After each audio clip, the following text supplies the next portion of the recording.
London tonight. In fact, many predict that some of Sunak's close aides, their positions of power are at stake. But in terms of your report card, let's look at the Conservative Party report card over the last 14 years. Britain has actually had the worst rate of homelessness in the developed world, and I'm actually quoting the Organization for Economic Cooperation and Development here. 30% of children, they are growing up in poverty. This is what government figures show. Surely this doesn't make the Tories or Rishi Sunak proud, right? This is not the ideal legacy to leave behind. I completely agree. And had we stuck to the plan, and if we had a little more time, we could have probably fixed it. But I agree with you. Whatever the stats are today, I don't think they are something we can be proud of. Right, Sai Karthik, as always, thank you so much for making time for us on NDTV and joining us with those quick early comments before the results start pouring. And that Cameron was going to stay. With that, we're slipping into a very short break. News and updates continue in a moment. Has taken that seat. Beth. Yeah, Nuneaton is at one of these bellwether seats in the West Midlands.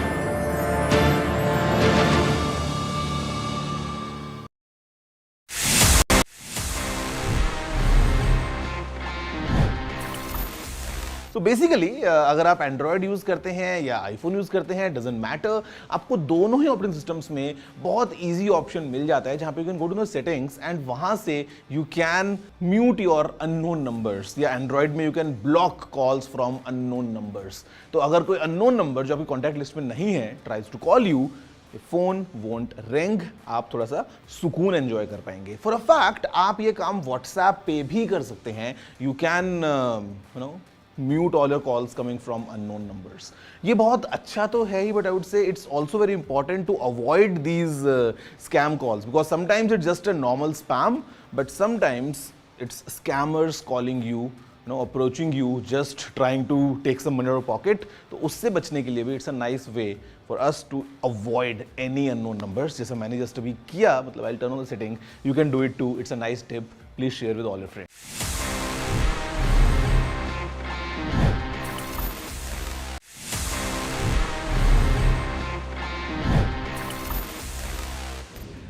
Moving next, because हम gadgets की बात कर ही रहे हैं, let's just go back to the most commonly used gadget that we all have in our pockets, the smartphone. और अगर हम इसको analyze करें तो आपको लगता होगा this is just a device to play games, watch some content, या phone पे बात कर लो या text कर लो. But you know what? There's a lot happening behind the scenes, because this small little device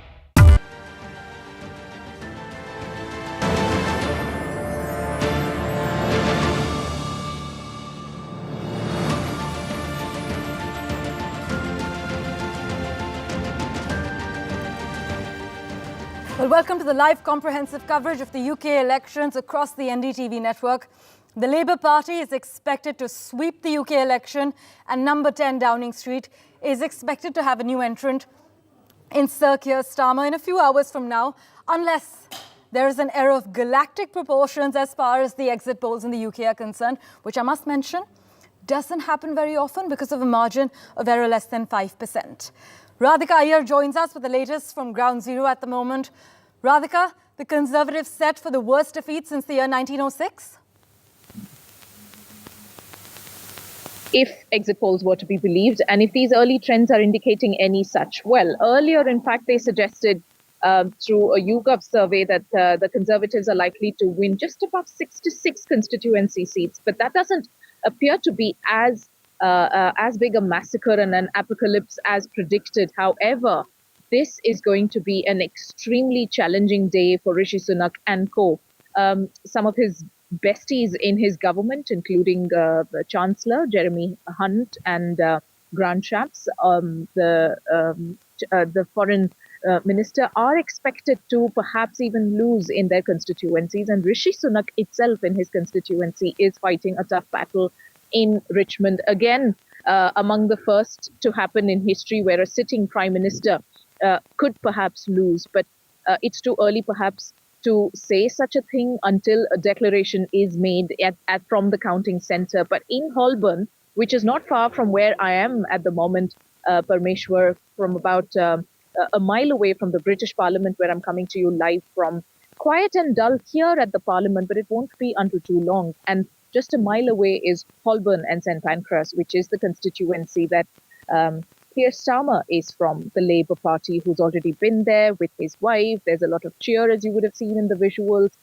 He clearly is getting ready to lay his hands on the keys to enter number 10, not just for the first time, but also one with an extremely different looking Labour image. The Labour Party until 2010, 2015 was suffering from an image of being extremely leftist. Under the Jeremy Corbyn leadership, when he took over, I remember very vividly on the 12th of September 2019, again, Jeremy Corbyn was criticized for his Semitism stance, for being allegedly racist, and then he gave way to Keir Starmer to take over in the year 2020. And since, Keir Starmer has led the Labour to somewhat correct its image of being far left to perhaps progressive centre.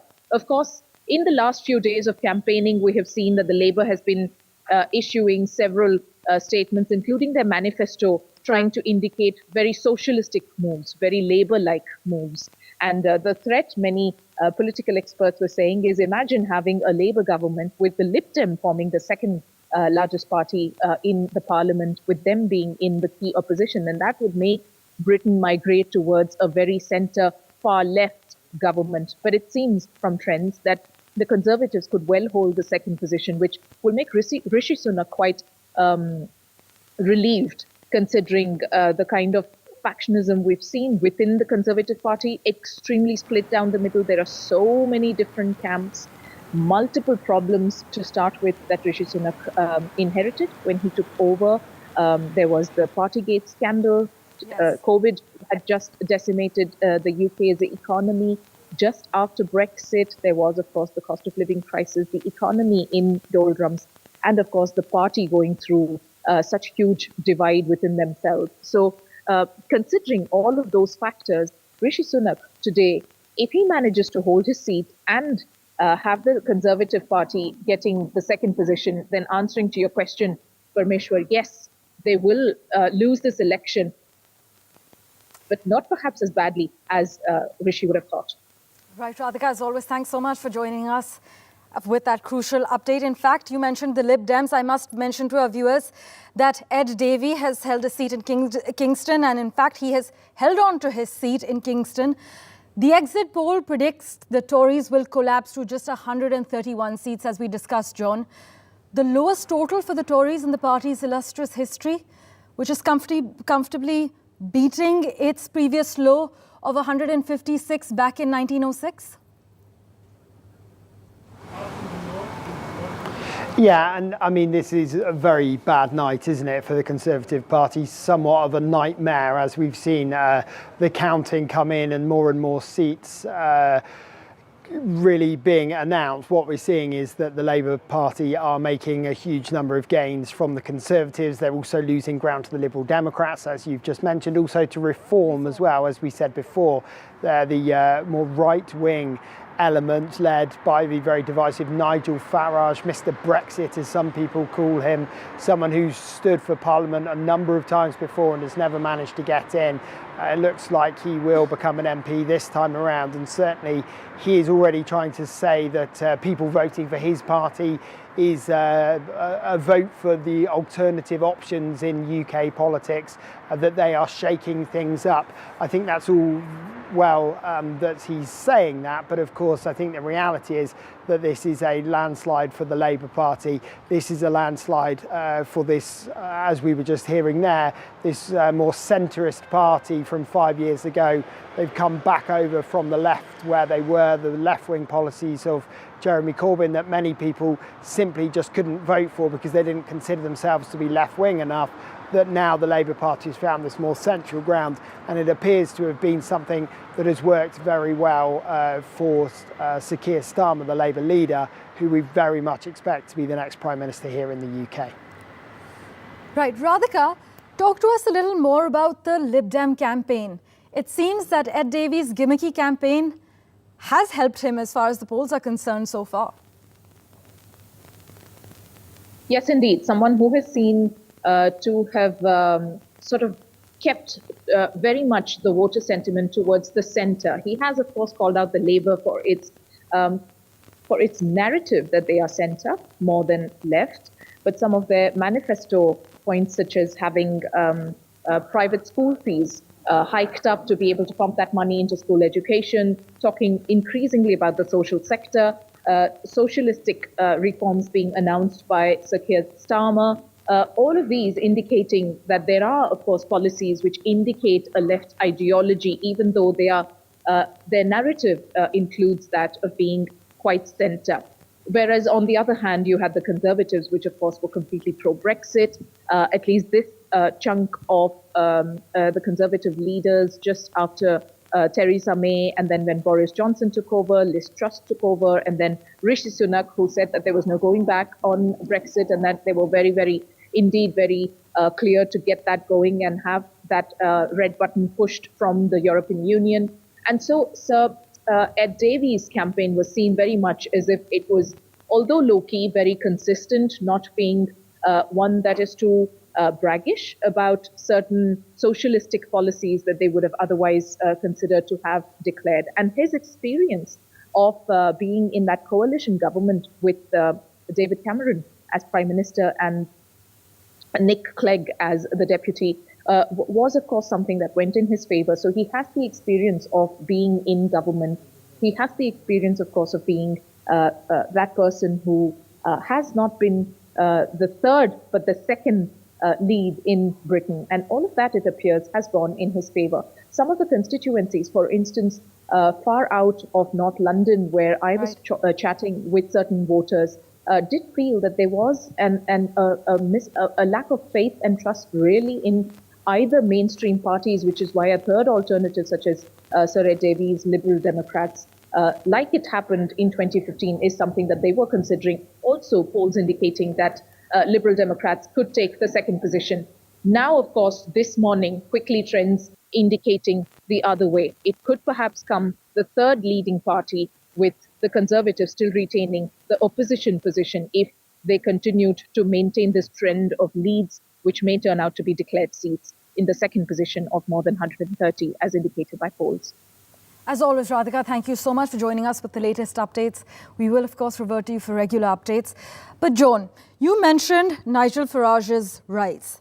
His insurgent Reform UK is actually forecast to win 13 seats in the House of Commons, far higher than expected, and a breakthrough moment for Britain's populist right? Right, we seem to have lost Joan's line for the moment, but clearly, currently, Reform UK is performing well. They are projected to win about 13 seats in the House of Commons. Well, a huge win for Farage so far. We are, of course, waiting for confirmed results, but Nigel Farage, I must mention, just a few days ago, has also gone on record to say that he categorizes himself within the likes of Andrew Tate. He has also been regarded as a misogynist within members of his own party who have actually defected to the Conservatives. So it's interesting to see that the far-right Reform UK is actually forecast to win about 13 seats in the House of Commons, far higher than expected. Currently, I must bring you up to date with the latest results.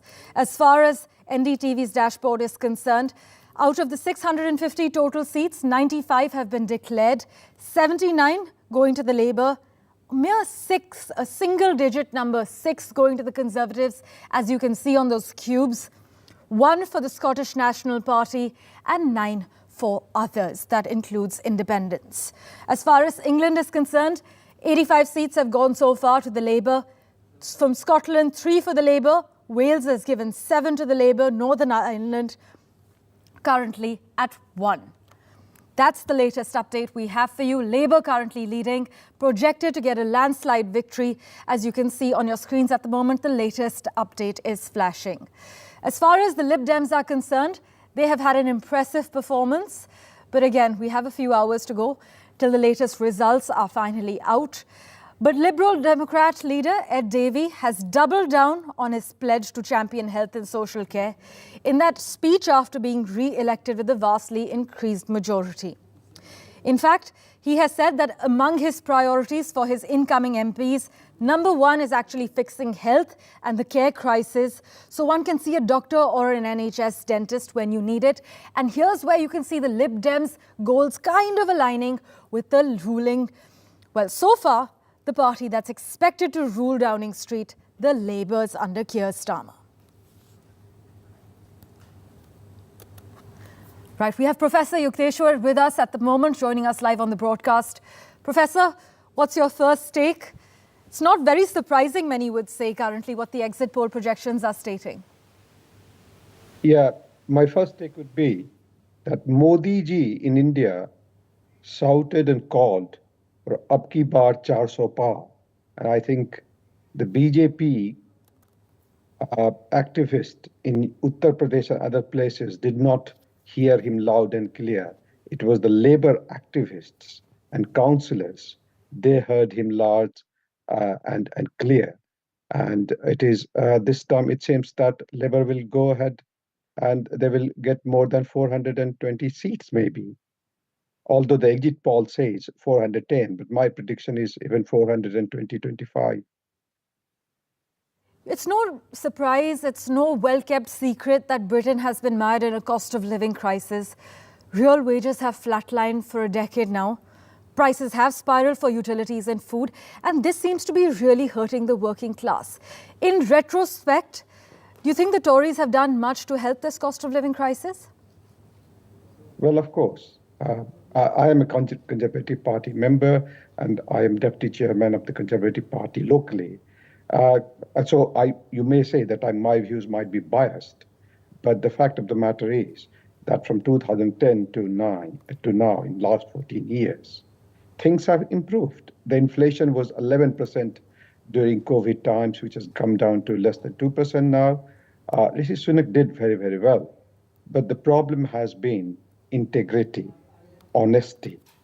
And that has been the main problem, because Boris Johnson, when he was the Prime Minister on 13th of December 2 years ago, he said in the Prime Minister in the Westminster that no party and the Partygate thing, which was happening in his house and his office, and that was a lie. That was a canard, C-A-N-A-R-D, as I was always saying, bald truth, and that is what has led the party to this stage, which is really painful. But that's the fact. One has to accept this.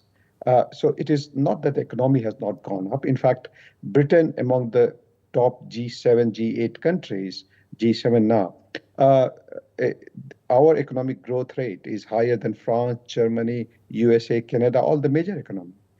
Per capita income is obviously very, very high compared to even those countries. It is the lies, the integrity, the honesty, and then, of course, there is a Julius Caesar in the whole drama with Nigel Farage, who has taken away quite a lot of Tories' vote and support. For example, Lee Anderson, who was in our party earlier, he defected, and he has won. He is the first. I sincerely apologize, Professor Kumar. I'd just like to inform our viewers that Keir Starmer, the chief of the Labour Party, has indeed won his seat, Holborn and St Pancras. That's who is predicted to be the next Prime Minister of the UK. Keir Starmer has now won his seat of Holborn and St Pancras. Right, Professor Kumar, in terms of the legacy that the Conservatives have left over the past 14 years, they've governed for 14 long years, what would you say? Would you say, actually, that you are proud of the Tory legacy in the past 14 years? Well, I'll be untruthful, and it will be not very right for me to say that we'll be extremely proud of our legacy, for that matter, because, as I said, honesty, integrity, all these are very important tenets in politics, and that was compromised. Yes, as far as economy is concerned, Britain was the first country during COVID times that we started huge vaccination programs. When furlough scheme, for example, F-U-R-L-O-U-G-H, yes, we are aware. That was very, very successful by the current Prime Minister, who was Chancellor at that time.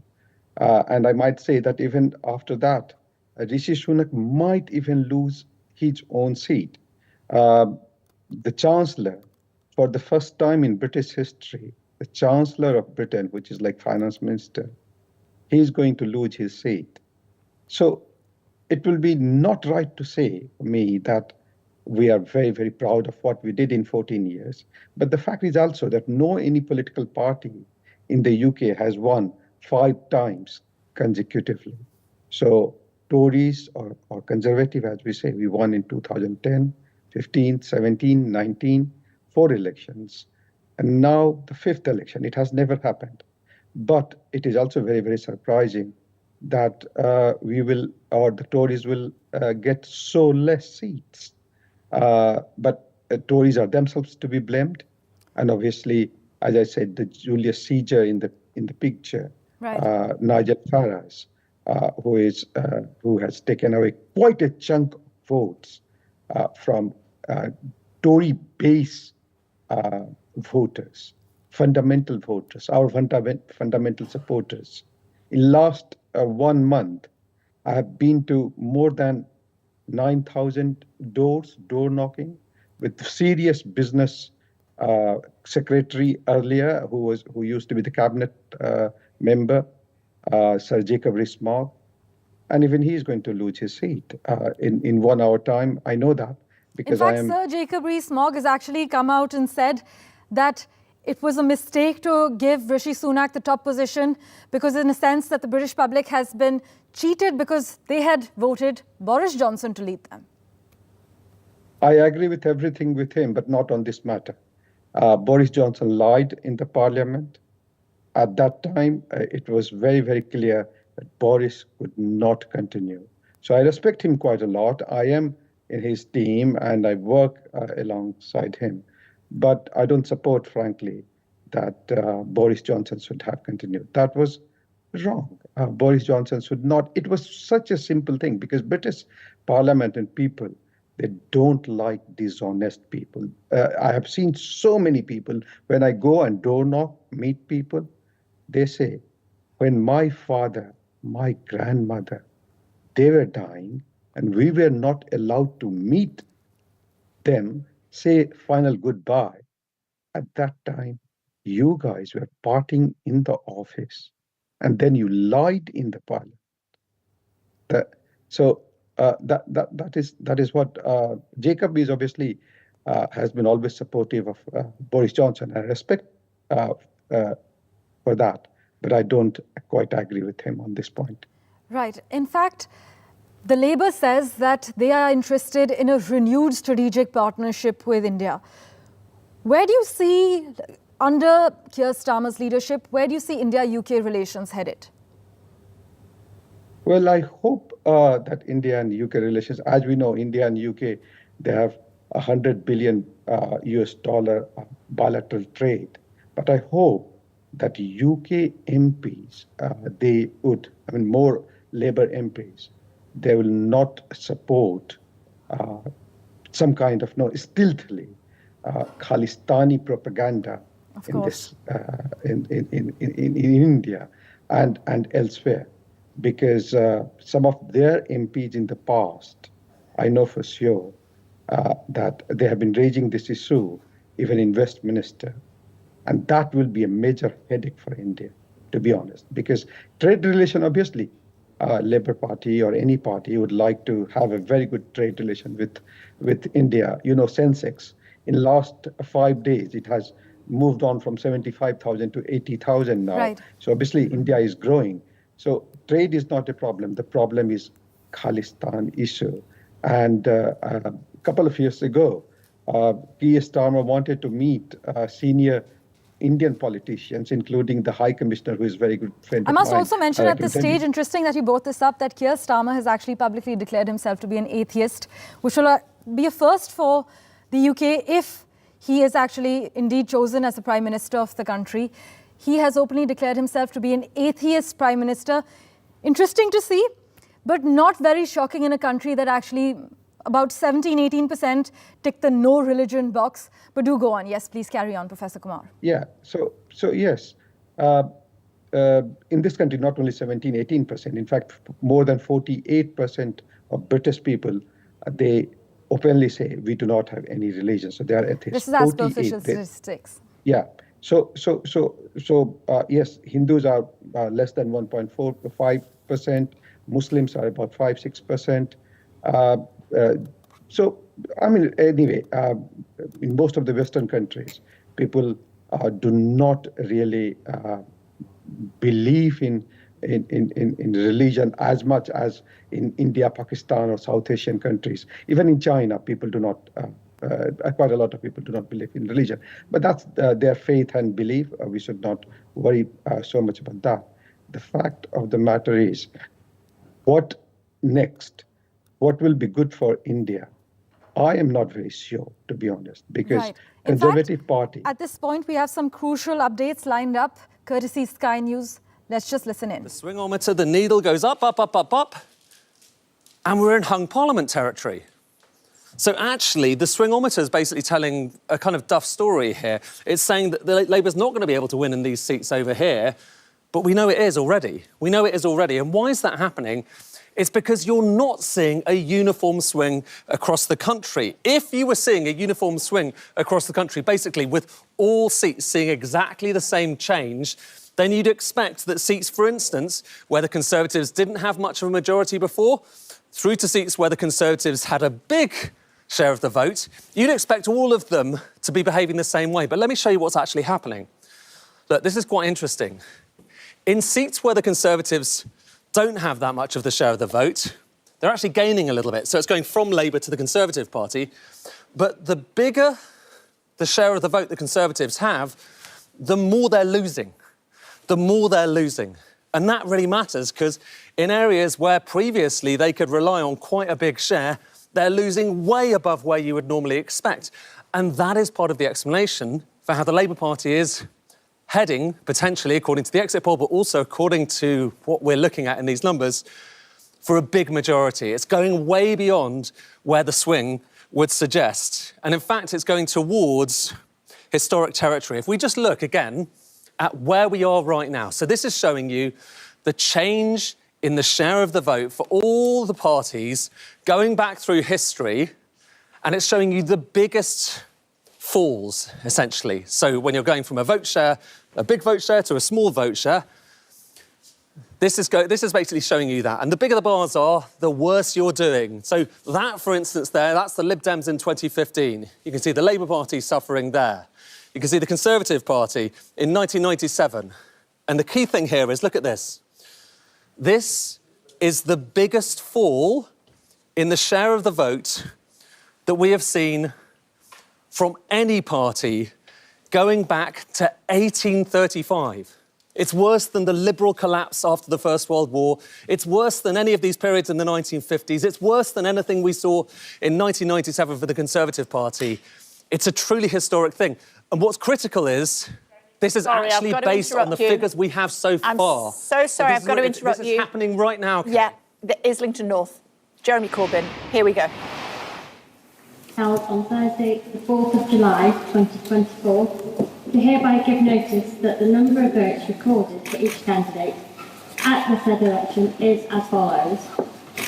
Vikas Agarwal, Liberal Democrats, 1,661.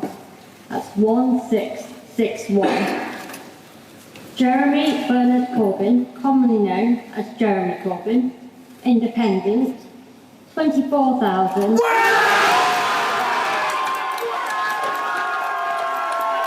Yeah, looks like a shoo-in, but we'll just wait for the Labour vote.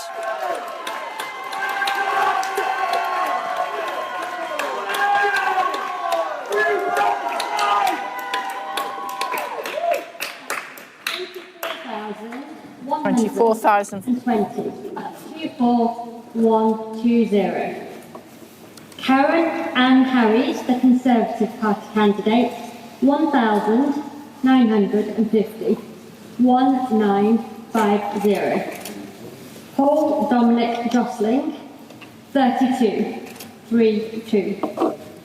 Sheridan Virginia Cates, commonly known as Sheridan Cates, Green Party, 2,660.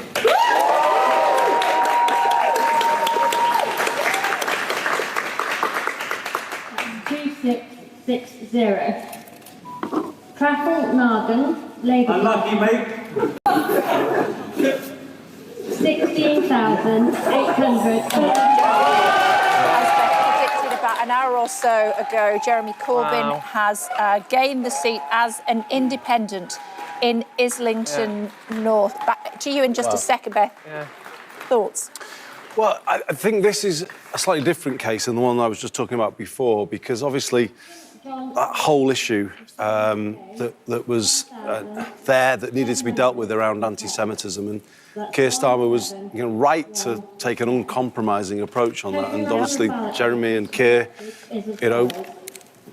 ended up in different positions on that, and you can say that this had to be handled in a different way to draw that clear line, but that reflects, I think, if I'm honest, the person that Jeremy Corbyn is in terms of how he's regarded by his community. You can't get a vote like that without putting in the work, being well liked in your area.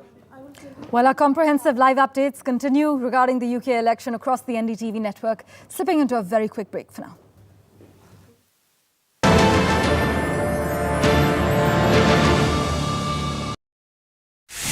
Stay informed and entertained with the new and updated NDTV News app. You can watch all our channels live, listen to podcasts, read breaking and exclusive news from around the world and more. Download the NDTV app today and get access to the best journalism and storytelling on your smartphone or tablet. The NDTV app. News that matters to you. NDTV proudly upholds its legacy of trust and credibility. According to the prestigious Reuters Institute's Digital News Report 2024, NDTV is the top-most news platform in the country. Number 1 in both online and offline reach in India, beating all its competition. NDTV stands for trust.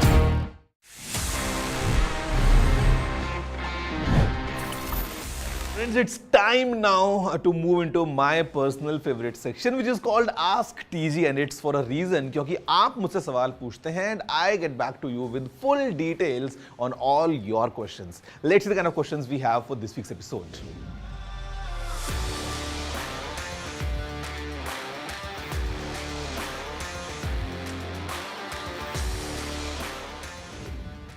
It's very easy.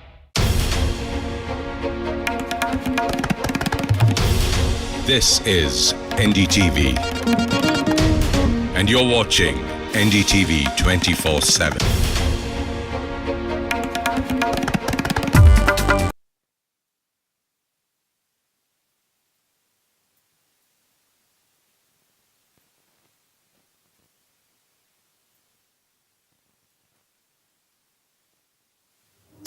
And now the end is near. Well, barring a polling error of galactic proportions, we are just hours away from the final nemesis of the Conservative government in the United Kingdom. Rishi Sunak is expected to prepare to vacate number 10 Downing Street. And as Gareth Roberts put it, in the words of ABBA, and from her song Knowing Me, Knowing You, that it's time to face it. This time, they're really through. In Britain, the start of the pandemic saw the Tory party secure a net positive approval rating. That was for the first time in a decade. But going into this week's election, support for the party had sunk to its lowest level in 45 years. In terms of the top updates at the moment, Jeremy Corbyn has just won as an independent. The Labour is still leading. Let me just get you the quick tally. Out of the 650 constituencies, 152 seats have been declared so far. The Labour's tally stands at 119. The Conservatives at the double digit of 15 at the moment. Scottish National Party has opened their account and they stand at 1, while others, including independents, are currently at 17. I must also mention that the Lib Dem leader Ed Davey has held on to his seat, but polls predict that at this point, Rishi Sunak could in fact lose his seat in Yorkshire. Well, the time has dragged in the final stages of the election campaign. It feels like the end of a long-haul flight where the plane has already landed and restless passengers are fidgeting in their seats, waiting for the signal to disembark. The itinerary, many would say, was fixed long ago. Mild turbulence has not affected the polling trajectory unless every standard instrument for reading that national mood has actually malfunctioned. Voters will soon emerge into a Britain governed by the Labour Party, a place they haven't been for 14 years. We've got Ms. Desai in studio with us to decode all that's happening as far as the UK political playground is concerned. Thank you so much, ma'am, for making time for us. Thank you for calling me. It's our pleasure entirely. So safe to say the Conservatives are headed towards their worst defeat in over 300 years? Well, yes. I mean, it's still, early days. We are still waiting for the final result. And as we all know, to our detriment, that sometimes exit polls also don't get it completely right, completely spot on. But going by the mood of the nation, going by what the UK has been aiming towards, definitely throughout this election campaign, I think there has been much to point us in this direction already. That, we know that Sir Keir Starmer is going to be headed for number 10.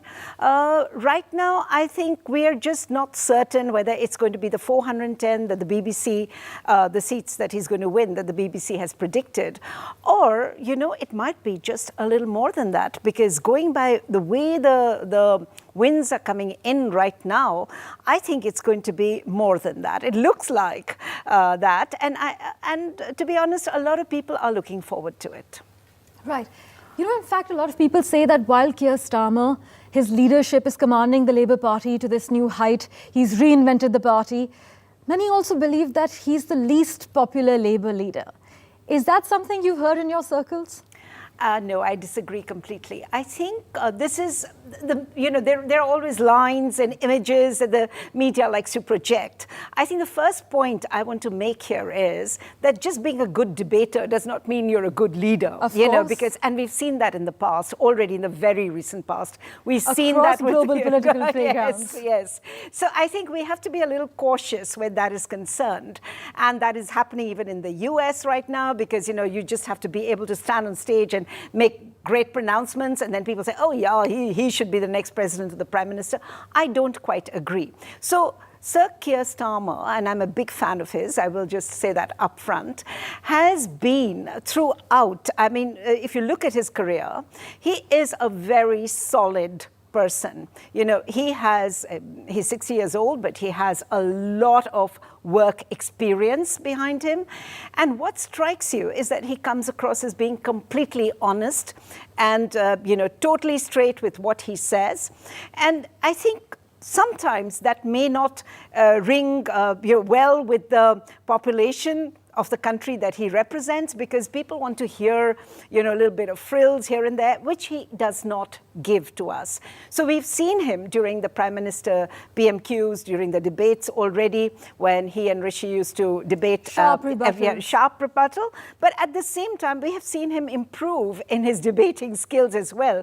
But I think it's not that. He is definitely popular, because now we will see that there will be a new kind of governance that will come in. And I think people in their heart of hearts, most British people, want somebody out there who is honest, who speaks the truth. We've had enough of lies and enough of, people who were not properly even elected running the country. So I think there are a lot of advantages to him coming in at a time when actually the UK is at its lowest ebb. It used to be a superpower, but we have already seen that draining away, particularly in the last 2-3 years. And I think somebody needs to come in and pull all that together and make UK, which was a slogan actually for the Tories, make UK great again, maybe. But I think change is what the people have voted for. And I think that is what Keir Starmer will bring very sharply to the country. Well, I think you'll be going to bed a very happy person today, yes, because as the exit polls predict, Keir Starmer will be taking over the keys of number 10 Downing Street. We also have my colleague John joining us with a live update from Westminster at the moment. John, take us through the latest updates. As far as I can see, the Labour is at 119 and 152 seats have been declared. Yeah, and actually just in the last few minutes, I think some of the bigger news from here is that we have the former Defence Minister and long-time Cabinet member Grant Shapps, the Conservative MP. He has lost his seat, so he's gone. A senior Conservative member going, and he won't be the last one that we see. We are hearing all sorts of rumours that other senior Conservatives are in trouble as well and might not win their seats. Also worth pointing out as well, I'm just seeing here, Nigel Farage has now become an MP. He has won his seat. A reminder, of course, that he is leading the Reform Party. Nigel Farage, Mr. Brexit to many people. He stood to be an MP on numerous occasions in the past. He has finally been successful with a healthy majority in the seat of Clacton in southeast England. So he will be in Parliament in this building behind me probably next week when things get going. Certainly it's been a good night for his Reform Party. They've managed to take some traditional Conservative voters, offer them a slightly different approach and some more right-wing policies. They've done very well picking up a lot of their votes. So yes, Nigel Farage is going to be an MP as well. But at the moment, Labour, of course, are the big winners tonight. They are picking up a lot of seats as more and more results keep rolling in. Right, John, interesting to see that Nigel Farage has indeed won. For him, it's been a free case of 8th time lucky. Yeah, I mean, it doesn't really matter what you think of him. You have to say he is nothing if not persistent, isn't he? He has just kept trying and trying and trying. He was a member of the European Parliament, so he was an MEP, but he's never managed to be an MP before. But here he is. He has won his seat, and as the leader of the Reform Party, they're waiting to see just how many seats they might pick up. The exit poll that was published when voting ended here, and worth reminding everyone, exit polls normally are very reliable, normally to within a few seats. The exit poll said that the Reform Party, Nigel Farage's party, might get 13 MPs, which would be an extraordinary result for them, the first time they're standing as a party in an election. So they are saying that tonight has been a great night for them. We will need to wait and see just how many seats they do get, but certainly they say that they are offering an alternative to the regular mainstream politicians here in the UK. Right, in fact, I'm going to take that to Ms. Desai in studio with us also. Quite interesting, Nigel Farage's party, considered a baby party since Reform UK was just announced, but perhaps a month and a half ago? A couple of months ago, yes. And Nigel Farage is known to be this man who is considered misogynistic, a bigot by people who've defected from his own party. But clearly there seems to be an audience within the UK for him. Yes, and he has also chosen members to represent his party who are considered racist and so on, and they've been recorded. Of course, it's been then denied and so on. So I think this has been a big letdown for the people in the UK, because the space that has been ceded by the Tories, you know, because they were the right-wing party, they were the regular right-wing party, as it were, has given way now, because people who are looking for right-wing ideas, and as you know, migration is one of the biggest things which the UK politicians keep on talking about. The numbers may seem very small here in India, but it's considered to be huge and enormous, yes, in the UK. So I think Nigel Farage will bring and shine a spotlight on things like that, and also because of Brexit, he was a cheerleader, he was like, you know, so there are many things that he brings onto the table, which unfortunately were things which were discussed within the Conservatives, and they were supposed to give reasonable answers for this. But as you know, Rishi Sunak had a Stop the Boats campaign going on for so long, and despite the Rwanda planes, and you know, there were so many things that he had promised to the British people, which rightly, wrongly, you may agree or disagree, but that was the Conservative policy, which till today have not happened. Nothing has happened. Nothing has changed. And I believe more people came in illegally into the UK in the last 1 year than they had earlier. So the policies did not help in any way. And I think that has now become a big reason for right-wing There are many terms used for Nigel Farage, which I don't want to. Are they TV friendly? But he is somebody that we have to be very cautious about because a lot of him reflects the kind of Trump policies and so on. So if you do have him in Parliament, you can expect that there is going to be much more pressure on the UK to do things like, stop the boats. That's, of course, one of the things. But other issues, a protectionist environment, and which may not be good for the country in the long run. But I personally believe that Labour, if it has such a large majority as is being predicted, then perhaps this will not come to pass. I mean, he may have a few people with him, but Nigel Farage has not shown to be himself to be like a regular policy wonk. He's not somebody who sits there and sits there and actually thinks things through. I think this is more of an anger vote. He's taken the votes away from the Conservatives. So there were people, like we just heard that Grant Shapps has lost his seat, and there are people like that who were ministers, and now we're hearing that even the Prime Minister, Rishi Sunak, may not be able to hang on to his seat. Yes. So, those are the numbers that a party like Reform can come in and cut into the votes because people are angry. They feel they have been shortchanged, and they have not been given what they were promised. Indeed. In fact, John, I would like to bring you in here as well.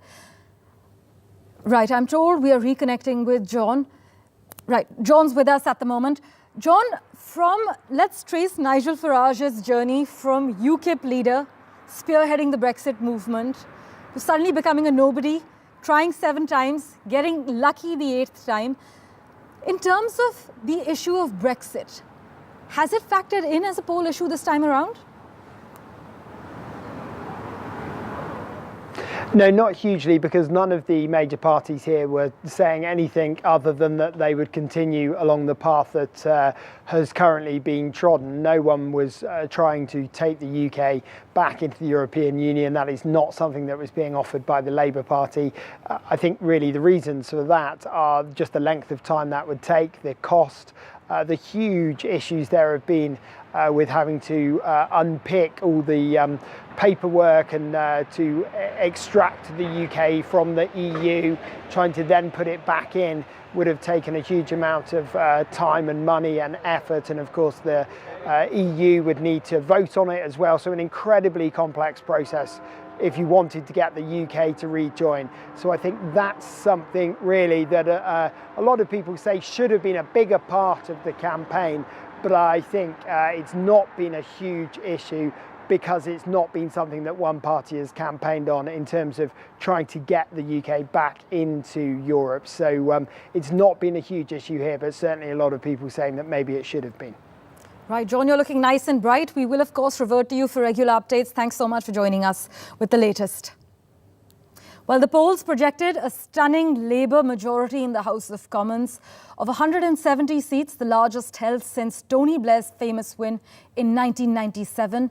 The scale of the predicted win means Labour leader Sir Keir Starmer, he looks certain to be anointed Britain's 58th Prime Minister this morning, ending 14 years of Conservative rule and what many would call political wilderness for the party. In fact, 2 people of Indian origin making waves in the UK are the mother-son duo Parveen Rani and her 20-year-old son Tushar Kumar. Both of them actually created history last year after winning the recent council elections as Labour Party members, breaking the traditional Conservative stronghold. Tushar is actually the youngest Indian origin councillor in the UK, and his win was widely celebrated by the Indian diaspora, and it was also viewed as a symbol of the growing influence and recognition of the Indians as far as UK's political arena is concerned. Tushar Kumar is with us at the moment. Thanks so much, Tushar, for joining us. I believe it's pretty late for you, but tell our viewers your story. When did you actually move to the UK? Yeah, no, thank you so much for having me. And I moved to the UK in 2013, so I was in primary school. When I came to the UK, I did my primary, secondary from here, and I'm currently graduating from King's College London. I studied politics in King's College London, and I'll be graduating this year. And, it's been an interesting journey. I've obviously got to learn a lot here, and obviously I've travelled to India from time to time as well. And I got elected last year, 2023 May elections. And obviously I've done an internship in the civil service as well. So I needed to make sure that I've got enough experience before I step into my political career. And yeah, it's been an interesting journey to be the youngest Indian origin councillor. And I really want to inspire the younger generation to step up and be part of the politics, because what I tend to hear from a lot of young people is that they've lost faith in politicians and they do not trust politicians anymore, because whatever they say, either of the parties, it doesn't matter, because whatever they say is lies. And I think I really want to change that perspective, because if you don't go out and vote, you won't see that change. And I think this general election is really historic, because Labour has won after 14 years, and I'm really thrilled, really happy, because as a Labour councillor, I have immense pride and joy, and the Labour Party has obviously secured a landslide victory. Obviously, they haven't secured yet, but this is what the exit poll has showed. And you need at least 326 seats to obviously have a majority government. It's predicted that Labour is well on course to achieve that. Exactly, and I'm really thrilled to hear that. Yes, and a lot of British voters are actually thrilled with the mandate so far. Let's see what the final result shows, even though, as I mentioned earlier, we'd need a mistake of epic proportions for the exit polls to be incorrect. But Tushar, tell us what made you take the political plunge, especially when lots of young voters in Britain, they mentioned that there's a clear trust deficit as far as the government is concerned. Yes, so I have been involved in politics since a very young age, so probably 15, 16. I've been campaigning for MPs, and obviously I was in the youth council as well. So politics has really, and my mum was obviously a role model for me. She's really inspired me through the journey. And what I always used to hear from young people was that all politicians are all the same, and that's why they do not go out and vote. And I really want to change this perspective, because if you don't exercise your right to vote, then how will you see this change? And I think we're really seeing this change now. I think young people are they're making their fingerprints now. They're showing that they are very much interested in politics.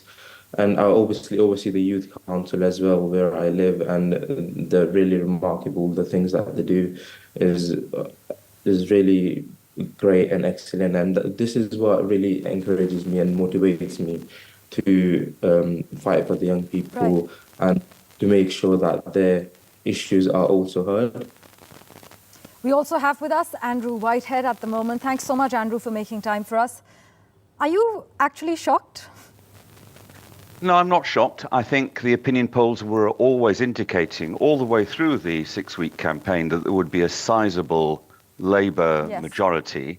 I suppose I'm a little bit taken aback that it's such a big majority. It looks like that Labour is going to have well over 400 MPs in a 650 seat parliament. So that's going to be a colossal overall majority. And the Conservatives are going to lose, it looks like, 2/3 of their former seats. So this is one of those moments of a sea change in British politics, the biggest change of its sort, really, since Tony Blair came to power, 27 years ago. So it's that sort of moment. These don't come along very often in a political lifetime. Right, Andrew, also interesting, Nigel Farage has been 8th time lucky. His Insurgent Reform UK is actually forecast to win about 13 seats in the House of Commons, far higher than expected. Could it be considered a breakthrough moment for Britain's populist right? I think it's an important moment for, as you say, the populist right, and Nigel Farage is certainly a populist. That's really exactly what he is, and slightly a bit of a rabble rouser. it's not entirely clear whether they're going to win as many as 13 seats. It may be just a little bit below that, but they look as if they've taken as much as 15% of the vote, and that's one of the reasons why the Conservative vote has been so badly squeezed. I think the real importance is Nigel Farage will certainly be a disruptive element in the new parliament. He is somebody who attracts attention. He's quite loud. He doesn't give up. And I think he will also have a role as the really battered and bruised Conservative Party tries to put itself together. It's almost certain that Rishi Sunak will stand down as Conservative Party leader either straight away or in a few weeks' time, and there'll be a leadership contest in the Conservative Party. And it's likely that some Conservative leadership candidates will say, why don't we welcome Nigel Farage into the Conservative Party and unite the right in British politics? There'll be other voices within the Conservative Party which will strongly resist that, but that will be an active debate. And I think Farage will enjoy the attention that gives him. He is not a politician without ego. Yes, I think that's been made very clear as well. Since he's been UKIP leader all the way up till now, that's remained sort of the same. But Andrew, the outrage over Gaza, is it likely to cost Keir Starmer a few seats in heavily Muslim areas? We don't know yet. It hasn't as yet, but there are suggestions that 2 or 3 Labour MPs are struggling and may find that they do lose their seats. Labour has actually lost 1 seat in Leicester, but there were particular circumstances there, and it may lose 1 seat in Bristol. But there are 2 or 3 seats in the northwest of England and in Birmingham where it's quite possible that disenchantment of Muslim voters, who normally are strong supporters of Labour, could cost Labour a seat.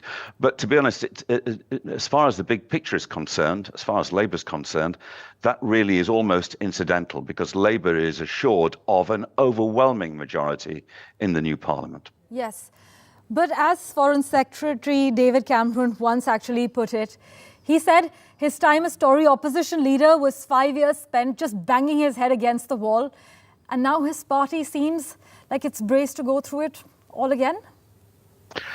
Yeah, I think it is. And I think this time round it's going to be much more painful, because it has suffered, the worst outcome in Conservative Party history, if it's down to as few as 130 seats in Parliament, which does seem as if it's going to be the case. So this is a devastating setback, and there'll be a battle for the soul of the party. Does it tack towards the centre? Does it try and link up with Farage and the populist right? And it will feel like headbanging. And it's a very long way back, when you've been so badly beaten, to feel that you have a chance of winning the next election in 5 years' time. Well, a long way till they actually redeem themselves. But interestingly, Andrew, Keir Starmer's personal poll ratings, they're actually poor in comparison with most election-winning leaders, but they're no worse than Boris Johnson's were back in 2019. Well, Boris Johnson was a really great communicator, and at his peak, his popularity ratings weren't too bad. Keir Starmer he's competent, but he's not charismatic. And he hasn't set out a very clear political vision. So he's managed to persuade the electorate that Labour is no longer a hard left party. It's not about always raising taxes. He hasn't really convinced voters that he's got a clear political vision. So there isn't a sense of excitement about the future as there was when Tony Blair came to power in the late 1990s. Or to put it another way, I mean, Labour has won this election, but even more so, the Conservatives have lost the election. And it's the unpopularity of the Conservatives which has allowed Labour to win this landslide victory. In fact, Rishi Sunak may even become the first sitting Prime Minister to actually lose his own seat in Parliament. But as Vox put it, he fortunately has about a $7.2 million mansion in Santa Monica in California to fall back on. Oh, well, that's a touch mischievous. He hasn't lost that seat yet. I know that area. I would be really surprised if he loses that seat. But, I mean, anything is possible on a dismal night such as this has proved to be for the Conservatives. Right. Let's also bring in Ms. Desai at this point. clearly things are not looking good for Rishi Sunak. But do you think, ma'am, that under his leadership, it's a Rishi Sunak problem more than a Tory problem at the moment? How do you see this entire situation? Well, I think there have been a number of mistakes which are made by the Tories. So let's begin with the party itself. Yes, please. I think the biggest mistake they made was the way they handled the whole problem of Boris Johnson, which became, yes, because the Partygate issue, I mean, they could have handled it internally. They could have tried to make a plan, because he was the elected face of the party. And I think somehow getting rid of him did not. No matter what anybody says today, they were angry about Partygate, etc., but there were a bunch of people who were angrier about the fact that the prime minister that they had elected was booted out. And of course he lied in Parliament, and of course he should not have done that. But we all knew this about Boris. I mean, when you elected a person like that, he'd already been mayor. We were aware of his, shortcomings and things like that. But so that meant that the party itself should have rallied around, tried to do some course correction, which they did not, and they went into a disastrous leadership, session where you had Liz Truss and then you had Rishi Sunak. So unfortunately, I think at the end of the day, it became a Rishi Sunak problem. It did not start out at that. It started out as a Conservative Party problem, which they handled very badly. But then we always blame the person who is there, the last man standing, as it were. And I think that is where Rishi stands right now, because he started out with huge favorable numbers, and Keir Starmer was down there and Rishi was up there, and many would say that Keir's rise was actually unimaginable in 2019. Yeah, exactly, because the numbers were so disparate at that time, and I totally agree that his charisma challenged, but then he comes across as this very straight-dealing politician, which is what we require now. And Rishi, unfortunately, in the last few months, has just made gaffe after gaffe after gaffe. I think biggest mistake he made was leaving the D-Day commemoration service. The betting service. Scandal also came out. The betting scandal was one, but I think there were many things that he did which inadvertently perhaps, but which the media picked up on. And then, when you're so close to the election, everything looks bigger. And so unfortunately, a lot of the things which they were trying to do just backfired. And as I said, many of his policies which he wanted to implement, I mean, that was the other thing which people are now feeling a little, as I said, shortchanged about, is that many of his policies came to naught. I mean, whether it was the boats, whether it was anything else, even a thing like the smoking ban that he wanted to put, even stuff like that has not happened. So you end up thinking that this is not a very competent government. And quite frankly, in the last few weeks, we've also seen a lot of backbiting going on.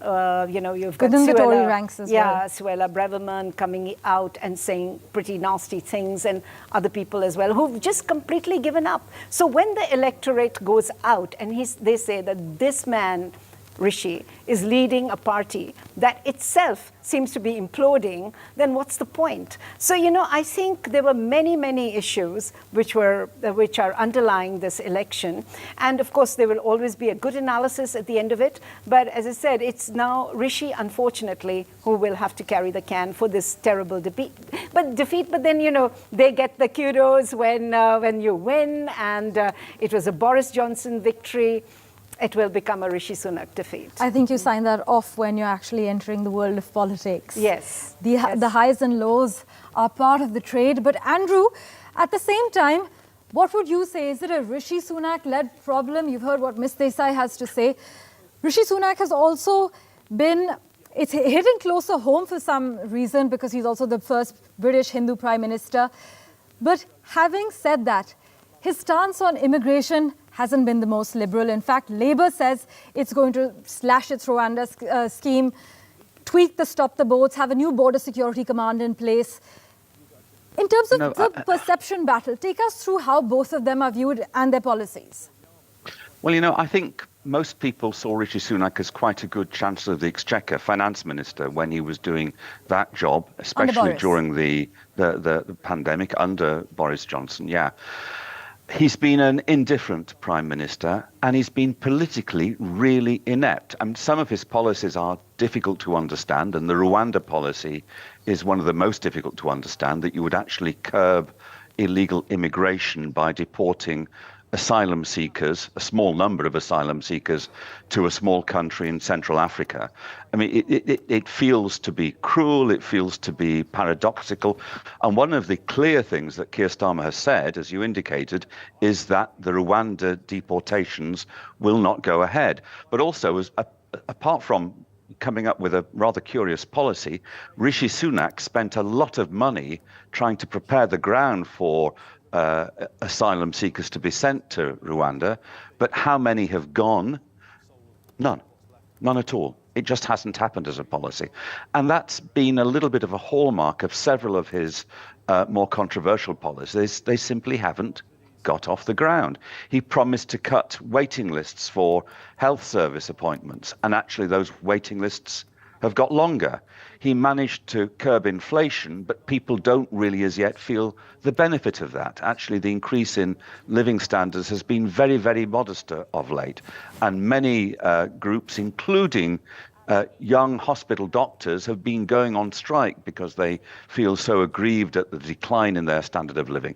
So there's a whole range of issues, and he's presided over a divided party, and he seems to have had a real problem establishing authority over his own party, because they're faction-ridden because they've been in power for too long. I'm not sure there's anything that Rishi Sunak could have done which would have won the Conservatives another election victory, but if he'd been rather more politically successful and engaged, at least he would have avoided, I think, a landslide defeat. Right. Andrew, in fact, I'm told that Reform UK has made some historic gains. If you can just pull out that data for our viewers as well. Well, it was predicted, as per the exit polls, that Nigel Farage's Reform UK will gain about 13 seats in the House of Commons. As far as the latest update is concerned, through our dashboard, I'll just inform our viewers that 265 seats have been declared out of the 650 constituencies. 195 for the Labour at the moment. We're just going to pull out that graphic for you as well. 32 for the Conservatives, 4 for the SNP, and 34 for the others. We are also going to get you a breakdown of how well the Reform UK party is performing and to see whether they have actually defied the exit poll projections.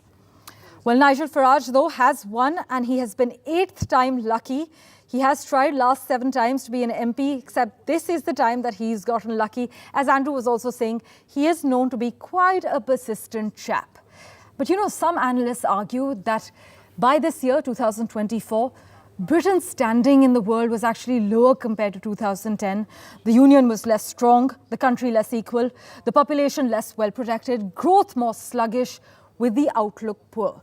Ms. Desai, would you agree with this assessment? Oh, absolutely. I think I've lived there for a number of years, and I've never seen it so disheartened, even as a nation itself. So it's not only the outside world looking at the UK, and of course all the parameters that you now listed, you know, whether be it the economy, be it its standing, even in things, which are socially, even in terms of the EU, even in terms of their relations vis-a-vis India. I think everything has kind of not gone well for the UK. And it used to be a very powerful country on the global stage. So definitely now people are looking at it that perhaps some of that can be revived.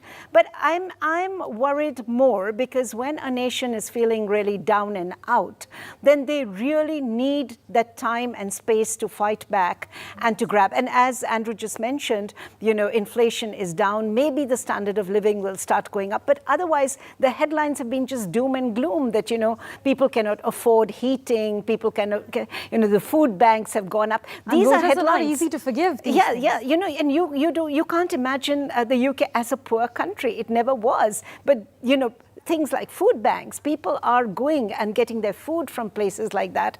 That was unimaginable. It was there, but it was unimaginable at the scale at which it was happening. In fact, many would agree with you. I must also mention that Suella Braverman had won her seat this time around.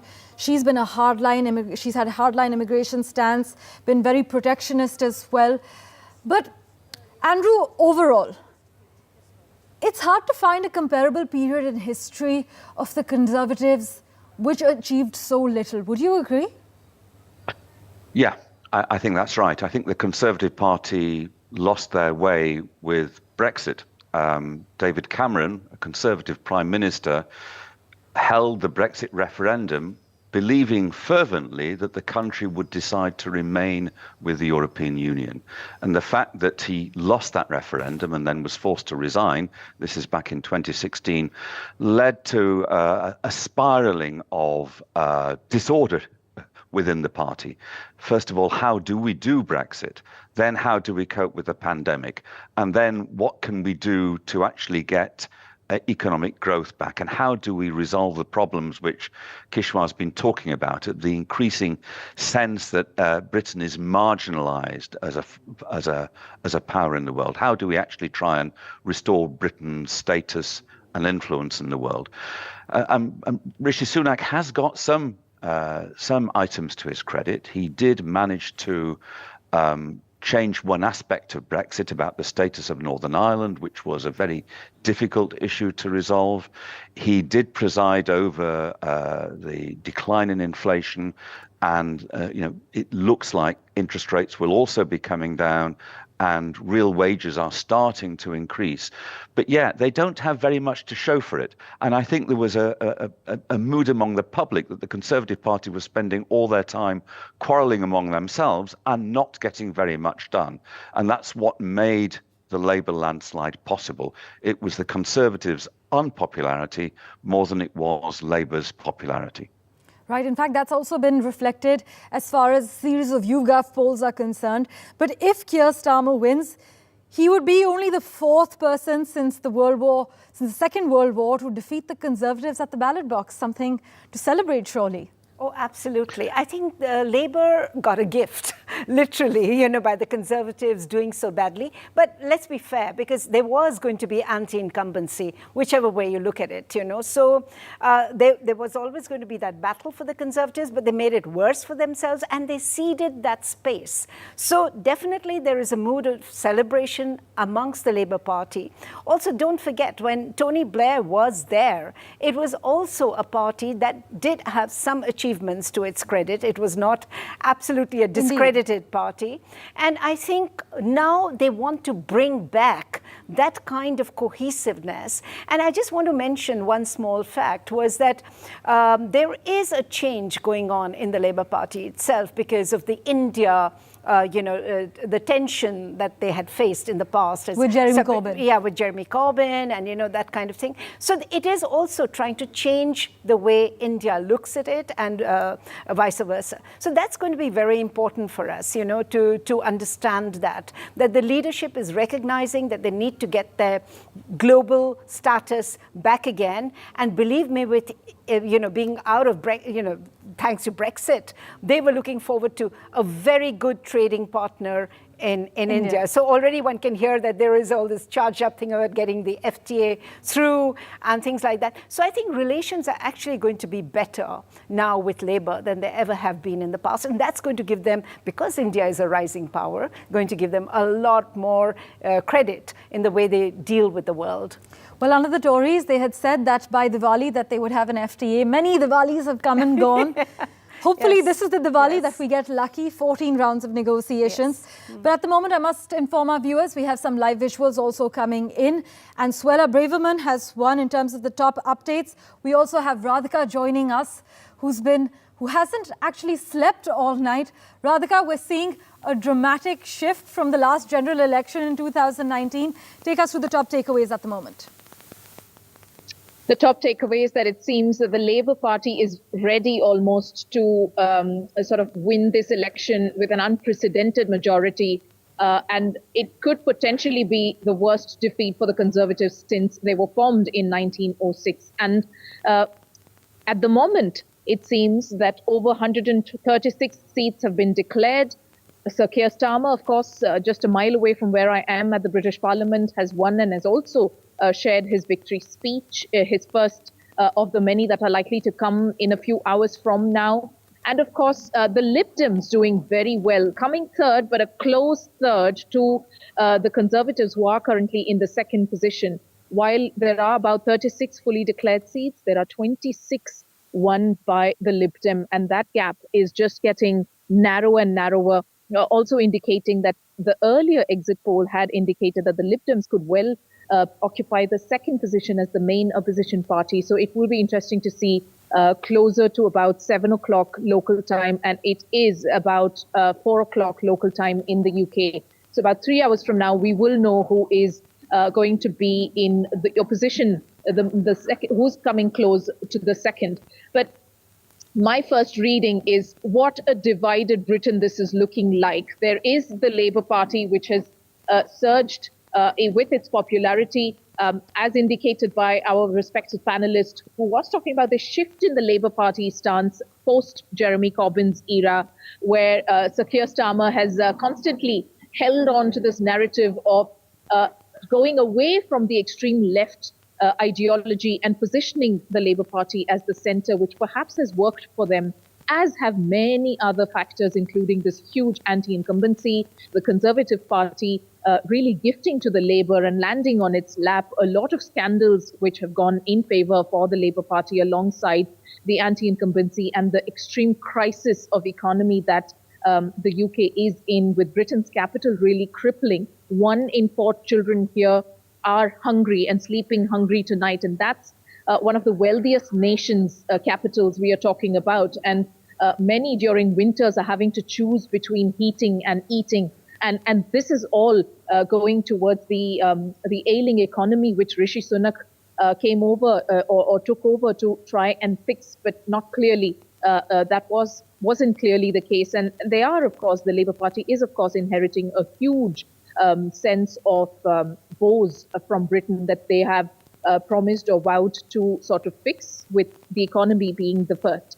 But what's likely to happen in the next couple of hours, maybe 3 hours, we will know once the full results are declared. Yes. And it's looking quite likely that the Labour Party is going to form the next government. Rishi Sunak will formally resign. The King then will invite Sir Keir Starmer to form the next government, and that officially will mean that Sir Keir Starmer and his wife Victoria will make their way to number 10, just across the road from where I'm standing, and of course then form his government, and potentially he has his cabinet ready in place. But it will be very interesting to see who comes in the second position, who will be the main opposition party, whether it will be the Lib Dems, which means Britain is going quite the centre-left way. But you see an increase in votes or the setup of accounts that Reform UK is doing, which is still indicating a presence of right-wing supporters with the Conservative Party, And not an doing element as of badly surprise, as many would polls say. mentioned in Britain. Yes, a huge surprise, and an indication that voters in Britain are quite divided. Centre left is what it's likely to be leaning towards in this next few years, or the new era in British politics, as we can call it, after 15 years of Tory rule, which brought in Brexit. Thanks so much, Radhika, as always, for joining us with that quick update. Also with us at the moment, Sanam Arora. She joins us live from where an important announcement is supposed to be made. But Sanam, just 5 years after the Conservatives won their historic landslide, as pollsters are warning, the Tories actually face almost a total wipeout? Yes, that's what it looks like. And, you know, I'm actually coming here from Harrow West, where an election announcement is taking place. Why don't I show you that very quickly? And I think it's, if you can see it. Yes, we can. Thank you. So this is the Harrow polling station where Harrow West is currently being announced. Rather safe seat for the Labour Party. Let's hope it continues to be that way if the trend continues. But you know, Sanam, as we have been speaking over the last few months, immigration has been a key issue this entire election. Are you a little hopeful that under the leadership of the Labour, the graduate route visa scheme will likely be retained? That's something that hits home hard for you and your friends?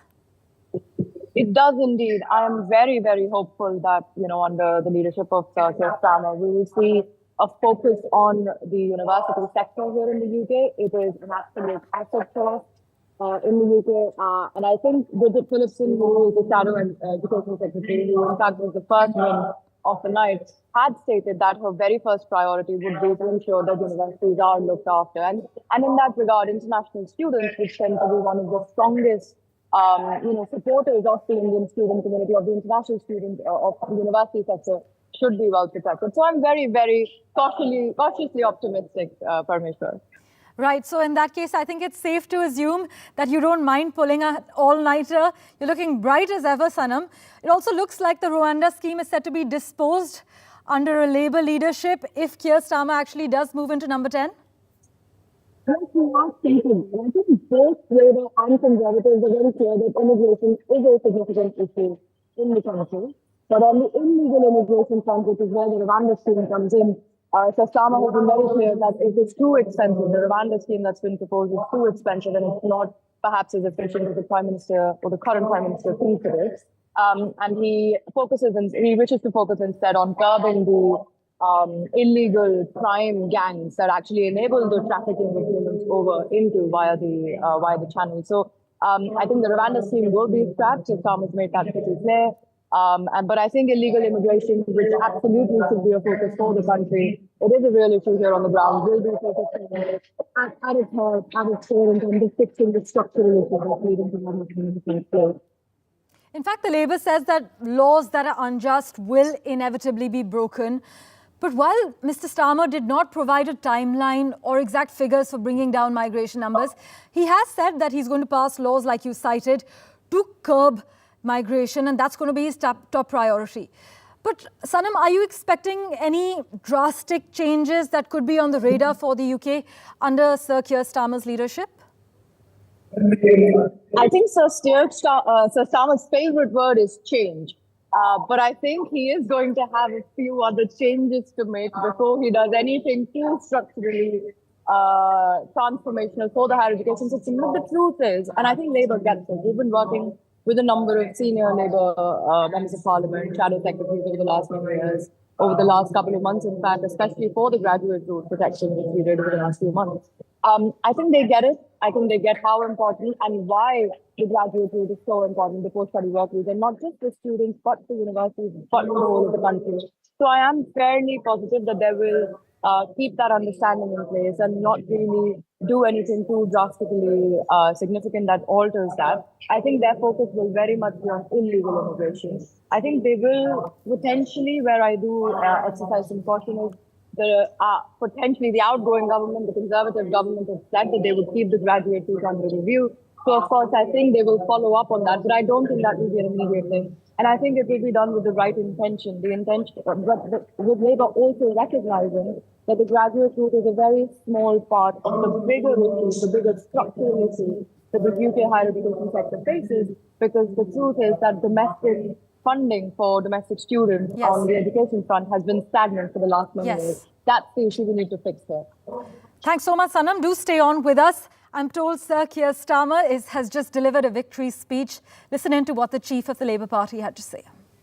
In this room, right here, beats the heart of our democracy.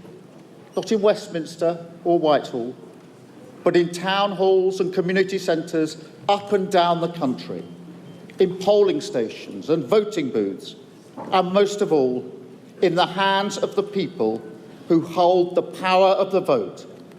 It all starts here. And it starts with you. Change begins in this community, with the people who came together to make life better, like the fantastic councillors who work so hard for our area.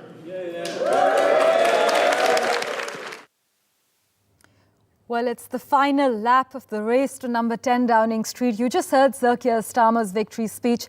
Radhika, who's been tracking the latest developments, joins us live at the moment from London.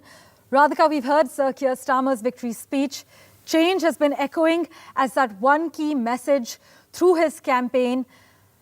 So it seems almost certain that in about an hour, Rishi Sunak will be prepping to resign? Yes, by all means, resign as the Prime Minister. And Sir Keir Starmer's speech, the victory speech, of course, is as MP of St Pancras and Holborn, which is in central London. But his other key speech would be as Prime Minister or the leader of the party that has won the majority of this election very soon and shortly once the entire results are declared. I just got an update from the Election Commission that it appears to be about 9:30 local time, which is about 4 hours from now when the entire results will be declared. And that is when officially there will be a resignation by Rishi Sunak. And then the formal procedure is that the King will invite Sir Keir Starmer to form the next government as the leader of the opposition and the leader of the party that has won a majority of seats, the Labour Party. Trends, of course, are indicating that there's going to be a landslide victory. The kind of changes, of course, or the kind of reforms, or the kind of manifesto issues that Sir Keir Starmer has started is that once he takes over, in the first three aspects, he's likely to first fix the economy, as he says. How, we don't know, because we know the economy of Britain has slipped to the 6th position, even after India's has taken over to the 5th position globally. And then, of course, the second, he says, is he will fix the NHS and offer more appointments to people who've been waiting for years for certain emergency appointments. And of course, the focus is going to be on the social sector, whether it is health, housing, and tax private sectors, including private independent schools, where a lot of British Indians send their children to here in Britain, and NDTV has been reporting just about that quite extensively. So there are certain areas where there is resistance, even as the Labour Party is likely to roll out those schemes as declared in the manifesto. What's going to be very interesting is when Rishi Sunak took over as Prime Minister, I remember he swore on the Bhagavad Gita, or took the oath on the Bhagavad Gita in the British Parliament, the first for any British Indian origin Prime Minister to take over as Prime Minister of Britain, the first for any MP to take oath on the Bhagavad Gita as a devout Hindu, as he declared himself to be, the first for any Prime Minister to celebrate Diwali at number 10. It's going to be different when Sir Keir Starmer is going to take over number 10, because he's an atheist. His wife follows Jewish philosophy and takes their 2 teenage children to the synagogues many times. And it seems that he will swear by the monarch, or he will, of course, take oath on the monarch, or offer his allegiance towards the monarch, and not any particular religion. So these are some of the interesting trends or changes that we will see between the two prime ministers, the outgoing prime minister and the incoming prime minister. But very important to highlight here that this government that is likely to be formed in the next couple of days under Keir Starmer's leadership as prime minister, even when he takes over today in a few hours, is likely to be quite diverse. We have seen quite a representation from all sectors, from all races in the 650 seats or constituencies that there are in the UK. We have seen the first female Sikh MP who fought on behalf of the Labour, who fought on the Labour candidate seat, becoming an MP. We have multiple Indian origin MPs who have formed a good 12 to 18% from the Asian background in this particular candidature that the Labour has fielded.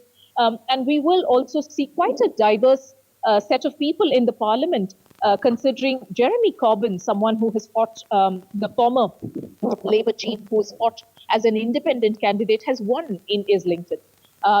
Reform UK has made quite a steadfast an improvement with coming in the 4th position just after Lib Dems, which is quite something that is in tally with what the polls indicated for them, about 13 seats. So there's your very diverse representation already in the opposition. And then, of course, there is the Tories, who are known to be slightly centre-right. There is, of course, the Lib Dems, who are centre, the Labour, who may form the government, who are left-leaning but position themselves as centre. So it is going to be a very, very interesting next 5 years in Britain with multiple voices. The saying is very famous that London has a space for everybody. That, of course, is not a political saying. It is a saying for races, for just the kind of mixture and cosmopolitan nature of this city, the diversity of this city. Thanks, Parmeshwar. And, of course, now it seems that Britain has a place for everybody, with even the SNP getting an edge, but just after Reform UK, which for me is quite interesting in my early observations. Indeed, Radhika, you couldn't have put it better, because even the Green Party has seemed to open their account. They've also got about 1 seat as per the last update, but 4 big Labour gains from Tory cabinet ministers and big giants. We've got Penny Mordaunt, Johnny Mercer, Therese Coffey and Simon Clarke losing their seats to Labour candidates.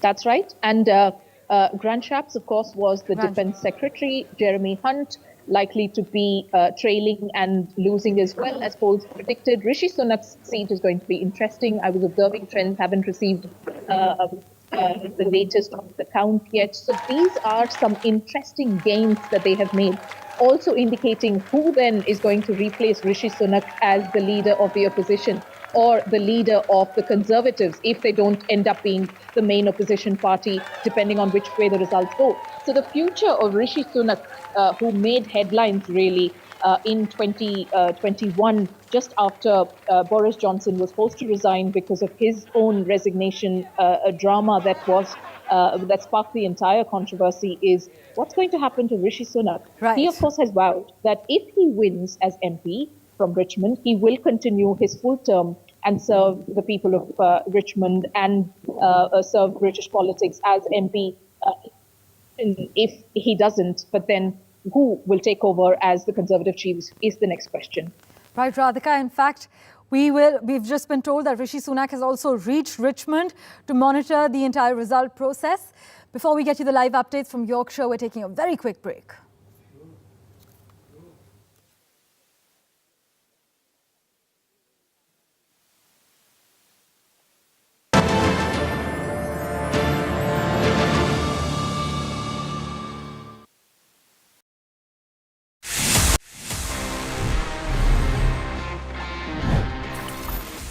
तो basically अगर आप Android use करते हैं या iPhone use करते हैं, doesn't matter, आपको दोनों ही ऑपरेटिंग सिस्टम्स में बहुत इजी ऑप्शन मिल जाता है जहां पे you can go to the settings and वहां से you can mute your unknown numbers, या एंड्रॉयड में you can block calls from unknown numbers. तो अगर कोई अननोन नंबर जो आपकी कॉन्टैक्ट लिस्ट में नहीं है tries to call you, phone won't ring, आप थोड़ा सा सुकून एंजॉय कर पाएंगे। फॉर अ फैक्ट आप ये काम व्हाट्सएप पे भी कर सकते हैं। You can mute all your calls coming from unknown numbers.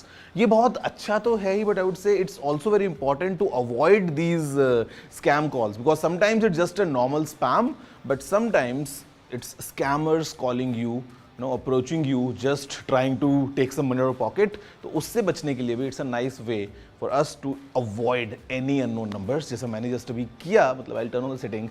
You can do it too. It's a nice tip. Please share with all your friends.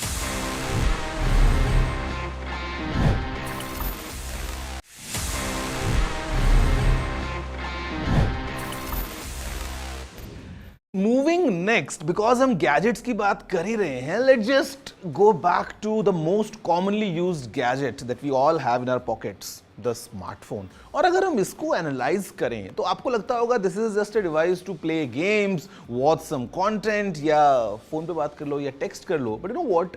There's a lot happening behind the scenes because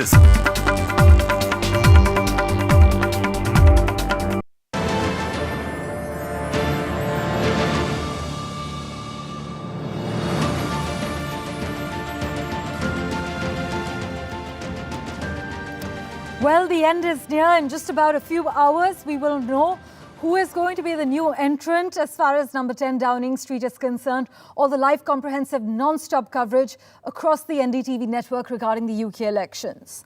Now, while inflation in Britain has come down to the Bank of England's 2% target, mortgage payments remain significantly higher. The cost of living crisis has been a huge issue this election, and voters are not quick to forgive or forget when such a devastating economic phenomenon occurs. In fact, time has dragged in the final stages of the election campaign. It feels like the end of a long-haul flight. Many say the plane has already landed, and restless passengers are now fidgeting in their seats, waiting for the signal to disembark. The itinerary, they say, was fixed long ago. Mild turbulence has not affected the polling trajectory, unless every standard instrument for reading the national mood as far as the UK is concerned has malfunctioned. Voters will soon emerge into a Britain governed by the Labour Party, a place they haven't been for 14 years. There is still scope for uncertainty, as we've seen. Well, the Reform UK, Nigel Farage's party, was actually projected to win about 13 seats in the House of Commons. Nigel Farage, after 7 failed attempts, the 8th time, he is now going to be an MP since he has won from Clacton. So, as I mentioned, health warning, there is still some scope for uncertainty. Forecasts of a Conservative rout could have unpredictable feedback effects. Maybe there is an audience for the party's last-ditch plea for electoral mercy. But as far as the numbers are concerned at the moment, I must bring you up to date. Out of all the seats that have been declared, there's 388 constituencies that have declared their results out of the 650 constituencies. The Labour Party currently at 280 in comparison to Conservatives' double digit of 45. Take a look at that gap. Labour's at 280, Conservatives at 55 at the moment, the Scottish National Party at 4, the others at 49. Nigel Farage's party projected to gain 13 seats in the House of Commons. So far, they have only won 4, I am told. And Keir Starmer has also just delivered his victory speech. We are told voters who despise the Tories and are uninspired by Labour could have drifted to smaller parties. But to confirm that fact, we have John joining us with a live update from Westminster. John, how accurate is it to say that voters who actually hate the Tories and are uninspired by the Labour could have drifted to smaller parties and independent candidates, or just stayed at home?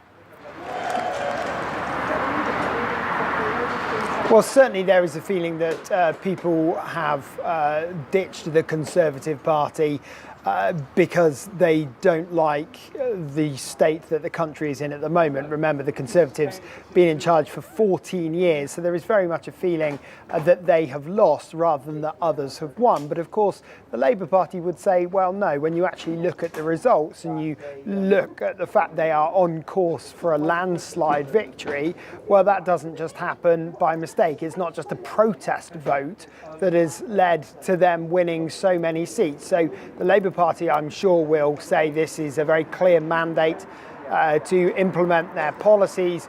But certainly, I think there is a degree of what you said there, that people have abandoned the Conservative Party, have looked elsewhere, have looked towards people like Nigel Farage and his Reform Party, also the Liberal Democrats as well, traditionally the third party in UK politics.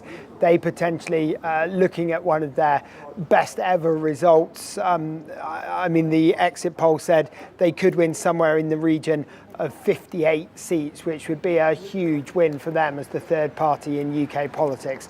So I think certainly there is disillusion with the Conservatives, but at the same time, of course, Labour being on to such a huge majority as we expect, well, they're going to say that there's a very clear mandate for them to implement their policies.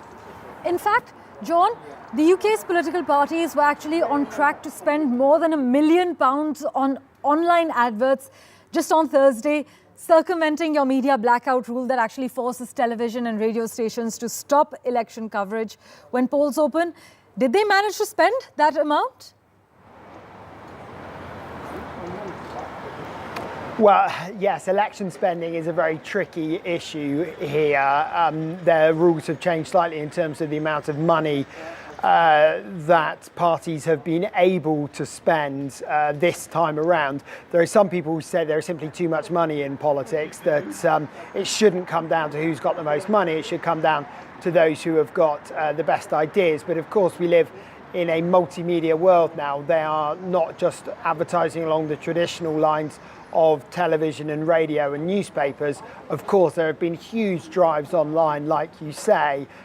So it's also been interesting that actually that spending has been targeted at younger voters as well. Traditionally in the UK, younger voters don't turn out to vote in as great a number as older voters. So interesting to see that there's been a lot of money spent on places like social Instagram, for example, especially going after younger voters. Also TikTok, of course, as well. Yeah. Also, Starmer would actually be the first openly atheist prime minister. In India, that would be a huge headline. But in a country where 37% tick the no religion box, A non-believing Prime Minister is hardly a sensation, it seems. No, not at all.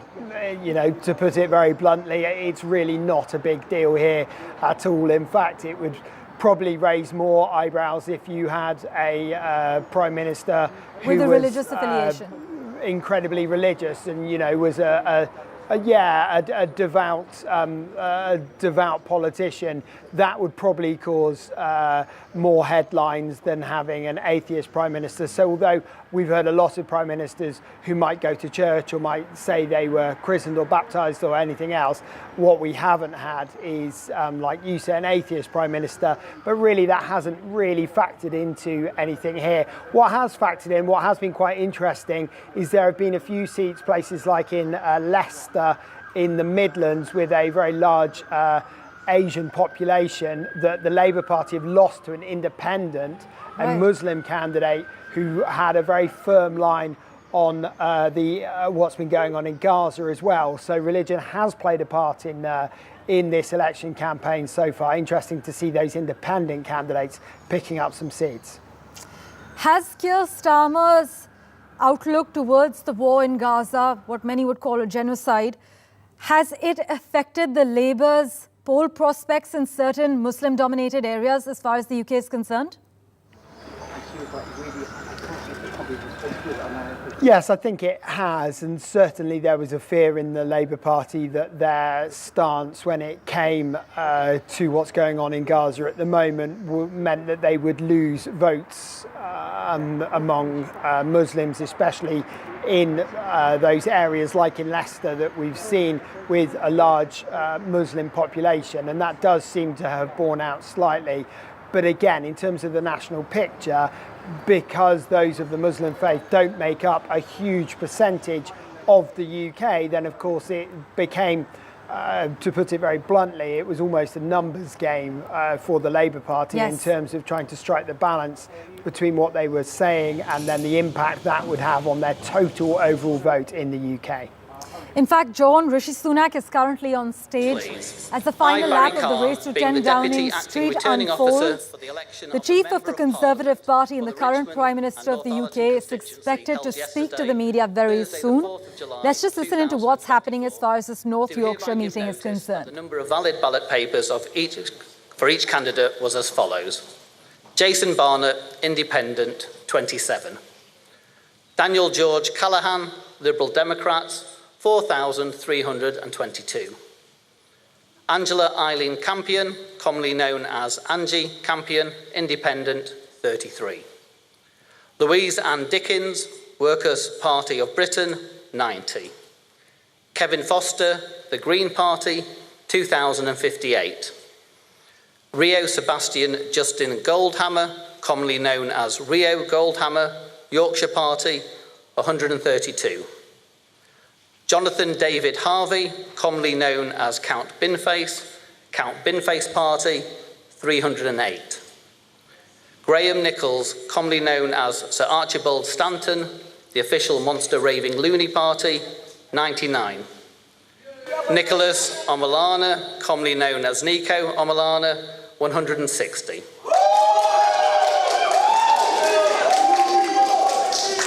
Brian Neil Richmond, Independent, 222. Rishi Sunak, Conservative Party, 23,059. Lee Martin Taylor, Reform UK, 7,142.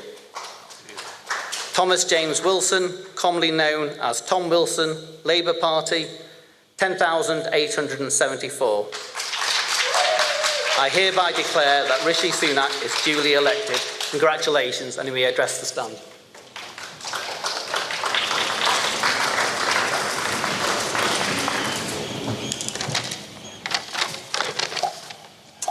Good morning. Could I start by thanking the returning officer and all the team who've been working here at the count and at the polling stations today. You make our democracy possible. I'd also like to thank the police who have ensured that we can conduct this ballot here in North Yorkshire, but also across the country in safety. On this difficult night, I'd like to express my gratitude to the people of the Richmond and Northallerton constituency for for your continued support. Since I moved here a decade ago, you have made me and my family feel so at home, and I look forward to continuing to serve as your Member of Parliament. It is an enormous privilege.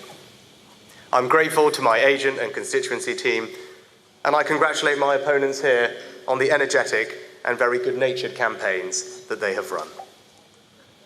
The Labour Party has won this general election, and I have called Sir Keir Starmer to congratulate him on his victory. Today, power will change hands in a peaceful and orderly manner, with goodwill on all sides. That is something that should give us all confidence in our country's stability and future. The British people have delivered a sobering verdict tonight. There is much to learn and reflect on, and I take responsibility for the loss.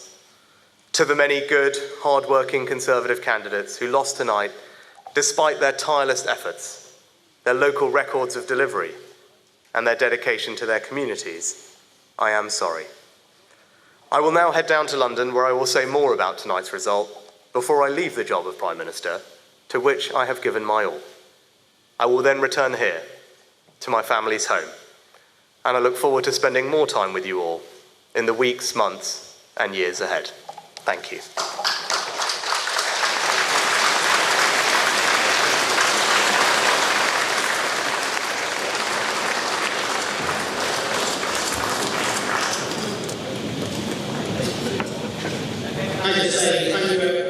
North Yorkshire as well, and thank you to everybody that's been involved in the election. It's been really well run, and I really appreciate it. Thank you, everybody.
Grace currently for the sitting UK Prime Minister at the moment, the chief of the Tory party, as he has managed to cling on to Richmond in Yorkshire. That's his traditional seat.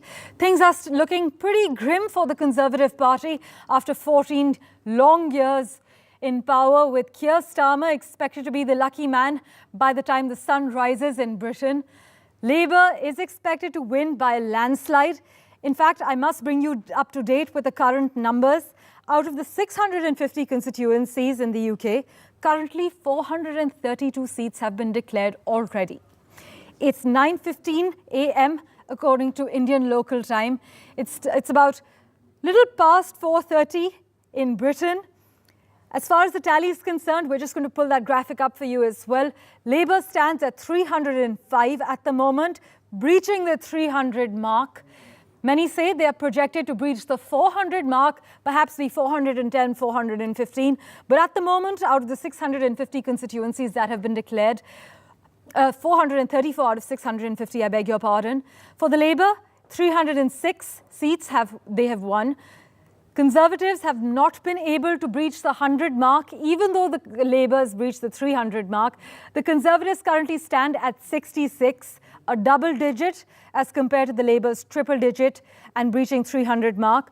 As far as the Scottish National Party is concerned, their current tally is 4 seats, and others that include independents like Farage's party, they stand at 58. The incumbent, Rishi Sunak, has retained his seat from Richmond in Yorkshire. There were people who were speculating whether or not that would actually be a possibility, considering the Tories' poor track record. However, Rishi Sunak has indeed clung on to Richmond in Yorkshire. So that's been a saving grace for the boss of the Conservative Party. But as things stand on the overall picture, things do not look the best for the Conservatives or Rishi Sunak. At the moment, we have with us Lord Karan Bilimoria joining us. Lord Bilimoria, is it a total surprise for you that Rishi Sunak has managed to cling on to Richmond? He was expected to keep his seat. He's been a popular MP in the area now since he took his seat there in 2015. There was a little bit of hesitation because he's made many, many mistakes throughout his prime ministership, and including the election itself. Calling this campaign was completely the wrong thing to have done. He didn't consult anybody. He didn't inform anyone. And then, in mistake after mistake, he made the announcement of the campaign in pouring rain. He then, later on... Which made for very powerful visuals, very metaphoric. And he then, one of the worst mistakes he made during the campaign was not staying on for the end of it with the leaders, with the world leaders at D-Day. I mean, that was shocking. I just personally could not believe somebody could make such a mistake. You can't blame it on his advisors. He should have known better not to do something like that. And that really, really was, and he's got a big military garrison in his constituency. So that's why people worried that went down extremely badly in the whole country, and particularly with the armed forces, particularly with veterans. So that was why people said, oh, maybe he won't even keep his own seat. He's kept his seat quite comfortably, but he's also, in his acceptance speech just now, conceded that they have lost the election. And they've not only lost the election, they've been completely demolished. And these results come out, and very soon you will see the 325 mark being crossed, 650 seats in the House of Commons, and the Labour are on their way to well over 400 seats. This is a record. Tony Blair won with an over 170 seat majority when he became Prime Minister for the first time in 1997. It looks like Keir Starmer is going to be doing around the same. Well, Mr. Sunak has said that the British people have delivered a sobering verdict. And even before the Labour Party has indeed reached that 326 mark, he has in fact said that they have won. But Lord Bilimoria, if we talk about the economy, the Shadow Chancellor, Rachel Reeves, has accused the Conservatives of vandalising the economy over the last 14 years, but also admitted that it would take the Labour lots of time to actually turn Britain around, don't you think? The mistakes that have been made in the last 14 years of Conservative government, it's a catalogue. If you go back to 2010, when they took over, and please remember, these things go in phases. I mean, yes. Margaret Thatcher, John Major, 18 years of Conservative government, followed by Tony Blair and Gordon Brown, they had 13 years of a Labour government from 1997 to 2010. And now we've had 14 years of Conservative-led governments. And in those 14 years, Gordon Brown, people give credit for saving the economy through the financial crisis of 2007, 8 and 9. But the Conservatives had a huge period of austerity under David Cameron and George Osborne. And that really hit our economy. It meant we had no growth. We had flatlining productivity for many, many years. And then you had the biggest mistake of them all, and that was Brexit. And Brexit 8 years ago has created the turmoil that we've had, which has affected the economy as well. We've had 5 prime ministers. I don't know how many chancellors, how many other cabinet ministers, a revolving door, and the economy has been an absolute disaster. We've had no or low growth, and you can blame some of it on the pandemic, some of it on Putin's invasion of Ukraine. But really, a lot of it has been a complete mismanagement thanks to the biggest mistake, which was Brexit, which was the biggest act of self-harm a country could do to itself. And that is thanks to the Conservative Party that we've got this Brexit and the damage done. And Rishi Sunak himself, I remember meeting him in February in 2016, the day the referendum was called. And he said to me, Karen, I'm for Brexit. I want to leave the European Union. I couldn't believe it. My jaw dropped and I was speechless. Well, in retrospect, I'm pretty sure he's sitting and mulling over the things he said to you back in 2016, Lord Bilimoria. But could a landslide victory for Keir Starmer, which well ahead, I mean, he's going to cross 400, his party is, Could his landslide victory actually hand Britain a stability premium in global markets? Without a doubt. We are crying out for stability. I was for 2 years until June 2022, the president of the Confederation of British Industry, the CBI, Yes. the largest business organised UK. I dealt with Keir Starmer personally, with Rachel Reeves. They are sensible individuals. People are worried, oh, it's going to be a Labour Party, it's going to be very left-wing, they're going to tax the wealthy, they're going to tax the rich, taxes are going to go up. They've said very, very clearly, they want to encourage growth, they want to encourage wealth creation. Those are the words they're using themselves, wealth creation. And to do that, you can't just raise taxes to generate the growth. So they know they can't do that. I think they're going to be very sensible. I think we're going to have a period of stability. And I think the Labour Party should be looking at a period of 15 years. And as I've told you, the history, it's 18 years, 13 years, 14 years. Now they'll probably be looking at 15 years. And with this sort of a majority, they have the ability to give that stability that Britain desperately needs. And please remember, our inward investment, as a result of the mistakes made by the Conservative Party and Brexit in particular, has plummeted. We used to be the second largest recipient of inward investment in the world, something I was always very proud of. We no longer are.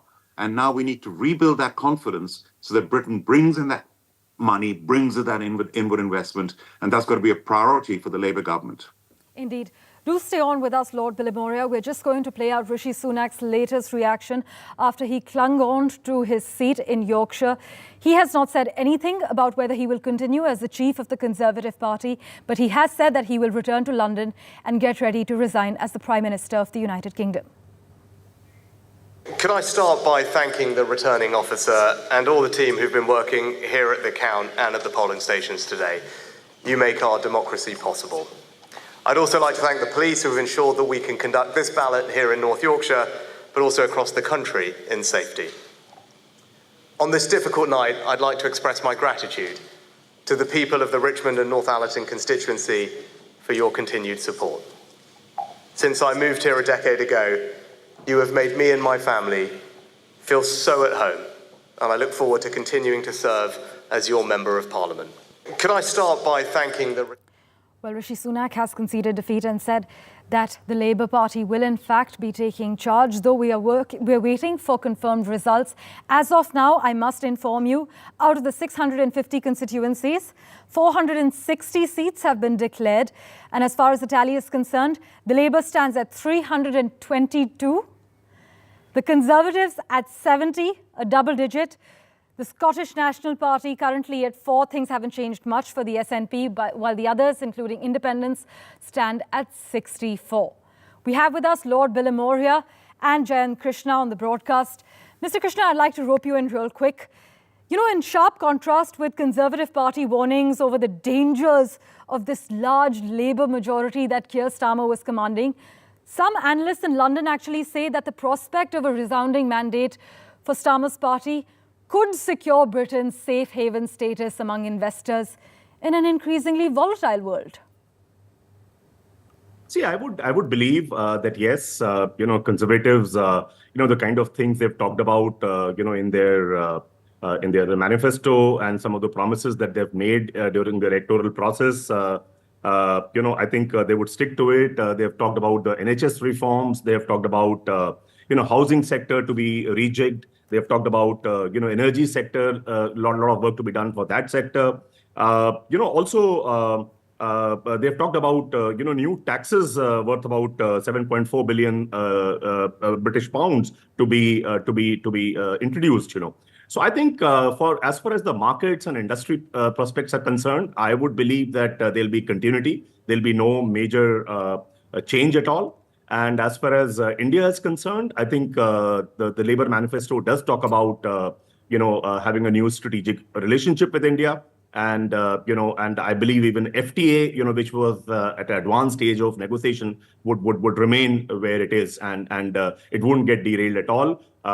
In the past, there have been some instances where typically Labour historically has not been as friendly to India, and especially the industry and business, as the Conservatives. But I think that's thing of the past, and all the utterances of Keir Starmer and David Lammy and everybody else indicates that they would in fact, hold Mr. India. Krishna, I sincerely apologize, I'm interrupting you, but the Labour Party under the leadership of Keir Starmer has indeed crossed the majority mark of 326. As far as the latest tally is concerned, I must share with you and our viewers, Labour stands at 328, 2 above the majority mark. 326 was the magic number. The Conservatives still at 67, the double digit. SNP unmoved at 4, while the others stand at 58. So it's fair to say at this point, number 10 Downing Street will have a new entrant this morning in Sir Keir Starmer. He will be taking over the keys. Lord Billimore here. If we talk about business, the combined turnover of Indian-owned companies in the UK has more than doubled from £19 billion in 2014 to about £50.5 billion in 2023, if I'm not mistaken. And as far as the top Indian-owned companies in the UK are concerned, they are significant employers in the market. They consistently employ about 1 lakh people over the last 10 years. Where do you see this relationship headed now under Keir Starmer's leadership? Diwalis have come and gone. Can we expect a free trade agreement with the Labour in power? Yes, and you've been talking about the Grant Thornton Tracker report that has been coming out from over 10 years now that tracks the Indian investment over here and also UK investment in India. And it is very encouraging what is happening. India is one of the largest investors in the UK, and I'm very proud of that. What I do know is that it is wrong to think of the outdated concept of Labour governments not being friendly towards India. I went on a delegation, I remember, in 2005, going back almost 20 years ago with Tony Blair to India. And it was a huge delegation. I went again with Gordon Brown when he was Prime Minister, huge delegations. And the relationship with India was fantastic. I was there. I founded the UK-India Business Council myself in 2007 when Tony Blair was Prime Minister. So they have been very close. And then when it comes to a tax-friendly government, in my over 3 decades in business in the UK, the most tax-friendly government has been the Tony Blair, Gordon Brown government with the lowest rate of capital gains tax at 18%, with the top rate of income tax at 40%. It was very, very business-friendly government. And I think where the free trade agreement is concerned, it's been put on hold because of the Indian elections, and it's been put on hold because of these elections here, which were called, by the way, they're not meant to be now. These elections were meant to be held towards the end of the year, either before the American elections or after the American elections. It's Rishi Sunak, who very foolishly called these elections early, is now paying the price, and many of his MPs are furious with him. They've lost their seats. They say, thanks to him and his mistake where he did not consult people and thought he knew it all and went and called this election, it's been a disaster. And for him to say sorry, I don't think there's going to be enough for many of his MPs who are going to be absolutely livid with him. Well, many would say to Sunak at this point, don't be sorry, just be better. But thank you so much, Lord Billimore, as always, for making time for us. We also have with us Bhaswati Mukherjee on the broadcast. Thank you so much for waiting and being so patient. The Labour is busy celebrating their victory, as you can see with live visuals on your screen at the moment. Keir Starmer, the man of the moment, the new entrant at 10 Downing Street. This isn't coming as a huge surprise for many, since exit polls in the UK, which are pretty accurate, have predicted this. But let's listen into what Starmer has to say.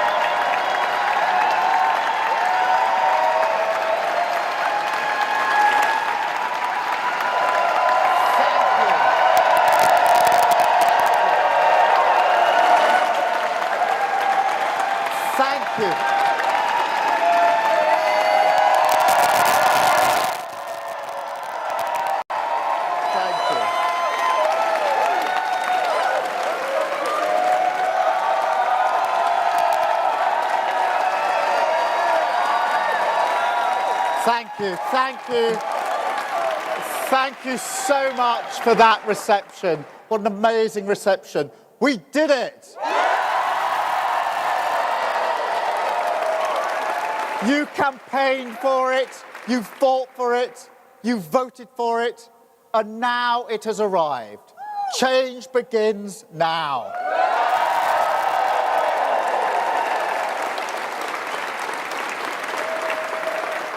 And it feels good, I have to be honest. 4.5 years of work changing the party. This is what it is for.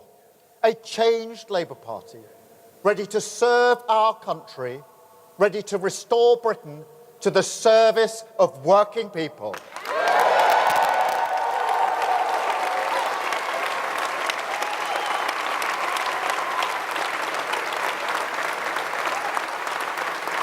And across our country, people will be waking up to the news, relieved that a weight has been lifted, a burden finally removed from the shoulders of this great nation. And now we can look forward again, walk into the morning, the sunlight of hope, pale at first, but getting stronger through the day, shining once again on a country with the opportunity after 14 years to get its future back.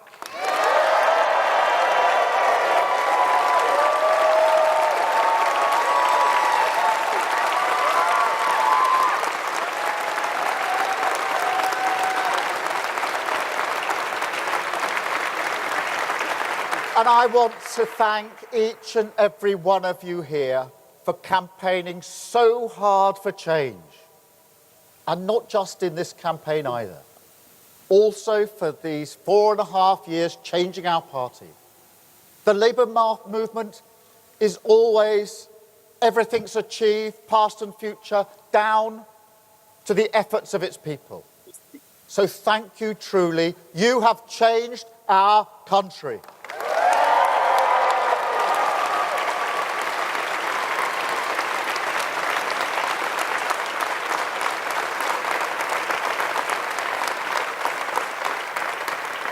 But a mandate like this comes with a great responsibility.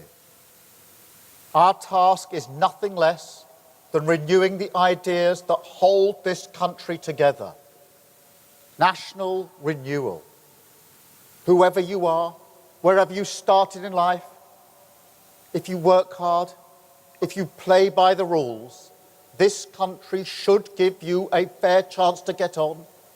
It should always respect your contribution, and we have to restore that.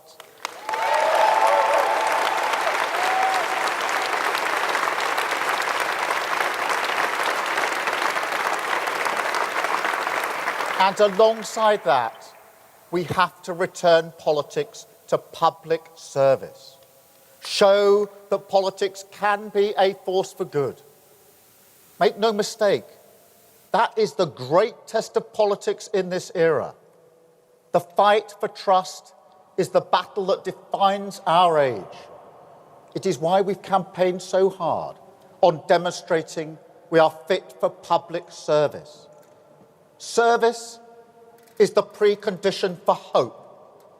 Respect, the bond that can unite a country.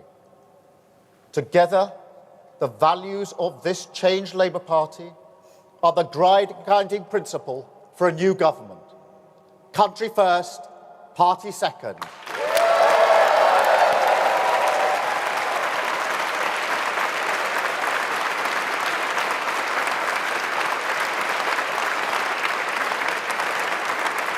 That is the responsibility of this mandate.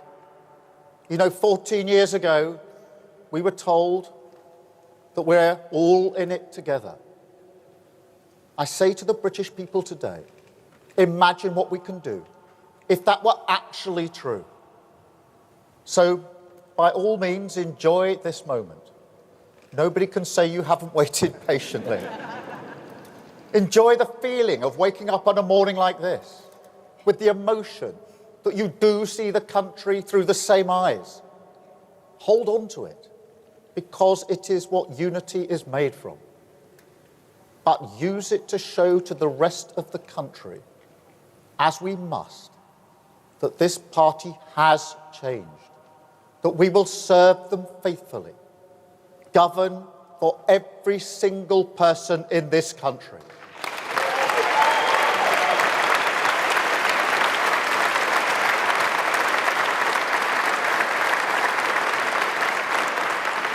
But also, don't forget how we got here. This morning, we can see that the British people have voted to turn the page on 14 years. But don't pretend that there was anything inevitable about that. There's nothing preordained in politics. Election victories don't fall from the sky. They're hard won and hard fought for. And this one could only be won by a changed Labour Party.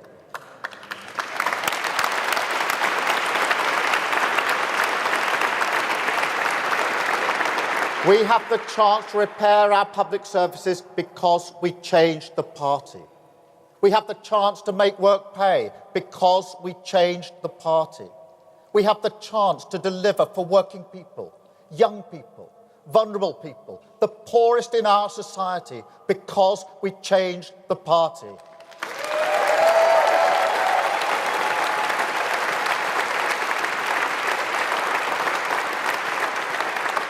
Country first, party second isn't a slogan.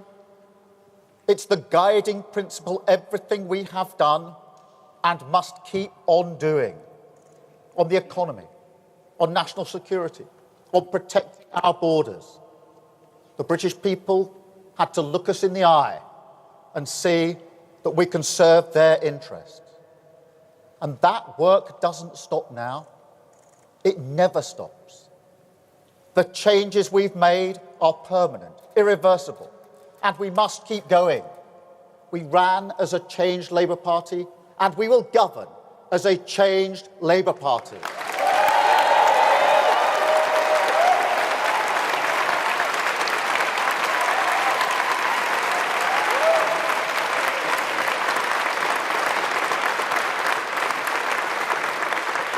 I don't promise you it will be easy. Changing a country is not like flicking a switch. It's hard work, patient work, determined work, and we will have to get moving immediately. But even when the going gets tough, and it will, remember, tonight and always, what this is all about. Now, I may have mentioned my parents a few times in this campaign, once or twice.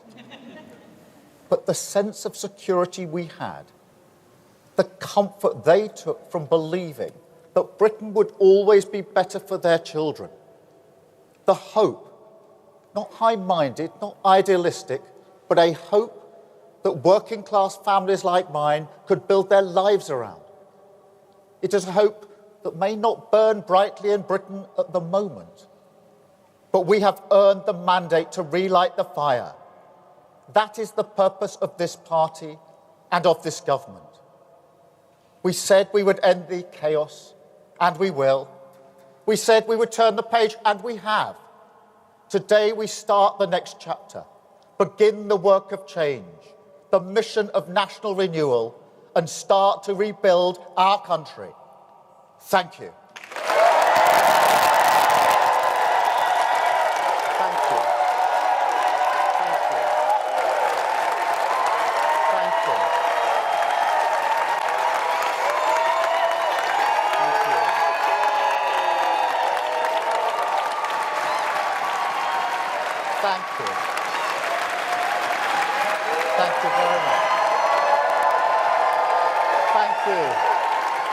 Thank you.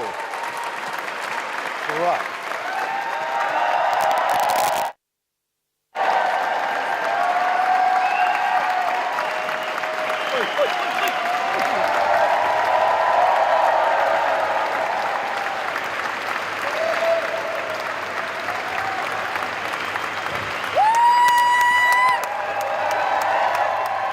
Well, Keir Starmer has spoken.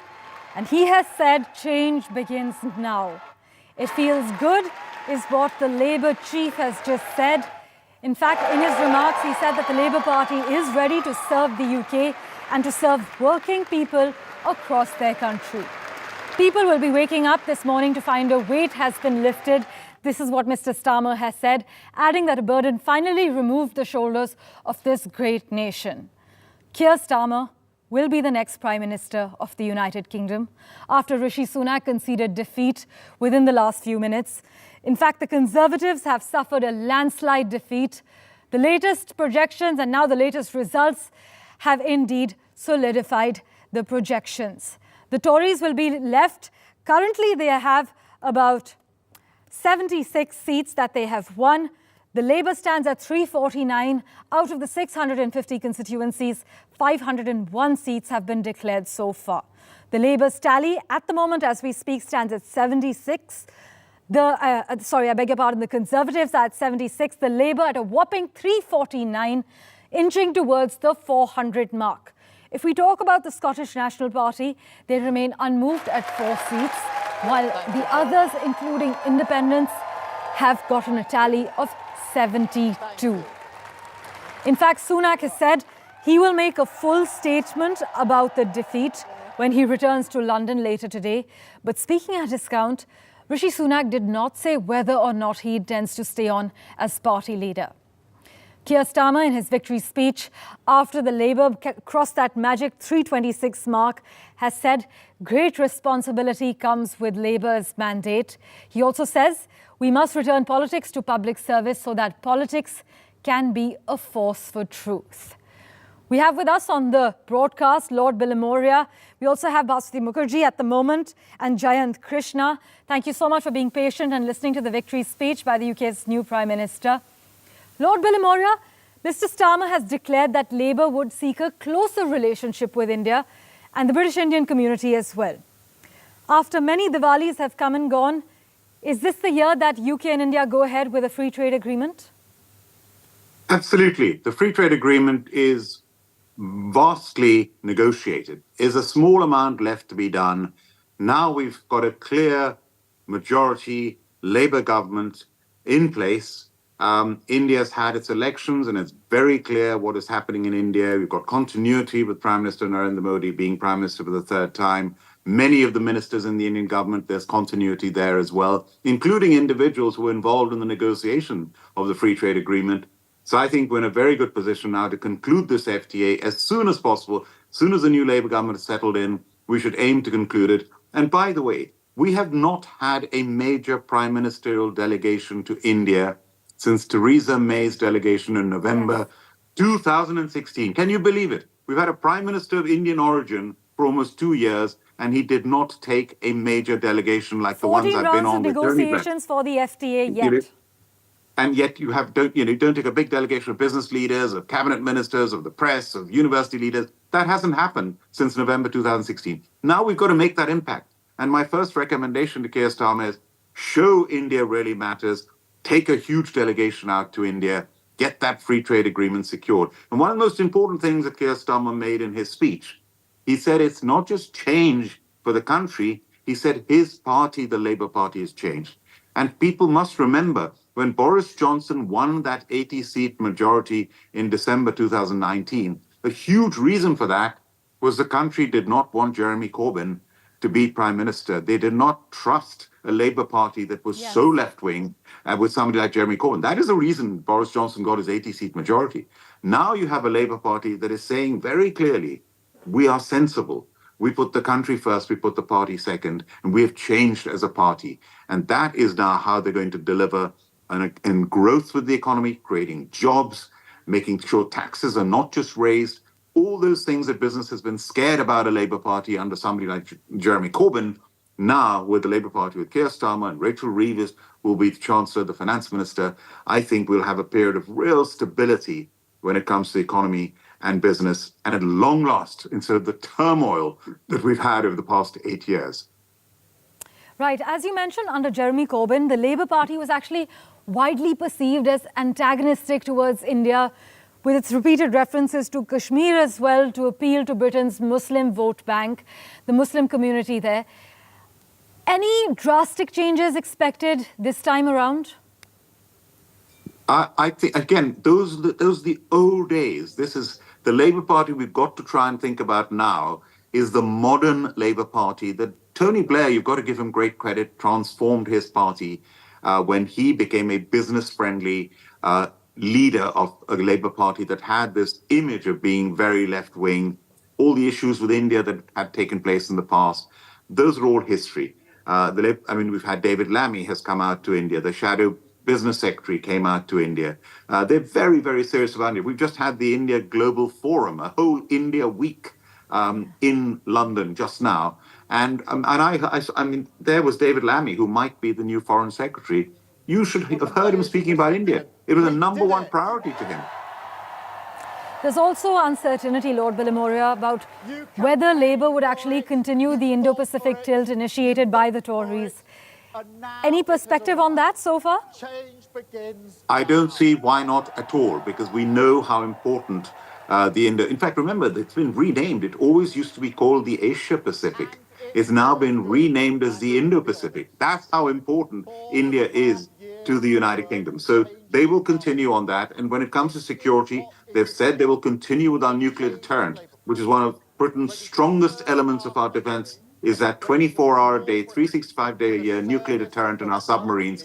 The Labour's going to continue with that. And of course, NATO, being a part of NATO, the second biggest defense power in NATO after the United States of America, is very much going to be a priority for a Labour government. In fact, that's also going to be Keir Starmer's first official attendance point on the global stage. But in terms of the collaboration in critical areas such as artificial intelligence and semiconductors, as well as high-performance computing, Lord Bilimoria, India and UK, do you see more collaboration in terms of these areas? I know British firms have pledged investments of 30,000 crore rupees towards India's semiconductor ecosystem especially. Yes, this is an area where we've got to collaborate much, much more. And I think when it comes to trade and business and investment, our bilateral trade at the moment is about £39 billion. It should be many times higher than that. And when it comes to collaboration, I'm Chancellor of the University of Birmingham. Just last year, we launched a joint master's degree with IIT Madras for 18 months for Indians and people from the UK to attend this on AI and data science. A joint degree, you come out of it with a degree from Birmingham University and IIT Madras. How wonderful is that? The students spend time in India, they spend time in the UK. That is the future, collaborating really closely together, government to government, university to university, business to business. Well, Lord Bilimoria, it's always a pleasure to hear your perspective. Thank you so much for making time for us on the NDTV network. Well, Keir Starmer is going to be the new Prime Minister of the United Kingdom. He is going to be moving into number 10 Downing Street. And Larry will also have a new companion very soon.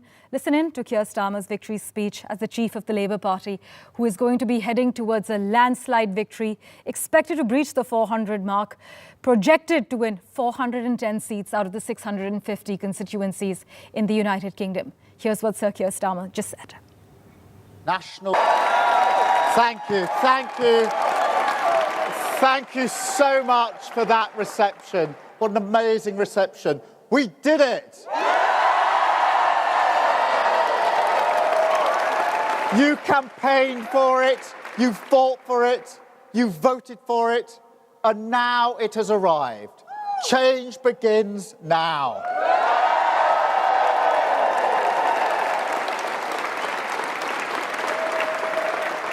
And it feels good, I have to be honest.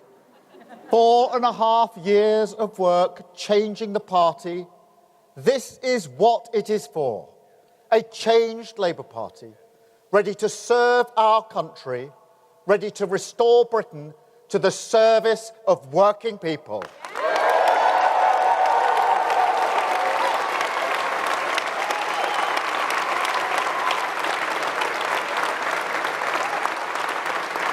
And across our country, people will be waking up to the news, relieved that a weight has been lifted, a burden finally removed from the shoulders of this great nation. And now we can look forward again, walk into the morning, the sunlight of hope, pale at first, but getting stronger through the day, shining once again on a country with the opportunity after 14 years to get its future back.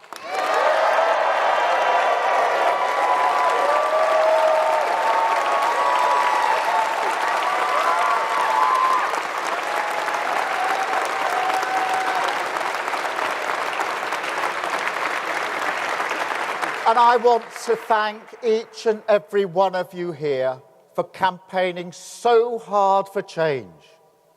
And not just in this campaign either. also for these 4.5 years changing our party.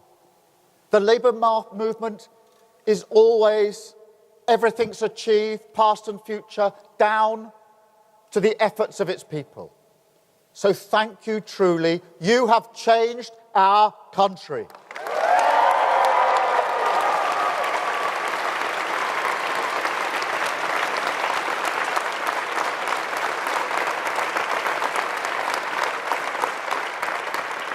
But a mandate like this comes with a great responsibility.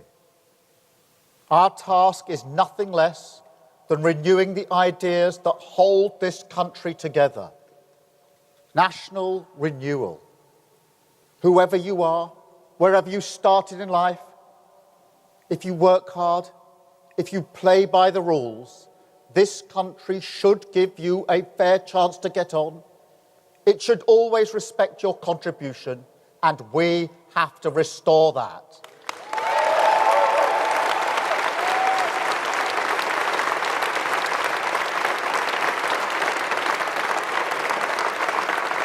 And alongside that, we have to return politics to public service. Show that politics can be a force for good. Make no mistake, that is the great test of politics in this era. The fight for trust is the battle that defines our age. It is why we've campaigned so hard on demonstrating we are fit for public service. Service is the precondition for hope. Respect, the bond that can unite a country. Together, the values of this changed Labour Party are the guiding principle for a new government. Country first, party second.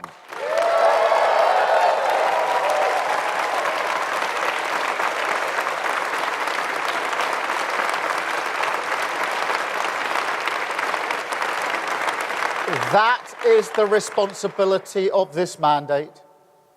You know, 14 years ago, we were told that we're all in it together. I say to the British people today, imagine what we can do if that were actually true. So, by all means, enjoy this moment. Nobody can say you haven't waited patiently. Enjoy the feeling of waking up on a morning like this, with the emotion that you do see the country through the same eyes. Hold on to it, because it is what unity is made from. But use it to show to the rest of the country, as we must, that this party has changed, that we will serve them faithfully, govern for every single person in this country.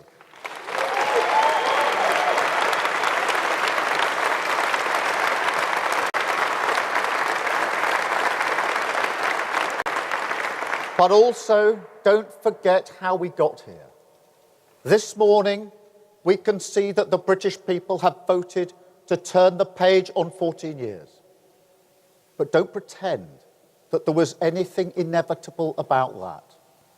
There's nothing preordained in politics.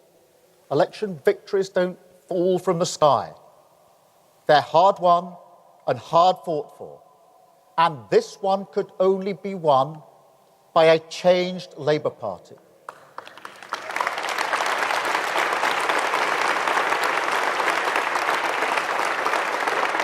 We have the chance to repair our public services because we changed the party.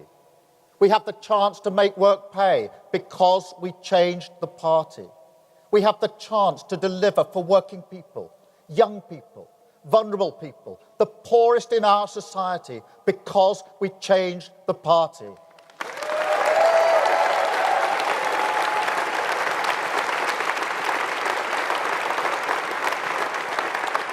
Country first, party second isn't a slogan. It's the guiding principle everything we have done and must keep on doing. On the economy, on national security, on protecting our borders. The British people had to look us in the eye and see that we can serve their interests. And that work doesn't stop now. It never stops. The changes we've made are permanent, irreversible, and we must keep going. We ran as a changed Labour Party, and we will govern as a changed Labour Party.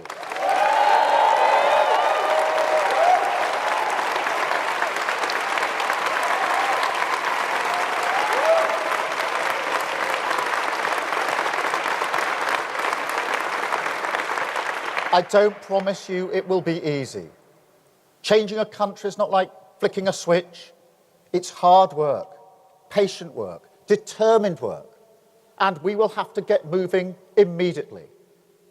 But even when the going gets tough, and it will, remember, tonight and always, what this is all about. Now, I may have mentioned my parents a few times in this campaign, once or twice.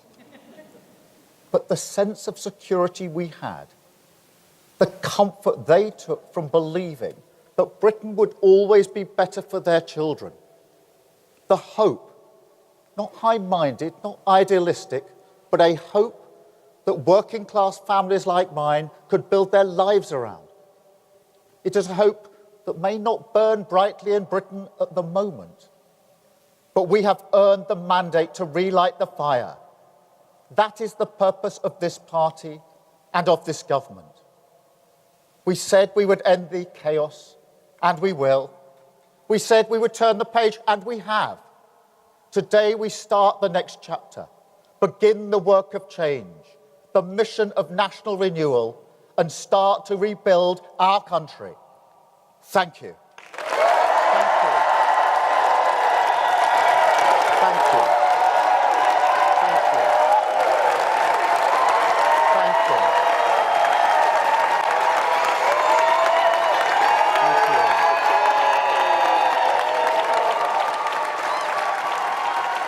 Thank you. Thank you very much. Thank you. Thank you. Right.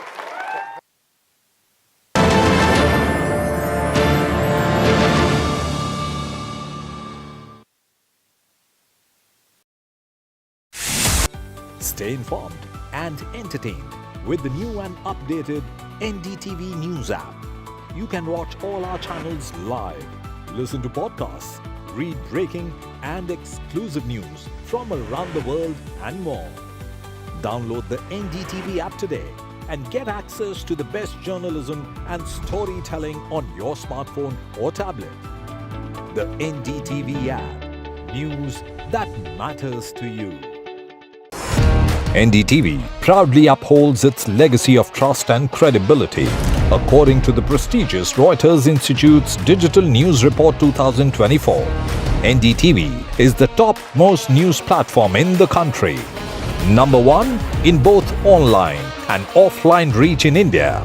Beating all its competition, NDTV stands for trust.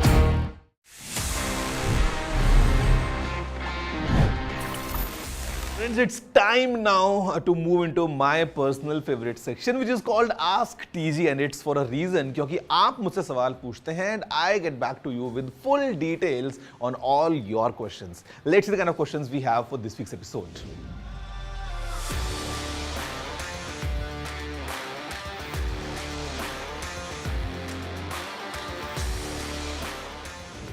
You know, it's very easy, it's very convenient, and अगर आपके पास में 2 अलग-अलग phones हैं, essentially I carry 2 phones और मैं यही करता हूँ so that both my WhatsApp accounts are on both the phones, which is very simple.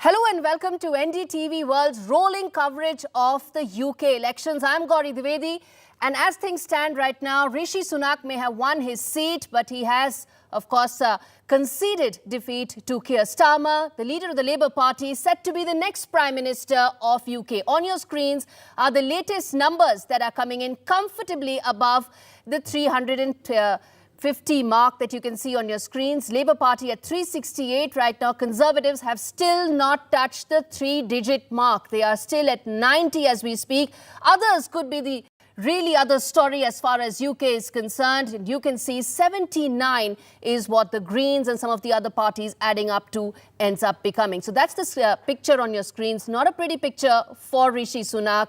It was a somber night for him, and he has every reason to then introspect. But well, the star of the night is Keir Starmer, and that's where the all action is going to be. And in fact, let me get in John, who's joining us from UK to give us a sense of how things stand right now.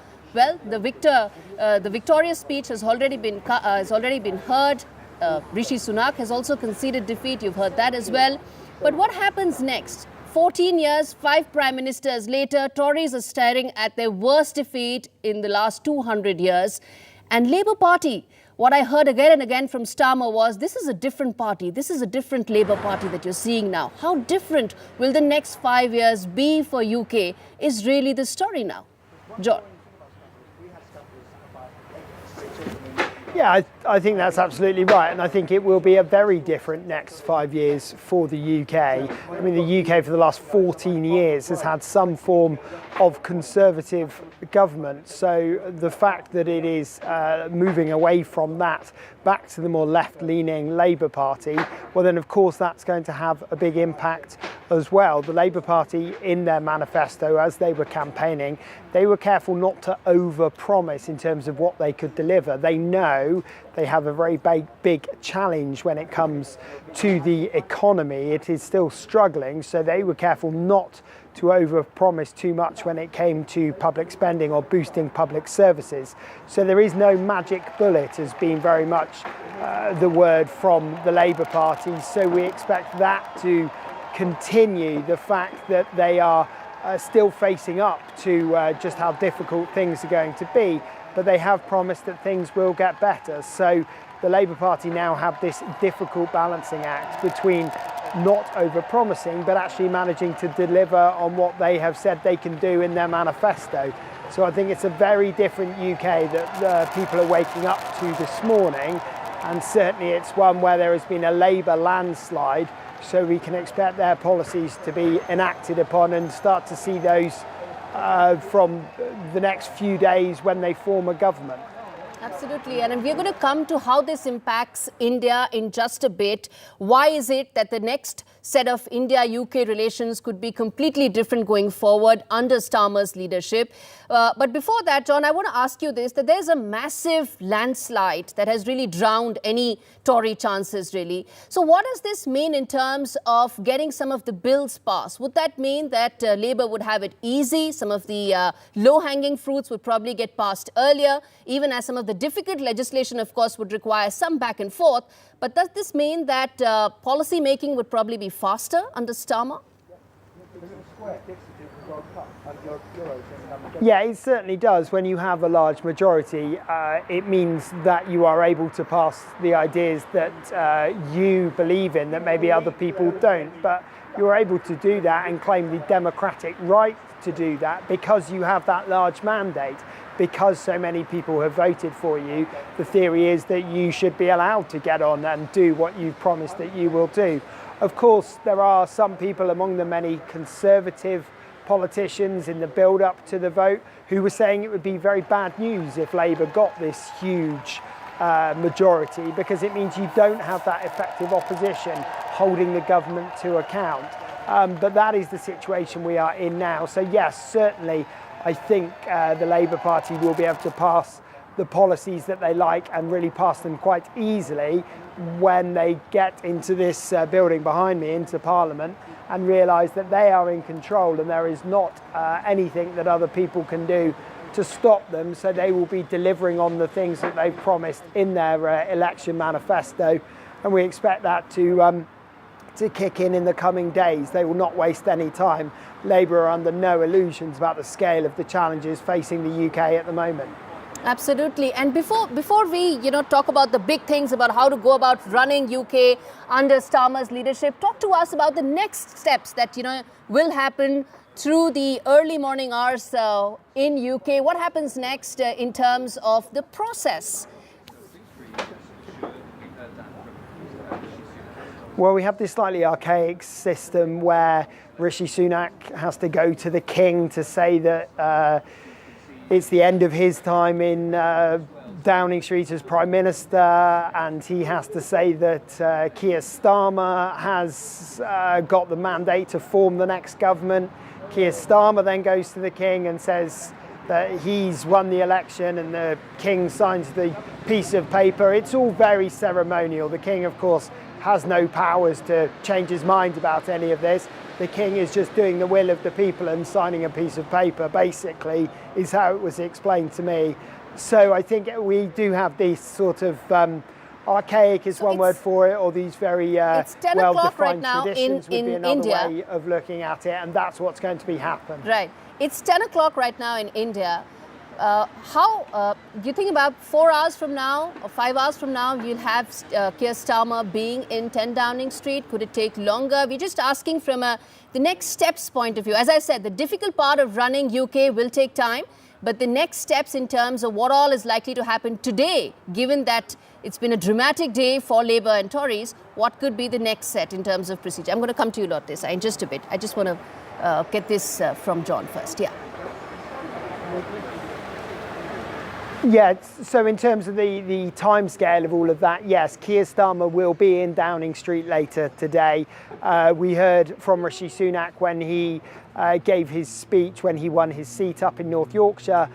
He is then heading back down to London. I would imagine he's flying down in order to get down here quickly. So he'll be in London probably in the next half an hour to an hour. So yes, by mid-morning, I would imagine that we're going to see a changing of the guard in terms of 10 Downing Street. And then you would imagine there'll be a speech from Keir Starmer, and then they'll be very keen to give the impression that they're getting straight down to work, and we'll hear some of his cabinet appointments. And then, of course, Keir Starmer, one of his first orders of business, he's got to go straight off to Washington, D.C. next week to go to the big NATO meeting that's happening there. So he's got big challenges at home and abroad.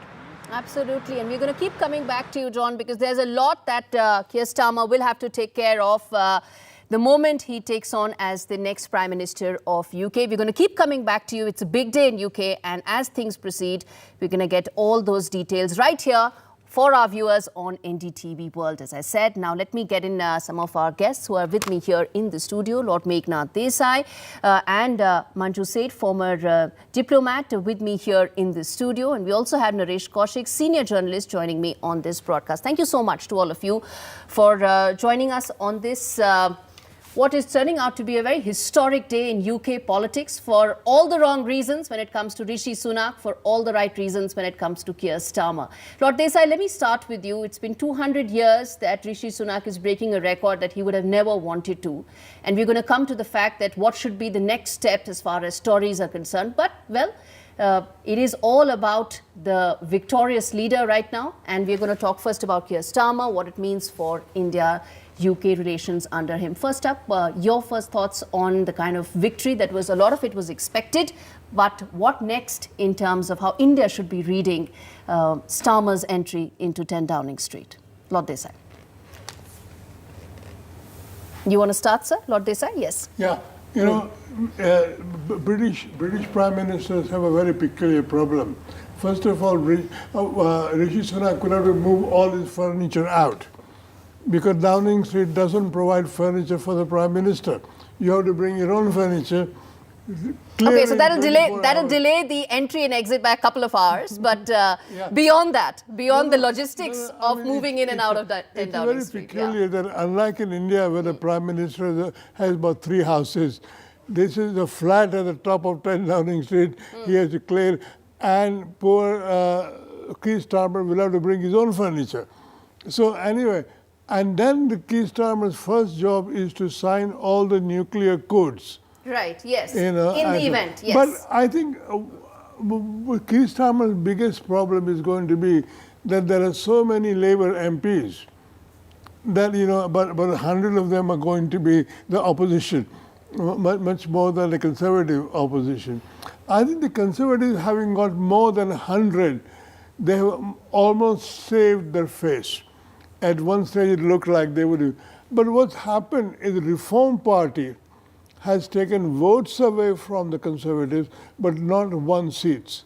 So Reform has been very damaging to the Conservative Party, whereas the Labour Party has got a lot of seats from Scotland. Right. And the Scottish National Party has lost a lot of seats in Scotland. So in a sense, the Labour Party has defeated two other parties, Conservative Party and the Scottish National Party. And that is a great advantage because now the Scottish independence referendum will not happen.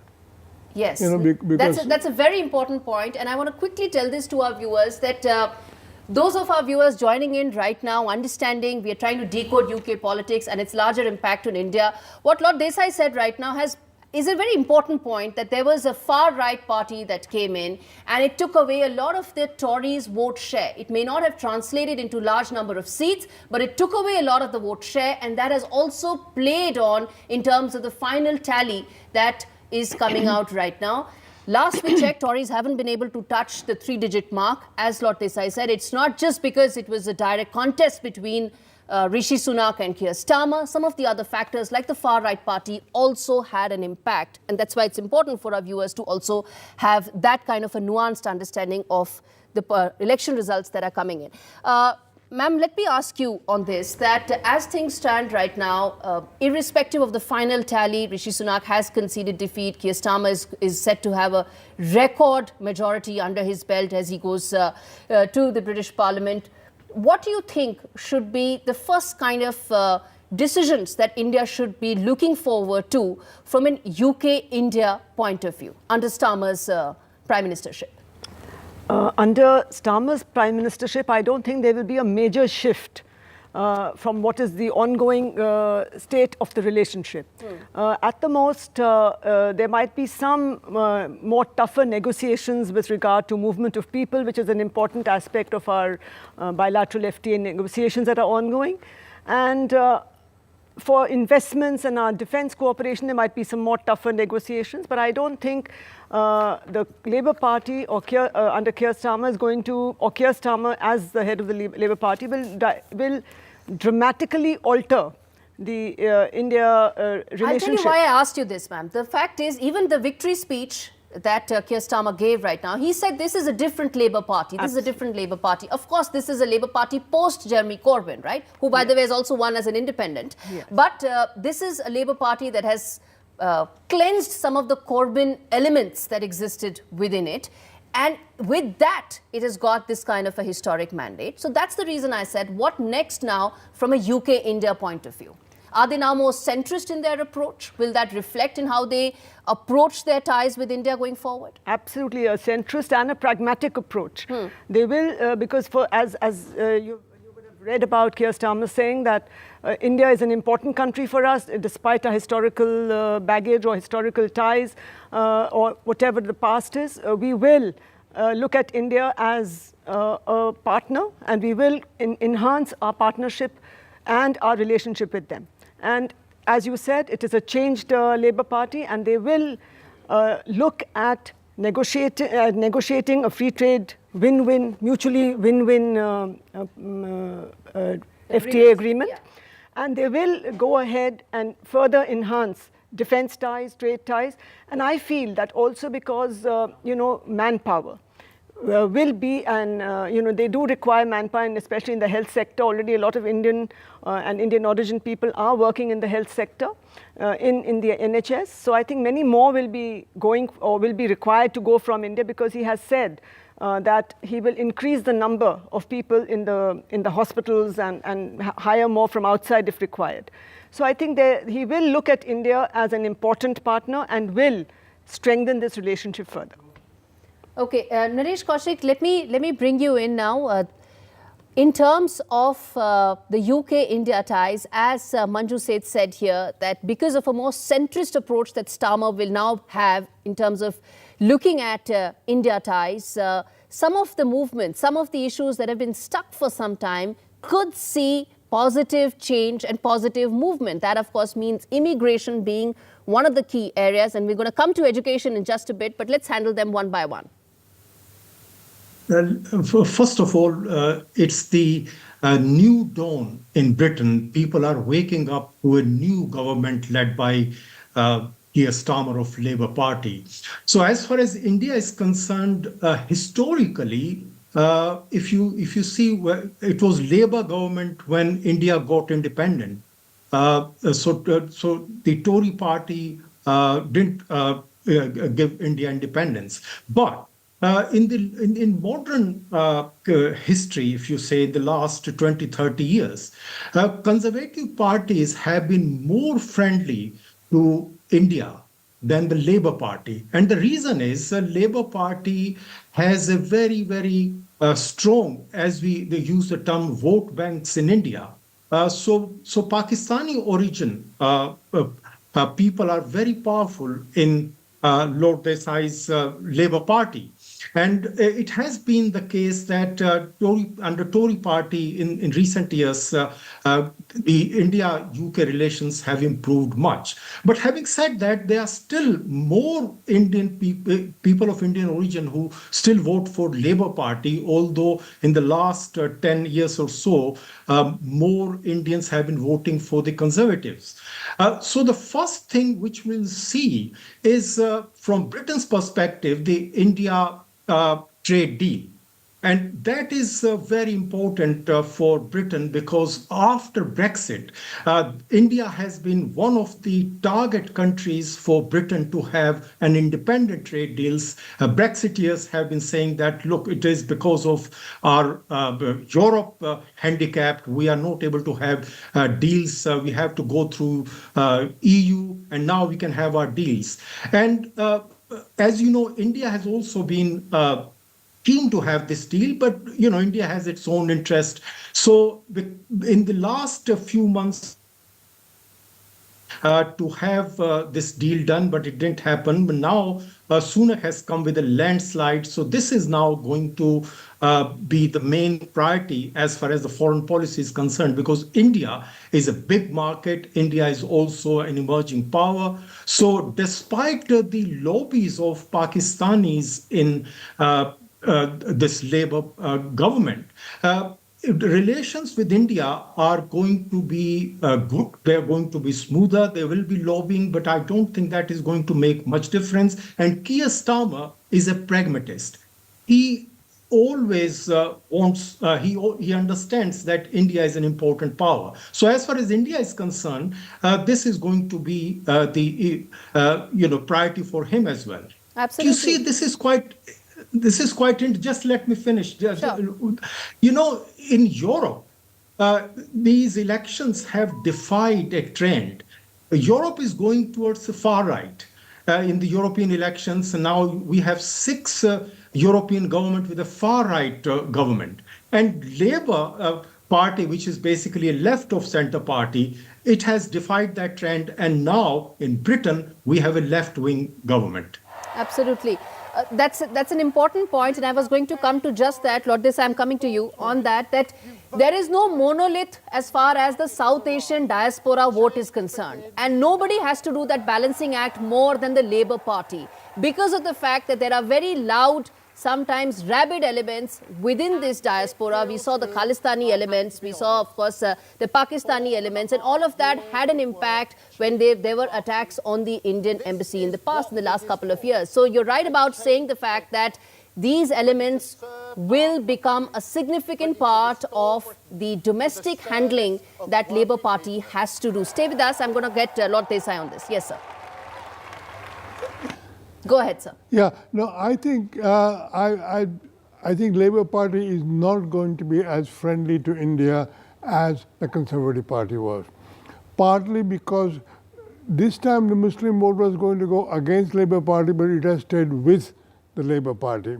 And secondly, you have to realize Labour Party read Guardian, they don't read Telegraph. And they'll be critical of anything which happens in India regarding minorities and human rights and so on. They are not in sympathy with Hindu nationalism. So I think India will have to not take UK for granted. Yes. India will have to be subtle in, I think negotiations will go on, but I think India should not take UK for granted. Lord Desai, I would like to say the same thing, that UK should not take India for granted, given how its own domestic struggles are right now. And Starmer walking in is going in with his hands tied to the back, given the state of the economy. But I take your point about the fact that domestic concerns are there. Yeah. Yeah. Okay. Those are live screens and live shots coming in on your screens. That is Larry the cat waiting for the next incumbent to come in on 10 Downing Street. There you can see Larry the cat patiently waiting that who is going to now come in and be the new master for the cat for the next 5 years. I would actually stick my neck out and say 10 years. And the reason for that is this kind of a landslide victory doesn't go away in just a couple of years. It will also require Tories to do a fair bit of introspection and come back. And it's unlikely, can't be ruled out, but unlikely that you bounce back from such a strong defeat in just 4 years. So you're looking at probably a decade of Labour rule in UK. Yes, Lord Desai. I think Labour is safe for at least 2 terms. Yeah. Like New Labour was, Starmer is safe for 2 terms. And he has a lot to do. So there's going to be hard work because the UK is in a very bad state. India is a prosperous country, UK is not.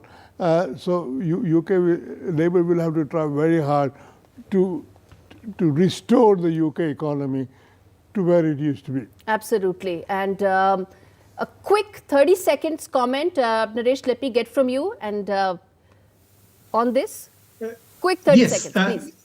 Yes. You see, the Labour Party, although it has got a landslide, but it is not as big a victory as people were predicting. The exit polls have been predicting. So basically, it's the more of the Tory party's defeat than the Labour Party's victory. So it's closer to 1997 Tony Blair. Victory of Labour Party. Actually, Tony Blair's margin was more than what Keir Starmer is going to have. So this is something which we have to bear in mind. And also, I'm not sure that the Tory party may not come back next time. I think it may, because like BJP in India, Conservative Party here is quite a formidable election machine. And they have won more elections than any other party in the last 125 years. So it's only be the 7th Labour government, Labour Prime Minister Keir Starmer. So whereas many times more for the Tories. Okay. So you can't really rule out Tories coming back to power soon. Absolutely. Thanks much, Naresh Kaushik, for speaking to us and sharing your thoughts. I agree with you on the fact that this is an anti-Tory vote more than a pro-Labour vote. And that complicates how legislation will be for Starmer because, as I said, he walks into 10 Downing Street with finances that are going to make any of those promises very difficult to implement. Lord Desai and then Manju, I'll get you also on it. Quickly, sir. I think, Labour has been very friendly to business, promising no tax rises, but they'll have to abandon all that. Because the challenge of financing the recovery in the UK economy is a huge problem. They will have to find the money somewhere. And I think whatever Rachel Reeves may say now, she will have to find new taxation to restore the thing. So I think Labour will have a difficult time, but it will have 10 years to do the job. Is as big as Attlee had. On the taxation bit, taxes are, just to tell our viewers, taxes in UK are at a 70-year high. So I don't know how much of tax increase Starmer can really do. Debt is also at a record high. So if you don't increase the taxes, how do you go about paying the debt? And how do you go about fixing some of the broken systems like NHS and others? So as I said, Starmer has some tough decisions to really take. But Manjuji, yes, go ahead, ma'am. Absolutely. I don't know. I also agree with Mr. Kaushik that maybe, the Tories might come back because this is an anti-Tory vote. Yes. And if they sort of energize themselves and learn from this, their experience, they might come back in 5 years. But at the same time, for Keir Starmer, he has to be very practical in his approach. And, the exit from the EU has also given them or they've lost the single market. And so they have to look for additional markets. They have to look for additional sources and supply sources. And there was also talk of moving away from China, from the dependency on China. So all this is happening. And it'll be very difficult for the Labour Party to, or for Keir Starmer to radically change or radically increase the taxes and the current tax structure. Otherwise, he's going to, alienate a lot more people. So it's going to be very difficult finding all the money for all what he wants to do. And already the economy is in doldrums, so he needs to re-energize it and get rid of the inflation. And in fact, let's ask this to Lord Joe Johnson, who's joining us on the broadcast. Thank you so much, Lord Johnson, for speaking to NDTV and NDTV World. Morning. It's been a somber night for you, but talk to us about the thoughts that are going in right now within the Tories right now in terms of where do they go from here? What could be the possible next steps to revive, revamp and re-energize the party? Well, it depends on who's left in Parliament when the dust settles on this election. The night has been very tough for the Conservative Party, as you say. It looks like being the party's worst performance for many decades, and we can safely say that. And the party will be severely reduced in numbers, potentially to around 131 seats if the exit poll prediction is correct, from well over 300. So a huge loss of personnel in Parliament for the Conservative parties. And it's from that group of MPs that the new leader will eventually be installed once Rishi Sunak has commenced a leadership contest within the party. So a lot depends on who's still left in the frame. Clearly there are some people who may have ambitions to put themselves forward, who we know are back in Parliament. But it's going to be a battle for the identity and a battle for the direction of the Conservative Party that now takes place over coming weeks. Absolutely. And as the results poured in, some of them, most of these results are in line with what the exit poll numbers said. But were there some in the Tory camp who were still hoping against hope that when Rishi Sunak announced these elections, he had some game plan and that was going to see and that would feature in those results? Rishi Sunak's game plan, whatever it was, can't have been to result in this general election picture that we have this morning. This has been the worst campaign in British political history conducted by Rishi Sunak. So he bears a significant responsibility for what has happened. And this is a catastrophic rout for the Conservative Party, be in no doubt about that. Absolutely. And I think he did take that responsibility in that speech. But what, according to you, were the main reasons for the defeat being the way it was? Much worse than what any would have imagined. What would you think the three factors were? Well, the Prime Minister, Rishi Sunak, former Prime Minister, I should now say, made the #1 campaign promise to stop the boats. So he raised the salience of an issue to which he didn't have an answer.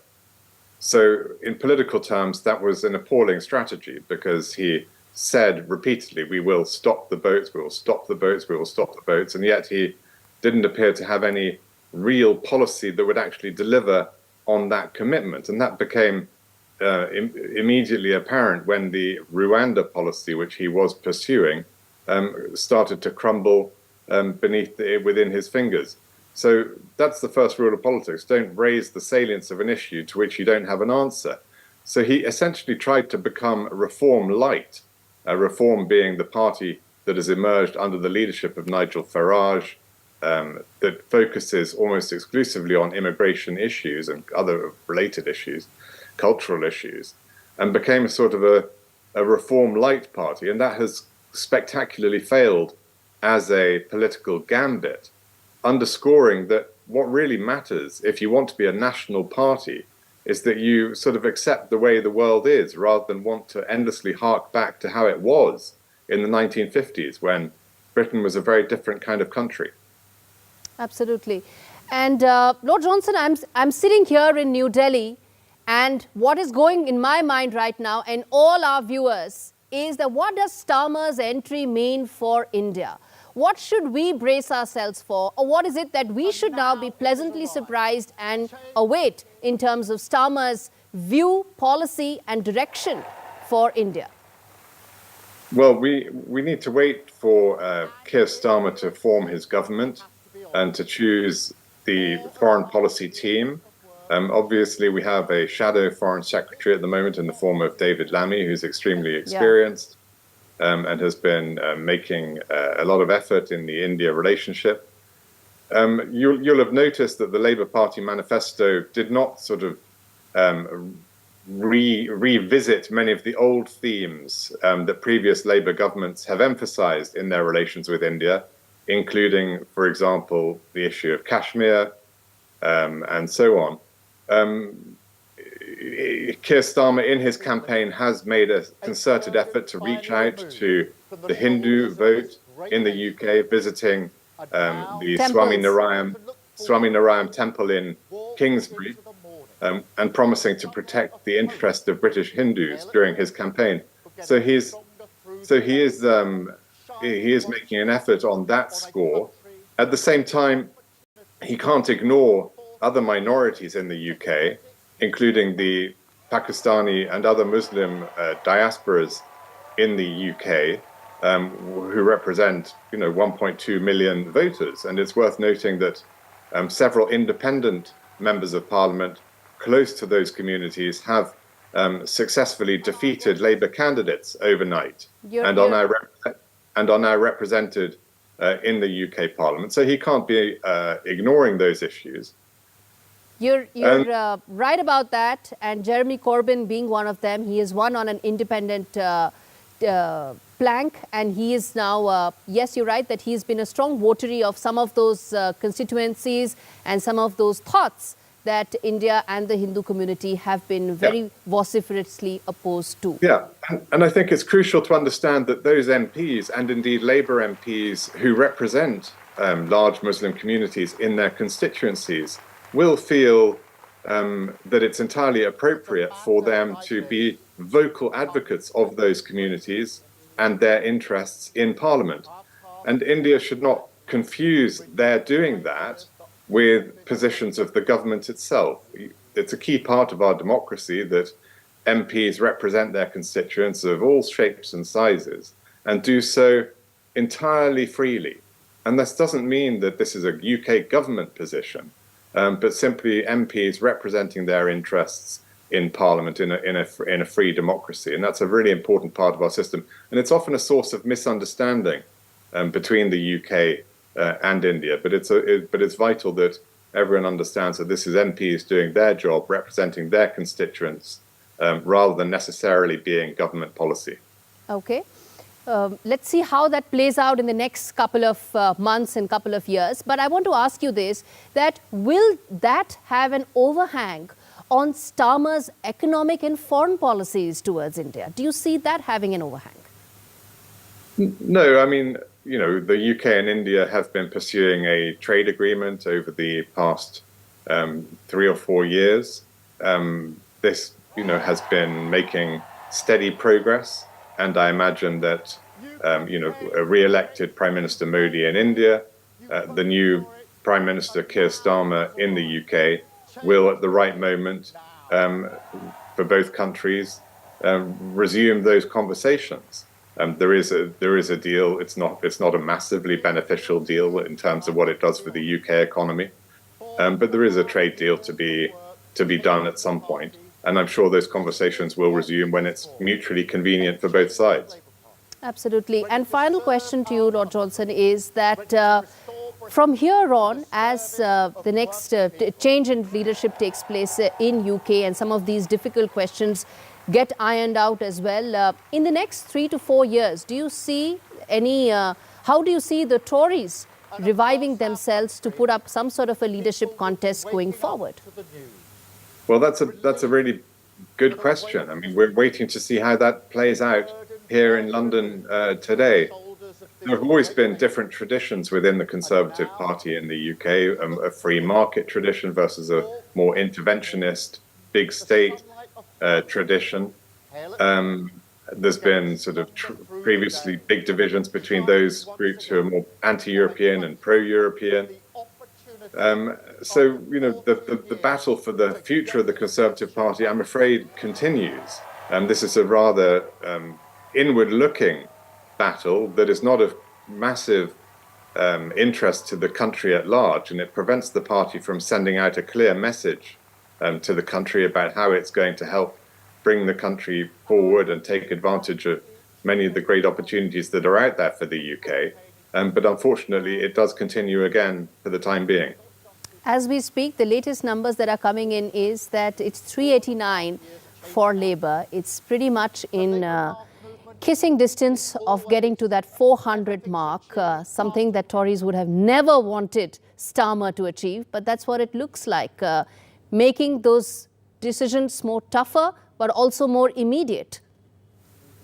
Yes, it's a very big majority and a testament to the very disciplined campaign that Keir Starmer's Labour Party ran during this election, and also highlights the weakness of the Conservative offer to the country, fueled by infighting, a very sloppy campaign, possibly one of the worst in British political history. And inevitably, after 14 years of government, the country was already crying out for change, and the appalling campaign certainly didn't help the Conservatives sustain a strong representation in Parliament. What worked for Labour, Lord Johnson? What worked for them the best to get the kind of numbers that we are talking? Well, I mean, first of all, just the natural time and tide of change. You know, after 14 years in office, and the Conservatives, you know, had started to become very inward focused on their own divisions. These were not the best advertisement of what the country could, for what the party could do for the country. Labour had a new leader in Keir Starmer, who has been very disciplined in reshaping the Labour Party, in very disciplined in terms of its messaging, in terms of, you know, making promises that he couldn't deliver. So focusing on a very narrow set of messages. And that has resulted in this extraordinary win tonight. It indeed has. Final question, as I let you go, sir, which is that several analysts and experts feel, in fact, Lord Desai here in the studio also agrees, that we could be looking at a decade of Labour rule simply because it looks unlikely that Tories would be able to recover from this kind of a massive defeat. Well, look, we've heard all that before on previous elections. So, you know, we are entering what seems to be a much more volatile period of politics, not just in the UK, but globally, where big shifts can happen most unexpectedly against all the odds and against all the predictions.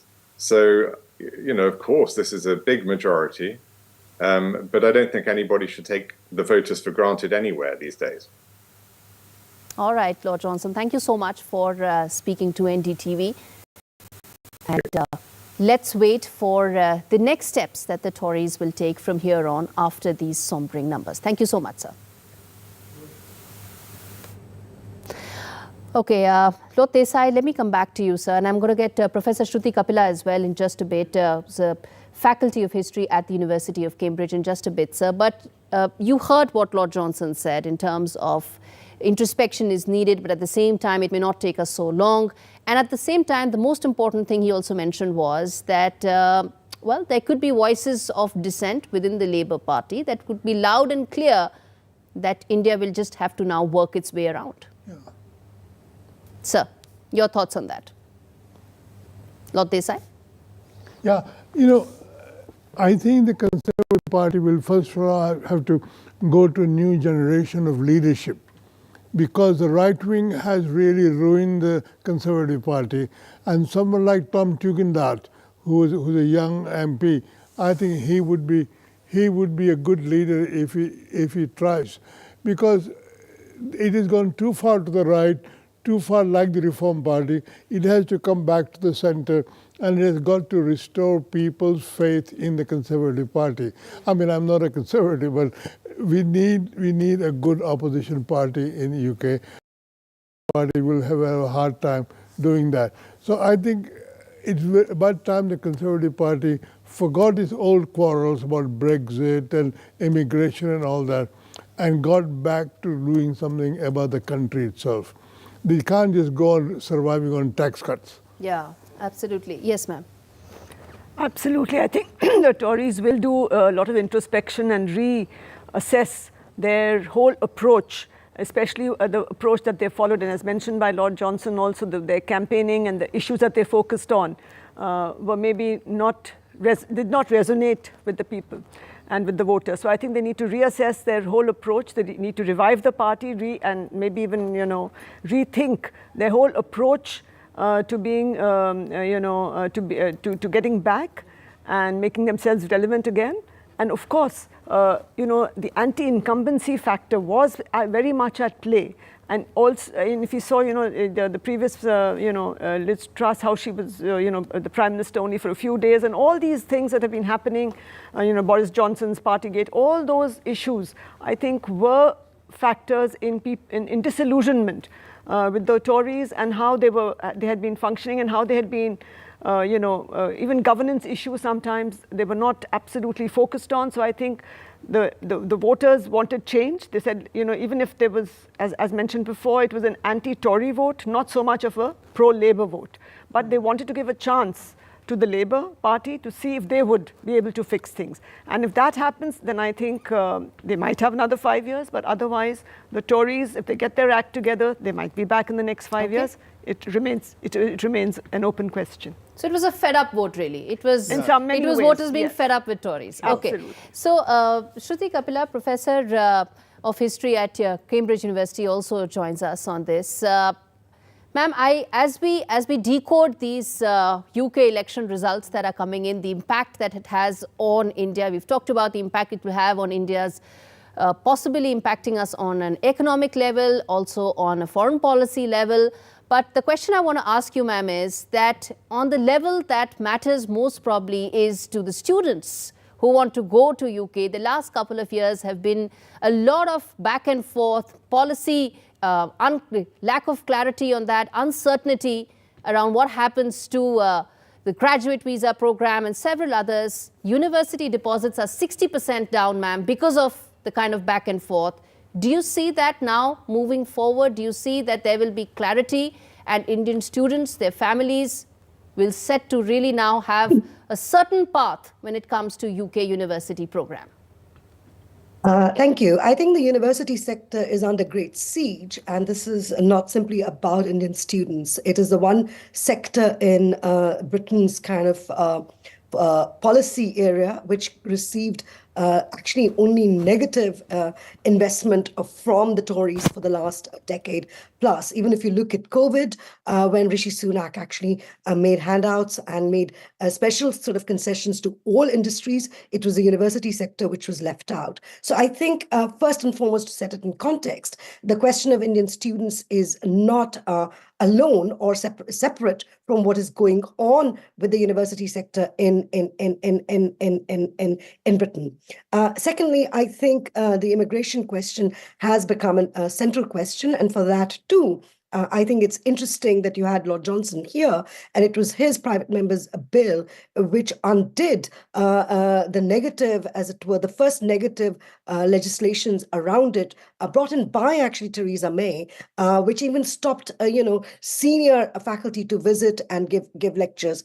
I think that, so all this to say that the Indian student problem is not a standalone problem. It will require a joined up thinking about what the future of the UK university system is going to be, given that there's been an absolute degradation of that now for over a decade. And yes, of course, the Indian government and Indian representatives are arguing hard on this as part of the FTA agreement. But it would be, as I said, a mistake to delink it from what is going on, given that the university sector is one of the massive flagship sectors of Britain's, as it were, global image, but also its output in the world. Absolutely. So As a university academic, we are all very much looking forward to a new set of policies, whether they concern tuition fees for undergraduates, whether they concern, as it were, mobility, global mobility for students, faculty, but also research funding, because let's not forget what Brexit has done to the university sector is actually the kicking out of more than a third of Research Council money that used to come from Europe, and there is a renegotiation going on. So I think I know that we are speaking on NDTV and this is about Indian students, but I don't think you can actually separate the question of Indian students out of what is going on with the larger crisis in the British university system. Indeed. And another statistic that really caught my eye, and I'm going to come back to that in just a bit, which is that 25% of MBA students bring their dependents, their families with them. And with the changes that came under the previous government, 25%, a quarter of those candidates were reviewing whether to go to UK universities or go elsewhere. That's a very important number, and that tells the impact that these changes have had. I'm going to come to that, but I want to first bring in some of the statistics. Well, election results are all about statistics. Starmer has bettered Tony Blair's record of 1997, and we've got to play those numbers to tell exactly to our viewers that just how big this victory is for Starmer. 1997, a young Tony Blair had come and he dismantled the Tories then, but it seems that Starmer has dismantled some of Tony Blair's records. Take a look. What this is showing you here, OK, so this line is showing you how Tony Blair did in 1997 in terms of just the sheer number of votes, OK? So these are millions of votes. And as the count happened in 1997, you saw the line go up like this. Let's compare that line, so Tony Blair and how many people voted for Tony Blair back in 1997 with Keir Starmer this time around. Look at Keir Starmer. Just look at that. Look at how much lower the total number of votes for the Labour Party is this time, and yet the Labour Party looks like they are on course for a similar kind of majority as the one enjoyed by Tony Blair. And that tells you so much, doesn't it? It tells you so much about the nature of the two-party system. It tells you so much about the efficiency with which Labour is able to win seats right now with relatively low shares of the vote. It indeed is a very significant number, and the landslide victory that Labour has come back with and Starmer has come back with. Lord Desai, would you like to add to those numbers? Well, one has to pay this tribute to Starmer. He doesn't have Tony Blair's charisma. He doesn't have Tony Blair's newness. He hasn't promised new Labour or anything like that. He's just stuck to the Labour's values, and he has convinced the country that he is a responsible person. He has done it without changing the philosophy of Labour Party. And that's a great achievement.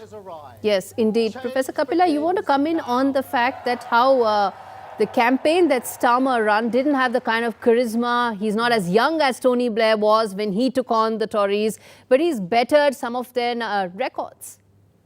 Yes, I mean, I want to say a couple of things. First, yes, it is realism which has won out.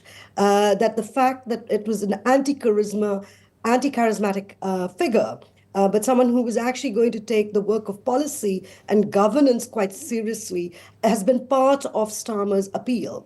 I mean, he was repeatedly been seen as a very boring candidate, but what has come through is that actually the British public now wants someone quite boring to do the hard graft of government, and which we haven't seen. We've just seen an absolutely operatic high political drama with so many prime ministers coming and going, the front bench being not stable for years. So I think people are, but I think the greatest achievement, which is actually goes behind Starmer's victory, is that he's avoided a civil war in his party. Now we're going to see not just a soap opera, but we're now going to see a major actually civil war in the Tory party for the future direction of it. And Starmer's victory is in part. Let's go back to 2019 when the Labour Party was led by Jeremy Corbyn, which has taken it to a kind of very popular left politics, which of course resulted in the greatest defeat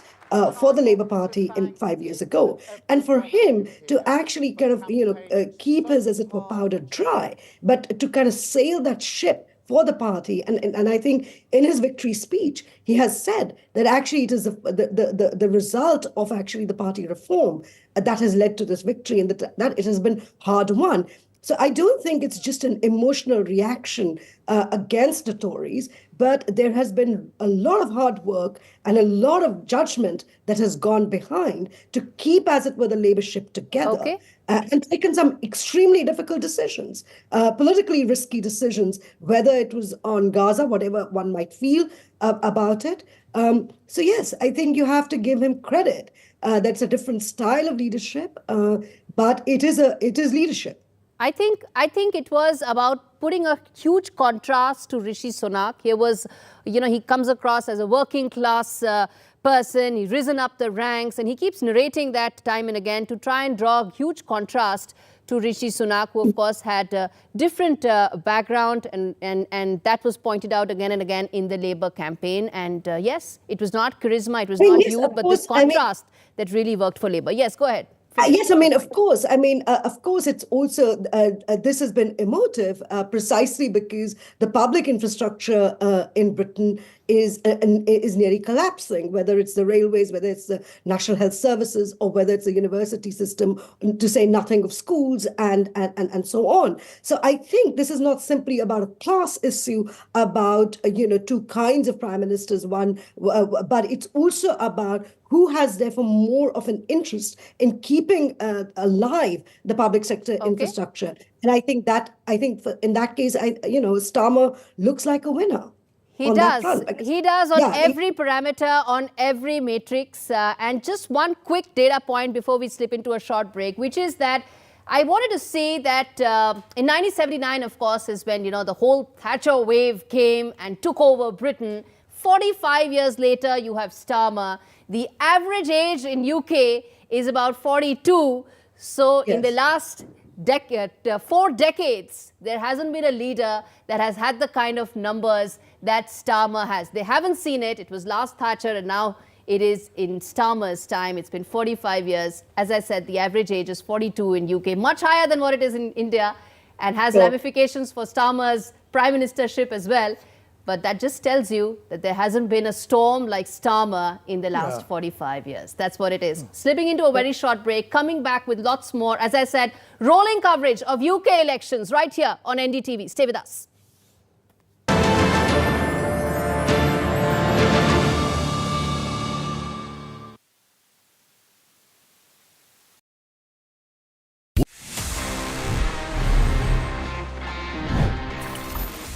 तो basically अगर आप Android use करते हैं या iPhone use करते हैं, doesn't matter, आपको दोनों ही ऑपरेटिंग सिस्टम्स में बहुत इजी ऑप्शन मिल जाता है जहां पे you can go to the settings and वहां से you can mute your unknown numbers, या एंड्रॉयड में you can block calls from unknown numbers. तो अगर कोई अननोन नंबर जो आपकी कॉन्टैक्ट लिस्ट में नहीं है tries to call you, phone won't ring, आप थोड़ा सा सुकून एंजॉय कर पाएंगे. फॉर अ फैक्ट आप ये काम व्हाट्सएप पे भी कर सकते हैं. You can mute all your calls coming from unknown numbers. ये बहुत अच्छा तो है ही, but I would say it's also very important to avoid these scam calls, because sometimes it's just a normal spam, but sometimes it's scammers calling you, approaching you, just trying to take some money out of pocket. तो उससे बचने के लिए भी it's a nice way for us to avoid any unknown numbers. जैसा मैंने just अभी किया, मतलब I'll turn on the setting. You can do it too. It's a nice tip. Please share with all your friends.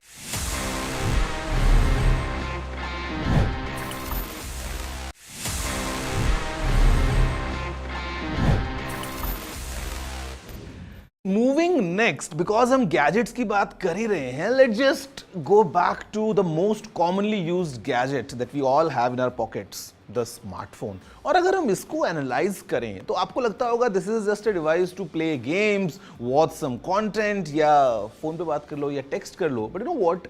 There's a lot happening behind the scenes, because this small little device is packed with multiple sensors. हो सकता है आपने सुना होगा about accelerometer या gyroscope कि कैसे ये सेंसर्स काम करते हैं। जब आप अपनी गैलरी में किसी फोटो देखते देखते जब फोन को रोटेट करते हैं तो फोटो रोटेट हो जाती है, ऑल थैंक्स टू एक्सेलरोमीटर। या फिर जैसे आप जब गेम्स खेलते हैं तो how you can use some gestures, all thanks to gyroscope. But इसके अलावा in a standard smartphone, normally we have from 15 to 20 different kinds of sensors working round the clock to make sure कि जो आपका experience है वो बहुत अच्छा हो जाए। I'll give you a few examples. For example, we have the proximity sensor. ये सेंसर स्क्रीन के ऊपर यहाँ लगा होता है and basically the idea is to detect कि क्या आपका फोन आपके चेहरे के पास है या नहीं है। So when you pick up a call and put the phone next to your face, the screen goes dark. या फिर जब आपका फोन पॉकेट में होता है, the screen goes off and battery consume नहीं होती है। Second sensor is the ambient light sensor, जो कि आपके फोन में ऑटो ब्राइटनेस के लिए काम करता है, because it analyses what's the ambient light is and उसके अकॉर्डिंग आपके स्क्रीन की ब्राइटनेस को एडजस्ट करता है। Next we have barometer. आपको लग रहा होगा बैरोमीटर का फोन में क्या काम है? You know what? It's all for the altitude and ये help करता है paired with GPS to give you a better accuracy and basically weather analysis के लिए भी काम में आता है। And finally एक और सेंसर के बारे में बात करते हैं which is the compass. Compass we all know because we all use navigation. So just to detect that which direction your phone is heading, compass काम आता है to give you the right navigation. And these are just कुछ sensors. इसके अलावा और बहुत सारे sensors हैं packed inside this tiny smartphone. Did you know this? If yes then amazing, if no then please let me know by writing at tg@ndtv.com। आपके पास में कुछ ऐसा अगर हिडन अपने गैजेट्स के बारे में कहानी है, I would love to hear all that.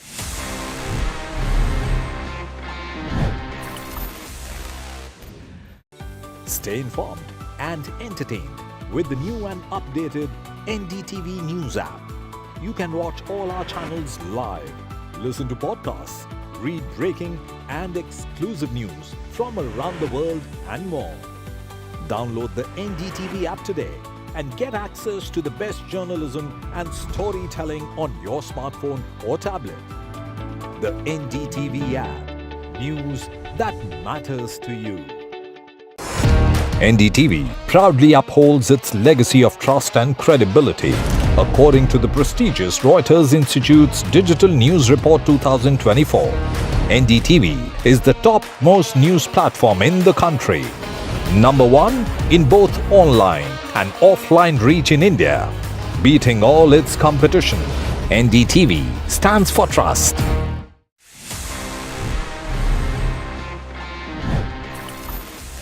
It's time now to move into my personal favorite section which is called Ask TG, and it's for a reason क्योंकि आप मुझसे सवाल पूछते हैं and I get back to you with full details on all your questions. Let's see the kind of questions we have for this week's episode.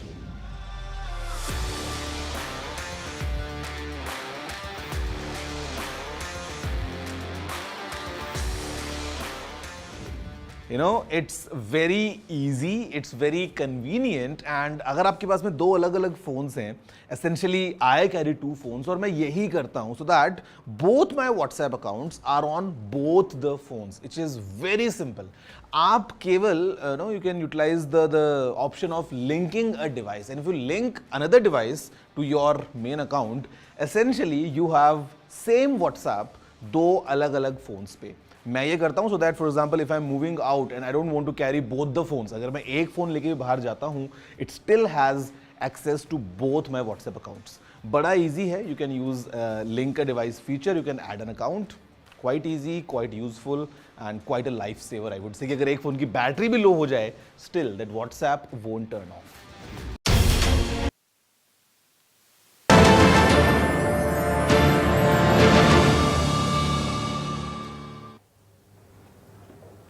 Well, today we can see that the British people have voted to turn the page on 14 years.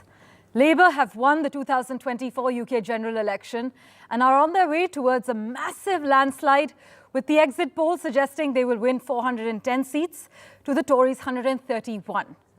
But so far, it's certain that Britain's new Prime Minister will be 61-year-old human rights lawyer Keir Starmer, who has transformed his party's fortunes after 14 long years in the political wilderness. He will be appointed Prime Minister by King Charles III at Buckingham Palace later today. But Prime Minister Rishi Sunak has conceded Britain's general election after the Labour Party won a landslide victory. As results continue to come in, forecasts, they projected Labour would win the largest majority in the House of Commons since Tony Blair's time in office. My colleague Radhika Iyer has been tracking the latest developments for you. In fact, I'm told she's going to be joining us shortly. She's ready, I'm told. Radhika, 3 cabinet ministers have lost their seats. Grand Chefs, the Defence Secretary, the Justice Secretary, the Education Secretary. The Chief Whip has also lost his seat. It's been a terrible night for the Tories, safe to say, right? Yes, terrible night indeed. Lost not just important seats, but lost all of Wales.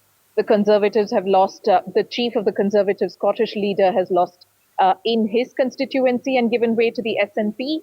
So it has been quite terrible for Rishi Sunak and co. And now, of course, the Conservatives will be scouting for their next leader. But for Labour, it has been extremely a day of vindication, a day when they have felt that after 14 years of Conservative rule, they're ready now to take over. I'm quite confident that Keir Starmer had already made plans for who his cabinet ministers would be and how soon he can start these appointments. And like you rightly said, Parmeshwar, he will now meet with the King after Rishi Sunak formally resigns and then form the government by taking over at number 10 with his wife and 2 children. I'm going to go across to British Indians who have joined me early this morning. Good morning, guys. New era in Britain after 14 years. Shall we start with Nitesh? Sure. What's your first reaction? First reaction, look, we knew what the result was going to be. Everyone knew that Labour Party was going to win. You heard Keir Starmer this morning. He said, country first, party second. And let's hope he means that. Some of his policies are still politicising education. They're still a bit old Labour. But let's hope that he actually delivers on his commitments, reforms public services, makes the country a better place. Okay. When you say Labour, you mean left? The left, yes. Okay. Gautam. Well, this wasn't a surprise. And we have had Labour giving us glorious time during the Tony Blair years. So I'm positive for the country as a whole. This is a new start. Yes, the Tories have made mistakes. I'm a Tory. We've made mistakes. But look, this is a mature democracy. We're going to have a very smooth handover of power. I think it's a positive for England. Fantastic. And that's quite the spirit in which Rishi Sunak made his concede speech as well. A mature democracy, says Gautam. Hope Keir Starmer means that country comes first. It's going to be quite a diverse-looking parliament with a variety of voices, isn't it? If you notice, the reform representation is going to be there. I don't know how good that's going to be, but it's a far-right voice in a government which looks like it's going to be left-ish centre. And then there's going to be the Lib Dems who've done so very well. You both, are you first-time voter yourself? Yes. Okay, fantastic. I have with me a University of Political Science from a student from the University of Edinburgh, political science as a major, and Rihanna, a first-time voter as well. Shall we go to the lady? Rihanna, your reaction and what is your hope for Britain and yourself as a British Indian voter? Yeah. And a student? Yeah, I think like you said, no surprise at all. When we were doing the research before, we kind of saw that Labour was in the lead already. I think I'm excited to see what this new government has in store for us. I think it'd be really good if they could pay attention to and deal with the issues that have sort of been going on for quite a while now. So, for example, cost of living crisis and everything. I think, obviously, for us, it was a bit of a conflict. We have Rishi Sunak, who is a British Indian as well. Mm-hmm. So for him losing Prime Minister to someone who is British, then it was a little bit of conflict for me to decide who to vote for, whether I should stay loyal to, you know, someone Indian or someone who, you know, actually might make a change. And did you choose change? Yes, I did. Okay. You. I think, yes, tentative to begin with, not sure exactly what to expect, but I'm quite hopeful. I think some of the issues they want to crack down on, especially illegal immigration, and also some of the funding they want to allocate to public services, is quite crucial that they do that. Whether or not they can deliver some of the very optimistic targets they've set for themselves, I'm not sure. Only time will tell. I do think that there's some issues with politicizing education and potentially adding that VAT might, in the long run, have more of a net negative impact than a net positive impact, based on some of the stuff I've read from the Institute of Fiscal Studies. So we can only see what happens, and we can't change the results. Yes, yes. Okay, thanks. Thanks very much for those initial reactions. Indeed, a sense of almost preparedness, really, for this result, because we've seen that through consecutive polls, exit polls that declared that the Labour was going to form the next government. Almost a sense of also excitement. There is going to be a stable government and that it is not chaotic. Perhaps also diverse representation in the parliament. So with a variety of voices that we hear, my overall takeaway is that it's going to be a nice wait and watch to see what's going to happen next and what difference Keir Starmer can bring with his years of experience as a lawyer turned politician. But mind you, he joined the Labour at the age of 16, so quite someone who's a seasoned veteran leftist Labour, but has the right narrative to say, which is to bring centre progressive vision for the Labour Party over his narrative and leadership as the opposition leader. Well, Radhika, I must also inform you and our viewers that the Labour Party has indeed crossed that 400 mark. They stand at 401 at the moment out of the 650 constituencies in the UK. Labour currently at 402. The Conservatives have breached the 100 mark. They stand at 108 as we speak at the moment. Scottish National Party up 3 seats from the last time we gave that update. They were at 4. They now stand at 7, while the others, including independents, stand at 98, short of that 100 mark. But Radhika, you know, many people, many in the British public say that there's something earnest about Keir Starmer. He has emphasized that as a collective, the British public have to return politics to public service, show that politics can actually be a force for good, adding that the fight for trust is the battle that defines us as our age. What have been the reactions to Starmer's victory speech and the initial reactions of now him taking over the keys of number 10? Yes, let me get you those reactions just now. And he, of course, giving this victory speech was obviously a sense of preparation. And the fact that the Conservatives, let me start with you, almost gifted him the controversies, the scandals, the several crises that we've been in over years? Yes, well, I don't know about gifting, but we've had COVID, we've had Brexit, we've had Boris, we've had a lot of things. Liz Truss. I hear she's coming third in her constituency, not even second. So we haven't gifted him anything. This is, the tide has changed. What are the positives? Positives are we are one of the few countries in the world, apart from India, who's going socialist. We're going left. The whole Europe is going right. So look, the UK does things first, and it's a leader in. It's a world leader. So hopefully this is a sign that we're going back to normal politics for the people. Yes, under Tories, we've had a lot of volatility, but I think things should calm down. Politics should be behind us for the people. Here, it was a great PR stunt for the last few years. Okay, great PR stunt, which you can expect of a great politician. What do you make, though, of the person, Keir Starmer? I mean, we don't know Keir Starmer. I mean, we don't know if he's left, if he's right.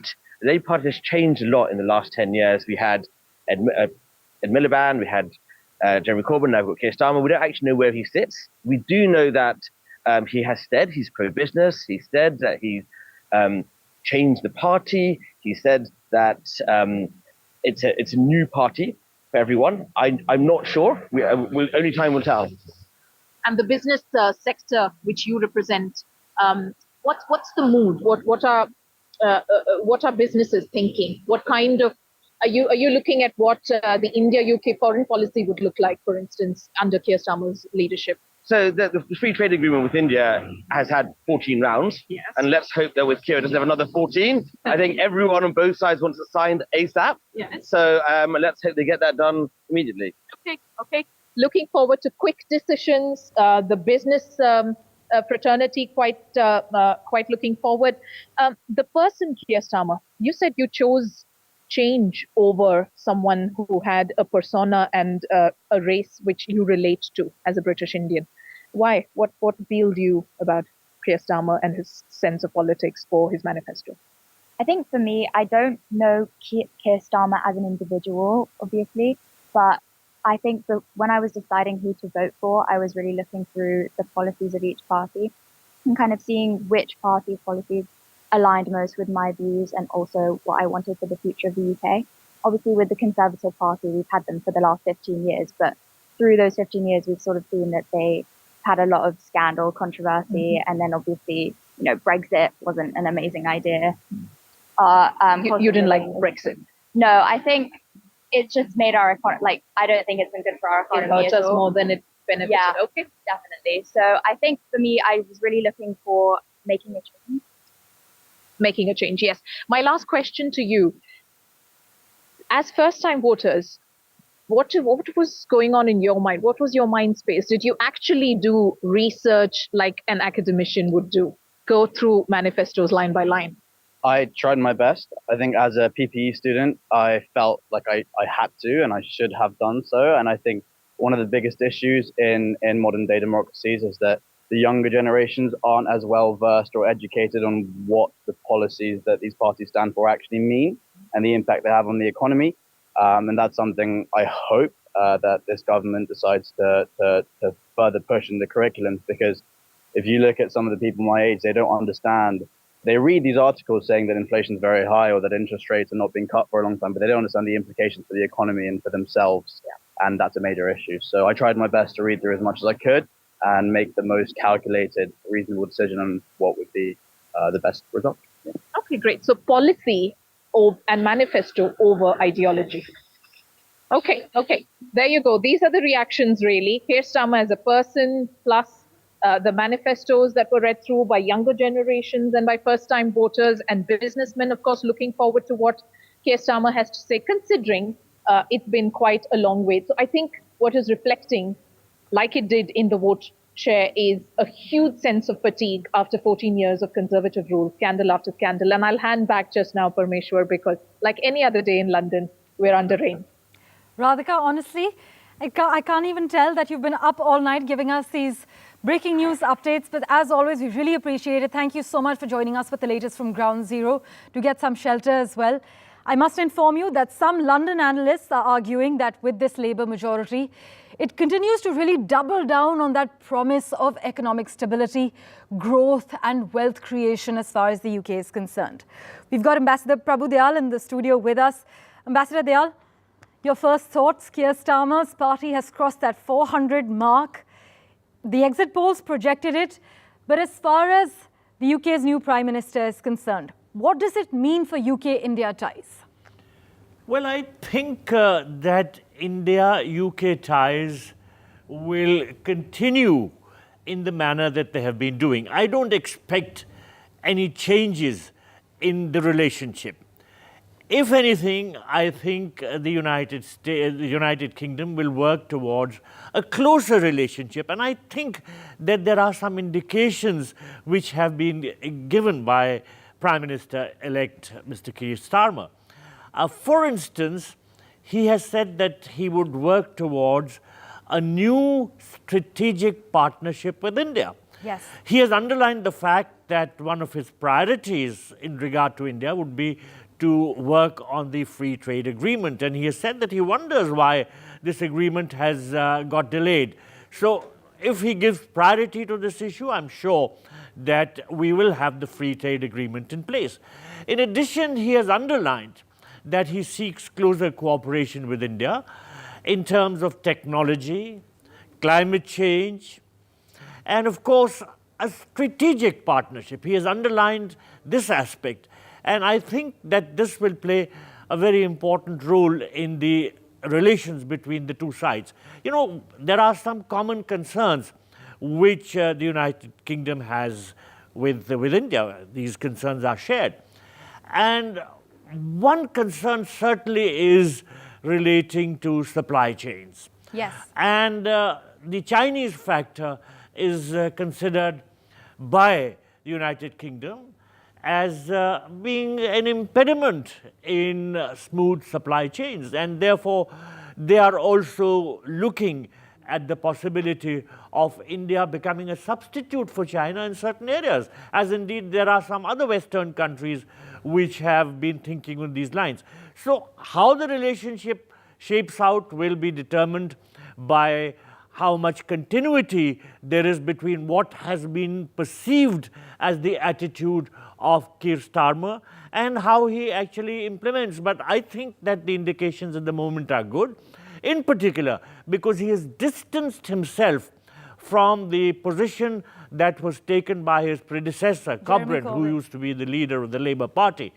You would recall that Corbyn had been pretty harsh in regard to Kashmir. He had said things which were very unpleasant, and these things had not gone down well with India. Indeed. And neither had they gone down well with the Indian origin UK nationals. In fact, very significantly, Keir Starmer had something to do with reaching out to the Indian origin British nationals, because he recently visited the Swaminarayan temple, and in fact that is where he launched his idea of a new strategic partnership with India. And we of course welcome him. PM who says he's an atheist. Well, significantly, yes, he may say whatever, but his visit to the temple was certainly his outreach to the Indian origin British community, and I think it went down well with them, and there are indications that there will be an effort to work with India in a variety of areas. Right, Ambassador Dayal, we also have company on the broadcast with us. Pratik Ditani joins us live at the moment. Pratik, you think restoring political stability after years of Tory infighting could actually reinvigorate private investment in Britain under Keir Starmer's leadership? Yeah, I think the biggest problem Britain has had over the last decade is a change in leadership very regularly. We've had 19 housing secretaries. We've had dozens of other ministers change throughout. The biggest change that Keir Starmer brings is stability and good governance over the next 5 years. If that's in place, Britain becomes a much more attractive proposition for the US, for Europe, and countries like India to do business with once more. Well, many say that for Keir Starmer, this is going to be a grand wedding, but a very short-lived honeymoon. Can you take us through some of the challenges that lie straight up ahead for the Labour government? Well, I think that this is what really doomed Rishi Sunak as well. The best day of his time in government was the day he got elected, and it was downhill after then, because he had insurmountable challenges which were on the economic front as well as the cultural front that he himself wasn't able to tackle. So Keir Starmer inherits the highest debt to GDP ratio Britain has had since the Second World War. He inherits a cost of living crisis. He inherits, for the first time, I've been in Britain for more than 20 years, and for the first time I can say that parts of the country look like a broken society. Things don't work, bin collections don't happen on time, there are more people sleeping on the streets, rough. A crack crisis, less jobs, the list goes on. Absolutely, absolutely. So these are things that one administration can't really solve. These are problems that have been created over the last decade, and they'll take at least a decade to solve, particularly the debt to GDP problem. And this has been caused actually largely by the previous Prime Minister, Liz Truss. Britain borrowed very heavily during COVID when interest rates were really cheap. They skyrocketed within the space of a few months. So actually Britain spends billions of pounds, about 40 billion pounds a year on debt interest that it didn't anticipate spending just 1.5 years ago. But Pratik, you think a change of government will magically fill the black holes in the public finances in the next parliament, nor conjure up the thousands of additional medical staff needed for the NHS? But I think that the problem Labour has is that during the campaign, it's been very safe in what it's said. What it's not said is far more important, which is there will be economic pain for all citizens in the UK over the next 5 years. Taxes will have to rise. There are 5 million underemployed people in the UK that have elected to come out of the job market. They need to be encouraged back to work. The NHS is facing crisis. That needs to be fixed. And you can't have British people doing those jobs simply because there aren't enough British people to work in the NHS. Migration, particularly from India, from East Africa and elsewhere, has to be a key part of the solution. The problem there is, now that the far-right Reform Party has got a few MPs in Parliament, they have consistently said that we want to crack down on migration. Illegal migration and legal migration, they've been mixed up in the public debate in Britain. And many would say a moral panic has been created as far as asylum seekers, the word refugee is concerned, especially as far as the UK is concerned. Yeah, absolutely. And this is a real problem, I think, for British society. We are a liberal, a tolerant nation which welcomes people from across the world. In the last 4 years, we've had refugees from the Ukraine, from the Middle East, from Hong Kong as well, that have, not refugees, but migrants from Hong Kong once China has taken over there. So we're a very welcoming country. This kind of rhetoric is unhelpful for the cultural fabric of the UK. And this is something that Keir needs to fix. Right. Also, Foreign Secretary David Cameron once had said that his time as Tory opposition leader was 5 years spent just banging his head against the wall. Now his party is braced to go through it all again, Ambassador Dayal? Well, certainly there are major challenges which will have to be confronted. You referred to the NHS issue. That is something which is troubling the British people a lot. And that requires priority attention. Of course, the new Prime Minister-elect has said that he will give precedence to this issue.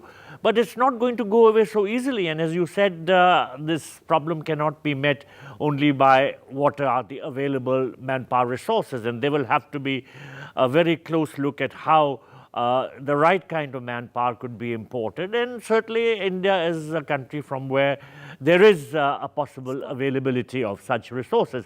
Now, at the same time, this migration issue has become a very big irritant. We all know about the Rwanda plan, where a lot of migrants who were there without proper documentation were planned to be shifted, relocated there. But I think the new Prime Minister has made it clear, the Prime Minister-elect, that he will shelve this Rwanda plan and that there will not be any action. But then the problem will still remain how to prevent these illegal migrants from coming over. They cross over through, from France, and there will have to be very strict policing. So I think some of these issues are going to be there. They have to be met. They have to be countered. And of course, closer cooperation with India. If it benefits Britain, if it benefits us, I think it will be very good for us and for everybody. Starmer has said that his party is going to introduce a border security command. We also have with us senior journalist Vijay Rana. But before we go across to Mr. Rana, we're going to slip into a very quick break and be back with the latest in a moment.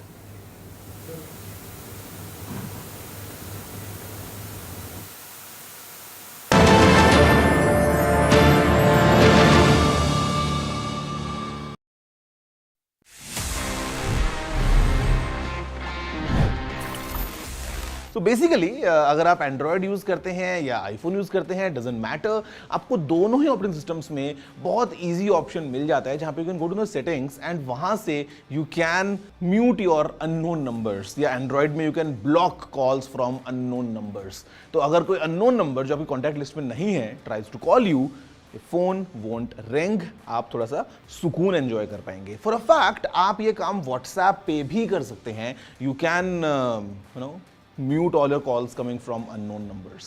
ये बहुत अच्छा तो है ही, but I would say it's also very important to avoid these scam calls, because sometimes it's just a normal spam, but sometimes it's scammers calling you, you know, approaching you, just trying to take some money out of pocket. तो उससे बचने के लिए भी it's a nice way for us to avoid any unknown numbers. जैसा मैंने just अभी किया, मतलब I'll turn on the setting. You can do it too. It's a nice tip. Please share with all your friends.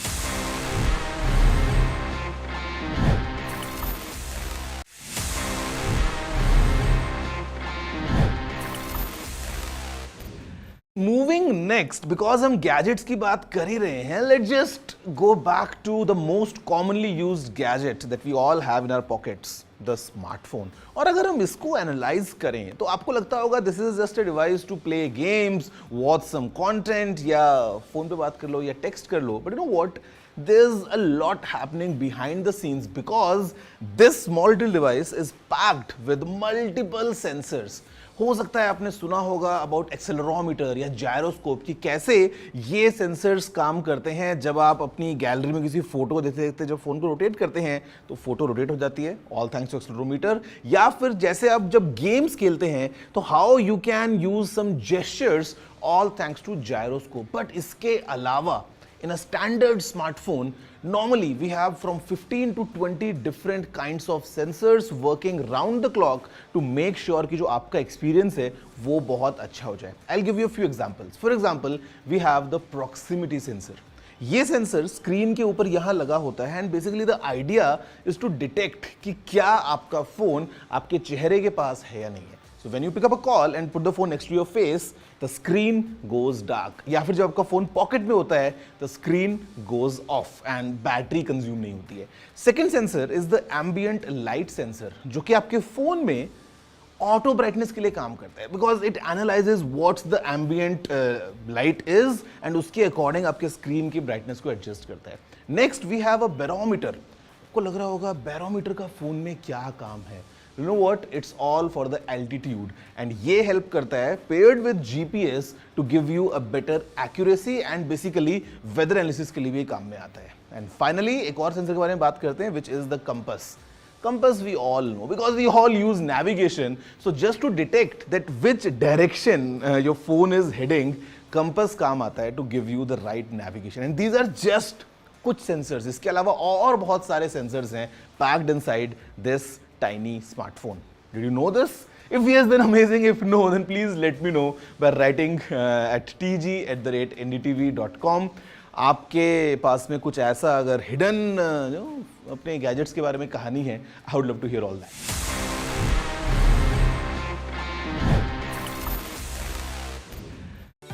Stay informed and entertained with the new and updated NDTV News app. You can watch all our channels live, listen to podcasts, read breaking and exclusive news from around the world and more. Download the NDTV app today and get access to the best journalism and storytelling on your smartphone or tablet. The NDTV app. News that matters to you. NDTV proudly upholds its legacy of trust and credibility. According to the prestigious Reuters Institute's Digital News Report 2024, NDTV is the top-most news platform in the country. Number one in both online and offline reach in India. Beating all its competition, NDTV stands for trust.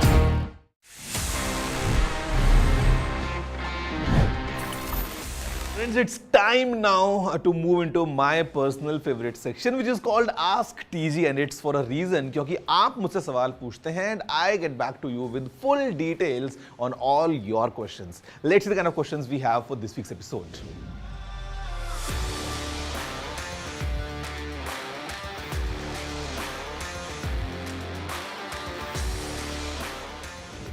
You know, it's very easy, it's very convenient and अगर आपके पास में दो अलग अलग phones हैं, essentially I carry two phones और मैं यही करता हूँ so that both my WhatsApp accounts are on both the phones, which is very simple. आप केवल you can utilize the option of linking a device and if you link another device to your main account, essentially you have same WhatsApp दो अलग अलग phones पे. मैं ये करता हूँ so that for example if I'm moving out and I don't want to carry both.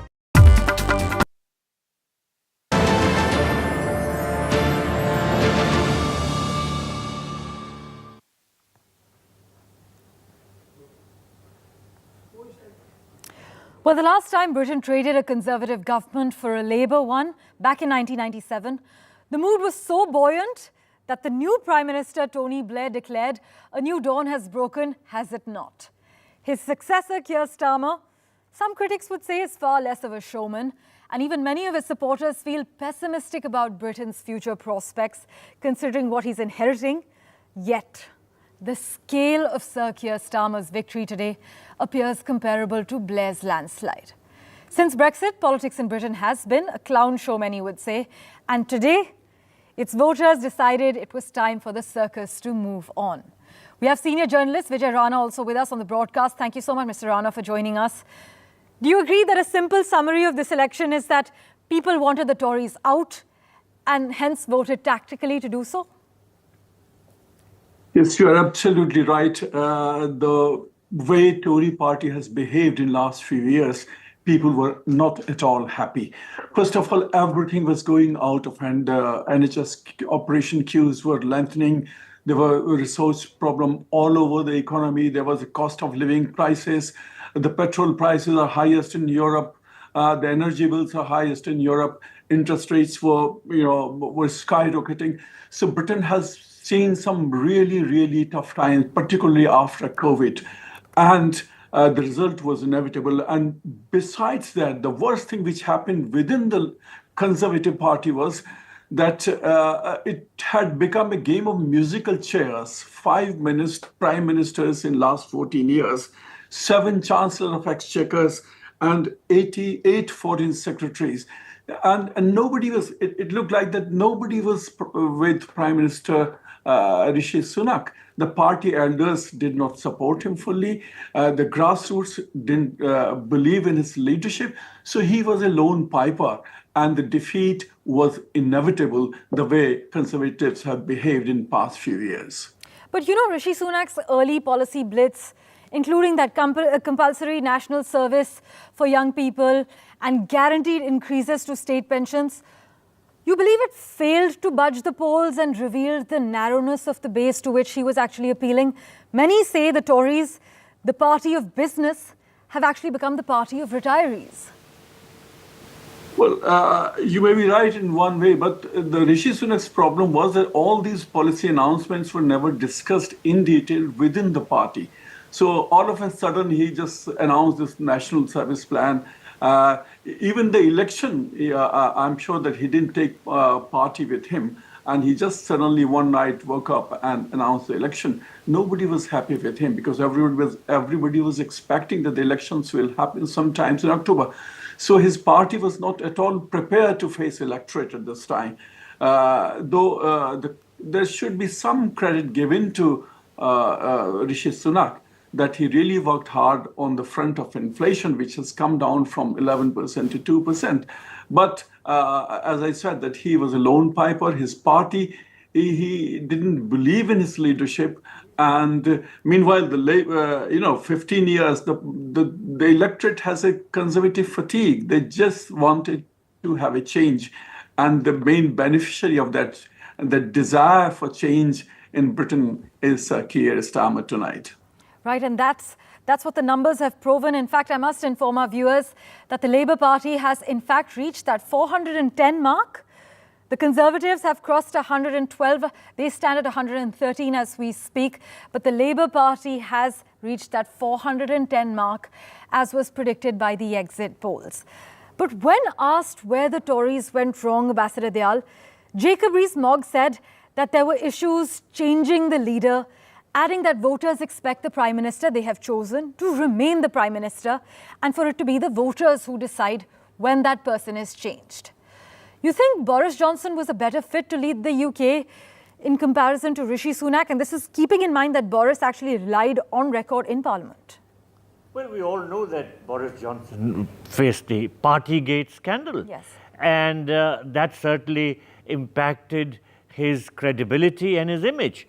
So when they changed to Rishi Sunak as Prime Minister, I think the Conservatives did absolutely the right thing.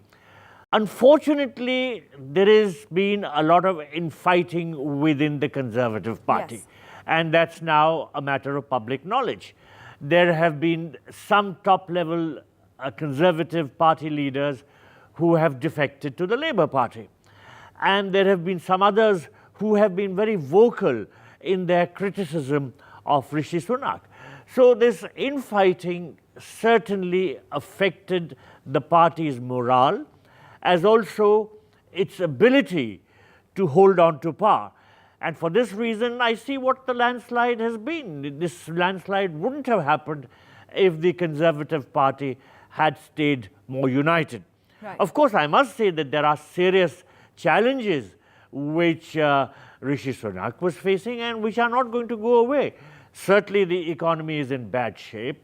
The debt to GDP ratio is low. There is, of course, the problem of the NHS, which you mentioned a little while ago. Net There are migration. long queues for ambulances or hospital beds. There is this problem relating to affordable housing. Yes. So these problems are not going to be going away so easily, as also this issue of illegal migration, because there are lots of migrants who try to cross over from France.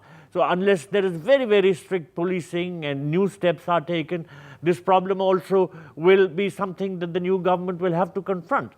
So in a nutshell, if the Tories had stayed more united, they would have been better positioned to tackle the problems, but these problems are going to confront the new government also. In fact, Ambassador Dayal, as we touched upon it very briefly during the break, the outrage over what's happening in Gaza.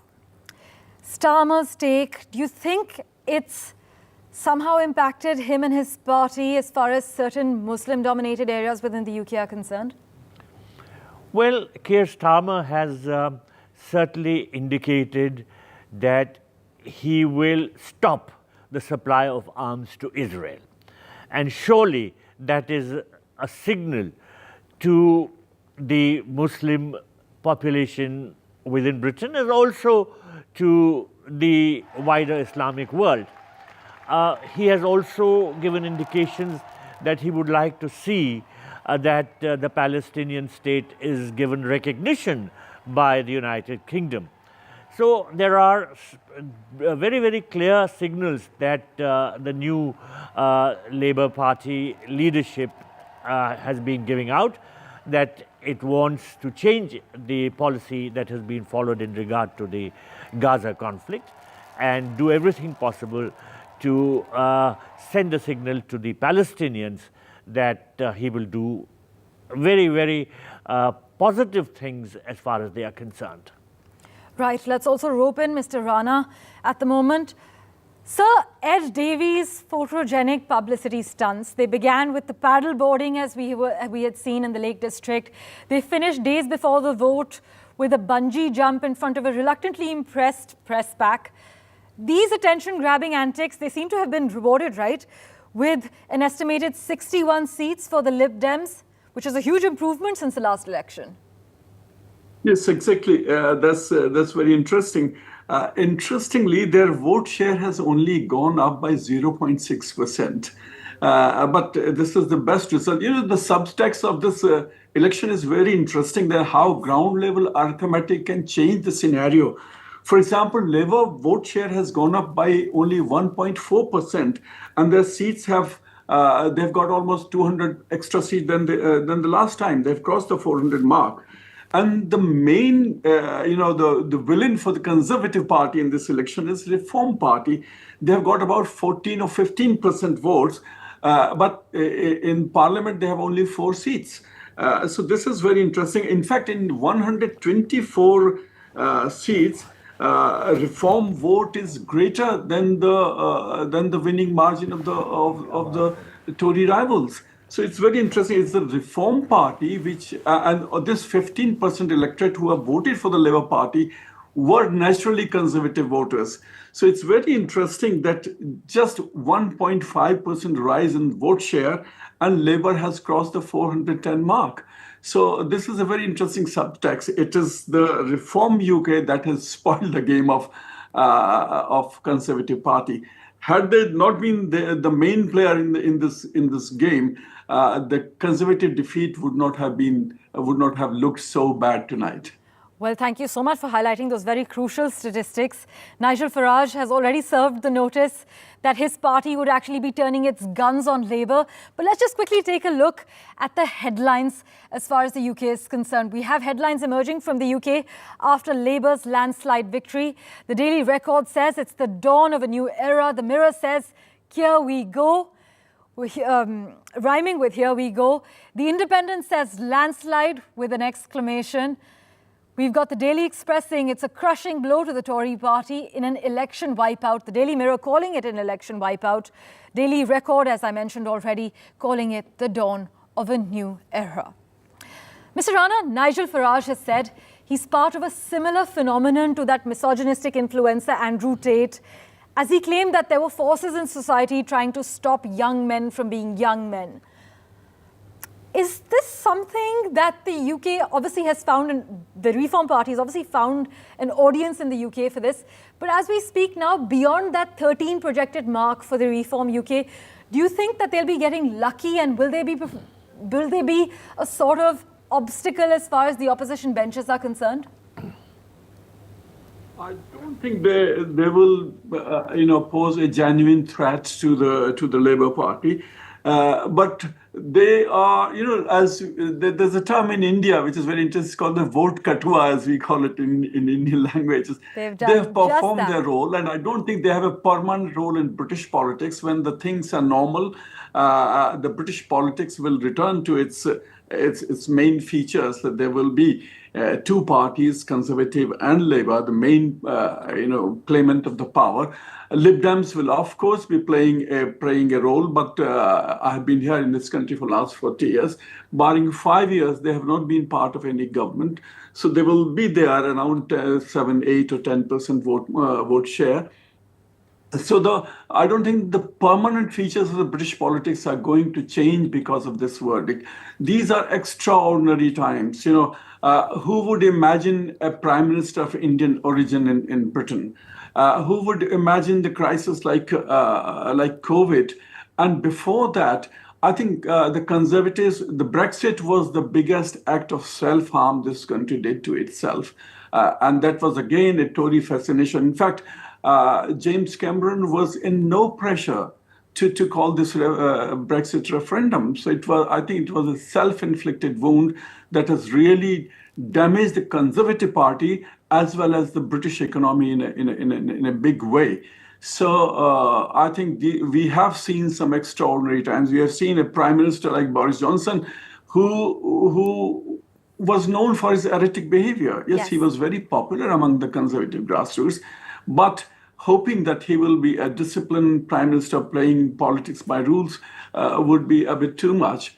So we have seen some extraordinary times. In fact, not only Britain, I see a crisis of leadership in the entire West. You see, in America, there are two 80-year-olds fighting for the next presidentship. We have no towering figures like Margaret Thatcher or Angela Merkel. So there has to be some sort of thinking within what's happening to the political leadership in the West.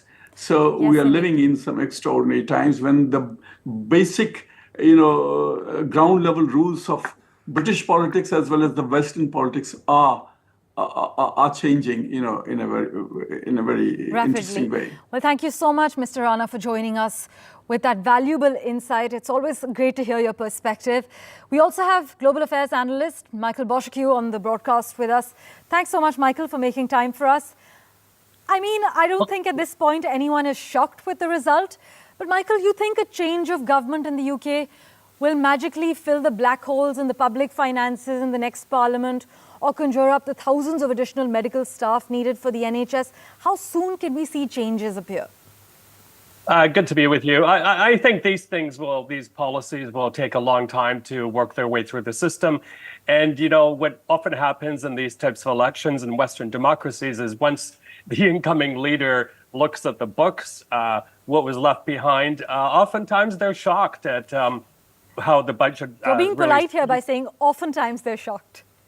Yeah, oftentimes they're shocked. So, we have to take that into account. But I think there will be a pressure on the new leader, Mr. Starmer, to show results, especially you mentioned the NHS, those long waiting lines. I mean, I hear horror stories from my friends in the UK of how bad the system is. Also, things like the Royal Mail scandal, which is still unfolding itself. But I think what everyone is looking for is a cleanup of, the ethics scandals, lying to the public, that sort of thing. They're demanding big change. Well, you know, many say that for Keir Starmer, it's been a big, grand wedding, but he's actually going to have the shortest-lived honeymoon. Is that something you agree with? Not necessarily, because that has been predicted for other incoming leaders who have come in with, low expectations. Look, this is, you can't even find the words to say how monumental this is after, what was it, 14 years or whatever. So there's going to be a lot of pressure and expectation on him. But I think, coming from his background as a lawyer, he is relatively new to politics. I think he does have such a majority now. You have really a great pick of, people elected, politicians elected to form a cabinet. So I think we can keep our expectations pretty high. Right. Well, we are hopeful. I'm told Mithali Mukherjee is also going to be joining us in a short while from now. But Ambassador Dayal, Labour has stormed into Downing Street after securing their required 326 seats. They actually stand at about 410 the last time we checked, with the Conservatives actually limping to heavy losses. Many in India remain curious about what this means. The Labour, as you mentioned, has said the Labour 2.0 under Keir Starmer is looking at a renewed strategic relationship with our country, and this could be across areas of artificial intelligence, security, even semiconductor manufacturing. Yes, indeed. Keir Starmer has very clearly said that he wants to work towards a new strategic partnership with India. And he has spelled out various aspects of this partnership. Of course, he has clearly made it evident that he wants the free trade agreement to be concluded because it would be to the advantage of both countries. But he has also highlighted issues like artificial intelligence, technology, climate change, and there are reasons to believe that in regard to immigration-related issues also there will be due attention paid to sorting them out. So I think all in all, the relationship with India will be proceeding in the right direction as it has been doing. I don't think there will be any change of direction in this regard. And one reason is that both the countries realize that there is a common good in a closer partnership. And India is now regarded as a major economy. It's already the 5th largest economy and working towards becoming the 3rd largest. So countries like the United Kingdom would find it profitable for themselves to have India as a close economic, Indeed. Scientific partner. In fact, I'm told we have a member of the Reform UK party joining us live at the moment. Tarun Gulati has joined us on NDTV. Thank you so much, Mr. Gulati, for making time for us. Nigel Farage Thank you so much for having has me. actually been elected as the MP for Clacton, finally succeeding in getting a seat in Parliament at his 8th attempt. What are your first reactions?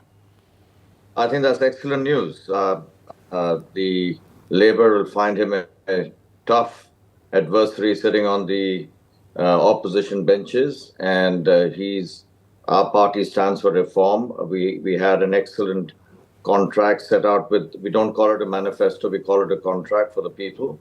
And whilst we may have got 4 members of parliament at the moment, don't forget it's a startup. In other words, the party is very new. And I just got a ticket only about 1 month ago. So in that context, I think it's excellent results. We've got a large vote share, which will make a difference. So people have spoken. And the Conservatives have been virtually decimated, and the Labour indeed has won a landslide victory. Well, your leader has already served notice that his party would actually turn its guns on Labour. But Mr. Gulati, Nigel Farage has said he's part of a similar phenomenon to the misogynist influencer Andrew Tate, who was also behind bars, as he claimed that there were forces in society trying to stop young men from being young men. People who've defected from your party have called him a bigot, a misogynist, a sexist. Are you proud of your leader? I think all that what you're alluding to is untrue in many ways, because the press has sort of trained their guns on Mr. Farage and indeed a lot of us. It's very untrue. Indeed, there was a vetting agency that was responsible for, getting the candidates vetted before they were selected. There are some who may have said certain things, but the party stands for the people. The party, you can imagine, you don't get those many votes if the people are not troubled with various issues, from cost of living crises to good affordable housing to security and safety, which is currently at its lowest ebb. So I think I look at they even use the word racist, but then when they look at me, I had a prime ticket as a candidate for the cities of London, Westminster. I may not have won, but you can imagine those are the sort of candidates that sort of led the fray in all the seats. So I don't think the media has been fair, and I think we've got our work cut out in terms of making sure they wouldn't say that now. They didn't expect him to win, as you can imagine, but he's won with a big majority. And he's got a good amount of vote shares, and so all our candidates have come second or third in all the seats. Well, credit where credit's due, because Nigel Farage makes us realize you try again till you succeed. But in the UK, Reform, your party, sees the Tories' tax-cutting pledge of £17 billion and raised its pledge to £90 billion, plus an additional £50 billion for more spending. That's actually reminiscent, many would say, of Liz Truss's infamous mini-budget, which sent markets spiraling. No, I think that's again untrue, because the media has, at least the Indian media, has been speaking with a lot of the conservative members of parliament and others, and they've been spinning this. In fact, all our sort of initiatives were costed. We believe, in fact, for instance, we would raise the minimum threshold for taxes to 20,000 from where it currently stands. That would bring out 7 million people from paying taxes and putting 1,500 in everybody's pocket. We would obviously abolish the BBC, the fees, and that's where BBC has come out feeling that they should block some of our sort of coverage and things like that, and we blocked them as a result. We are also looking at businesses where business rates need not be paid by the SMEs, raising the threshold for VAT. And indeed, immigration was a key issue, because we get a lot of people coming in, and it's an island ultimately. So we do need services like the doctors and indeed nurses. Yes. So we need skilled workers, legal workers, but ultimately you got to call the shots where people come in, through the boats. So our idea was to stop those boats, and the plane to Rwanda never took off for the Conservatives. Right, Mr. Gulati, thank you so much for joining us. We hope that those projections do come true for your party. But Nigel Farage will be a happy man going to bed today. We also have Mithali Mukherjee with us at the moment. We've been waiting for you, Mithali, eagerly for your view. For the Tories, we know the result, though widely predicted, is crushing and a disastrous end to Rishi Sunak's audacious snap election gambit. But is it fair to say the Conservatives ended up on the brink of a historic loss, the way Hemingway described going bankrupt, gradually and then suddenly? Thank you for having me. I don't think it's sort of unfair to say that. I think it's living history as we speak. We are still counting, and there's about 12 seats to go, but this is complete annihilation of the Conservative Party. Labour is set to win with a rousing mandate. I was interested to hear before the points being made by Reform, because they have made some inroads, but ultimately they've won 4 seats, as has the Green Party, and I hope there will be some time and space to profile that as well. Also, a very, very strong showing by the Liberal Democrats, which just goes to show that in this election, I think the key is the fact that this was less about bringing Labour in and much, much more strongly about voting the Conservatives out. And you could see that. You could see that in the run-up to the polls in terms of the mood in the United Kingdom. And you could see that in surveys as well, where the number one reason in many Ipsos surveyed polls was that they would like to vote the Tories out. And that has happened in resounding fashion. In fact, Mithali, I'm told we need to take an urgent, quick break. We're back in a moment with the latest updates. Do stay tuned.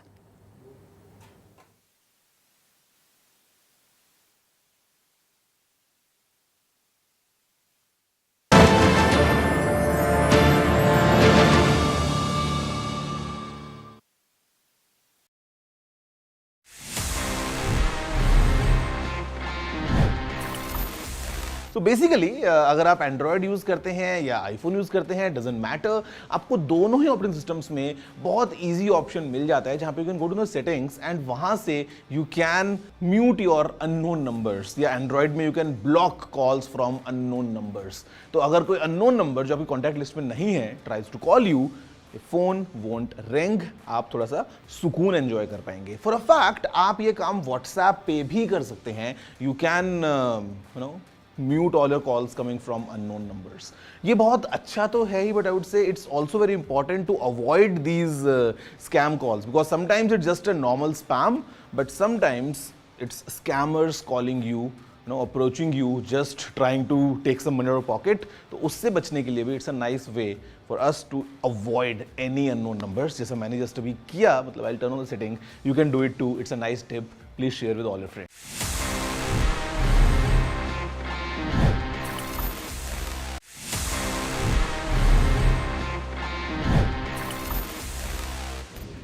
Moving next, because हम gadgets की बात कर ही रहे हैं, let's just go back to the most commonly used gadget that we all have in our pockets, the smartphone. और अगर हम इसको एनालाइज करें तो आपको लगता होगा this is just a device to play games, watch some content, या फोन पे बात कर लो या टेक्स्ट कर लो. But you know what?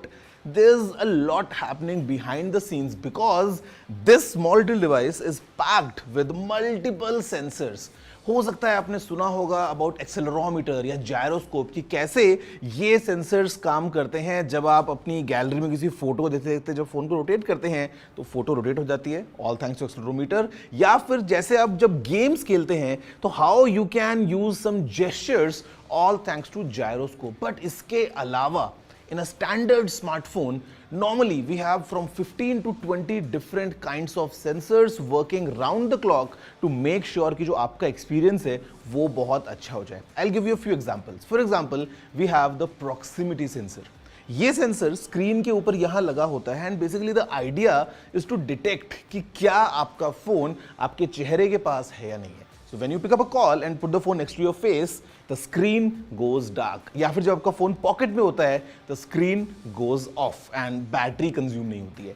Second sensor is the ambient light sensor, जो कि आपके फोन में ऑटो ब्राइटनेस के लिए काम करता है because it analyses what's the ambient light is and उसके अकॉर्डिंग आपके स्क्रीन की ब्राइटनेस को एडजस्ट करता है. Next we have a barometer. आपको लग रहा होगा बैरोमीटर का फोन में क्या काम है. You know what? It's all for the altitude and ये help करता है paired with GPS to give you a better accuracy and basically weather analysis के लिए भी काम में आता है. And finally एक और सेंसर के बारे में बात करते हैं which is the compass. Compass we all know because we all use navigation. So just to detect that which direction your phone is heading, compass काम आता है to give you the right navigation. And these are just कुछ sensors. इसके अलावा और बहुत सारे sensors हैं packed inside this tiny smartphone. Did you know this? If yes, then amazing. If no, then please let me know by writing at tg@ndtv.com. आपके पास में कुछ ऐसा अगर हिडन अपने गैजेट्स के बारे में कहानी है, I would love to hear all that.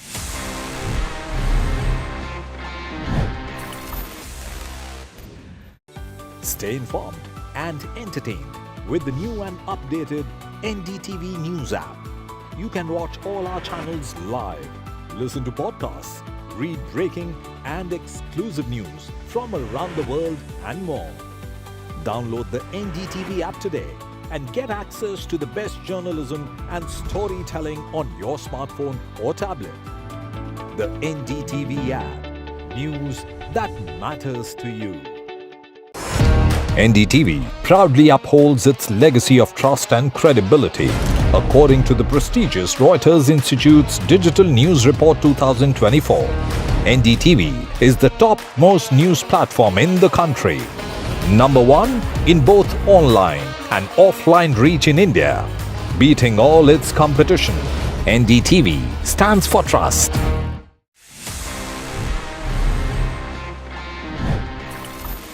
Friends, it's time now to move into my personal favorite section which is called Ask TG and it's for a reason क्योंकि आप मुझसे सवाल पूछते हैं and I get back to you with full details on all your questions. Let's see the kind of questions we have for this week's episode.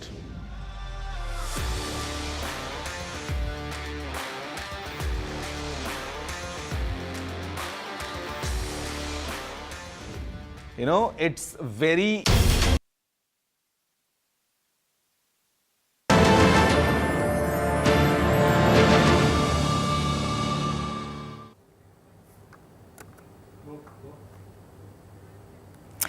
Well, in France, the party of Marine Le Pen is one step away from taking power in parliamentary elections for the first time in the Republic's modern history in a vote this Sunday. But that trend was on show in the UK too, but not to the same extent as elsewhere.